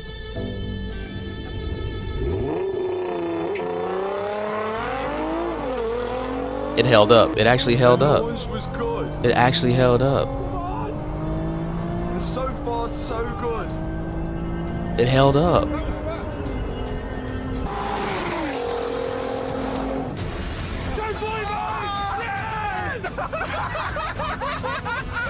He did it!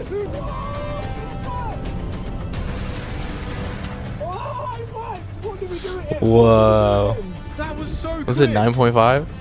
You won't know. You won't know because the balls come up after it's gone past. Oh my god. I can't believe it. Come on, GTR, what was the time? What was the time? We need to find out. What time do you think? Well, the good news is that the clutch was fine. It got off. It was fine, and I was just holding on, and this car is rapid. It felt. Do you think a 10? No. 10.59. Yes! First try! That's crazy. $10.9. You can see the tape coming off it. Like a drug then, I just can't deny giving me the best time. That was a good ass video. I can't believe I watched that whole thing. Oh shit. I can't believe I watched this whole thing 13 hours ago. Matt, exactly what I wanted. A video that lasts 2 to 3 hours. Thank you, my friend, for real.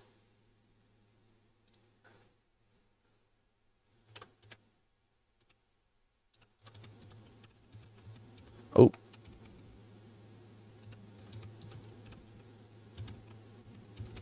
I can't spell right now.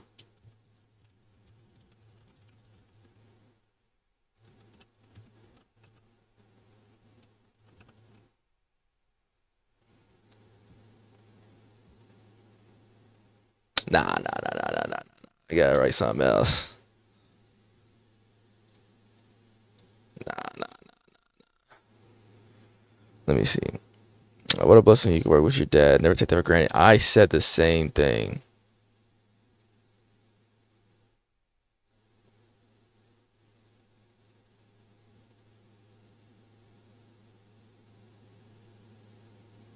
Yeah, same.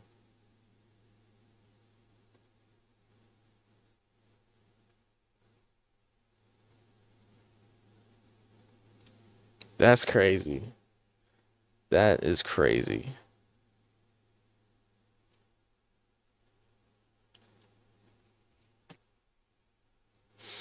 I don't know what to say. Dude. My goodness.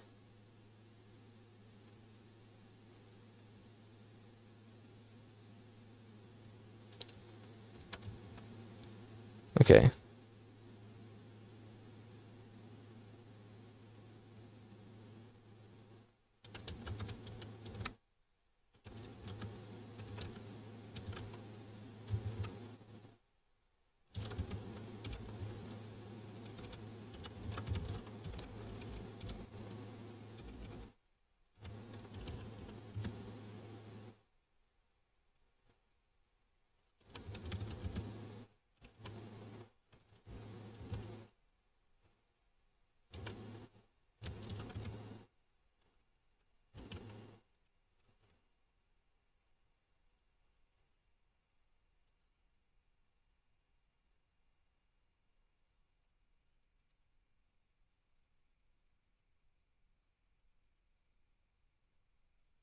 Inflatable, what was it?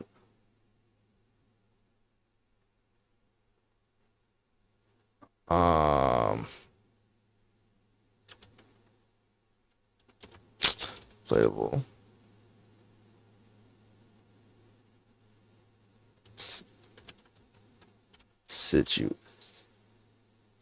Situation. Yeah, what else?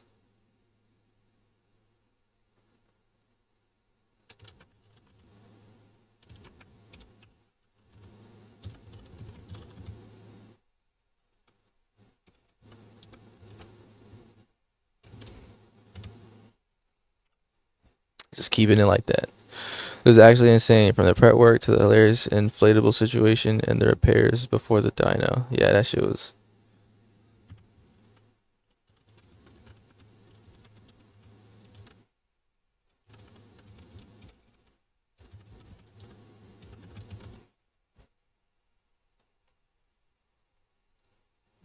That was a good video, bro. Yeah, I knew I had seen it somewhere. All right. Let's see what else we doing in here, bruh.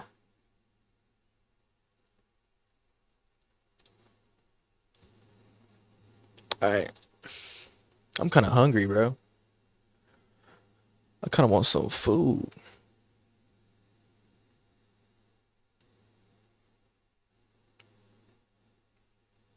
Speed's live again. He becomes a Shaolin monk in China.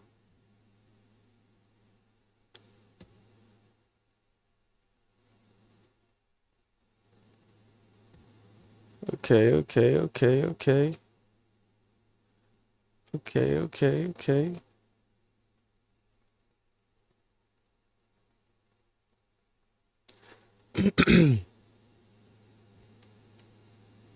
All right. I think I'm about to go to bed, bro. I might just go get some food real quick. All right. Yeah, I think I'm out of here. All right, y'all. Thanks for everybody stopping by for the stream. OG Edits. Appreciate you, bro. I got a good reaction out of that fan made. It's pretty good. Man, I'm tired. All right. I'll see y'all later. Hope y'all have a good night.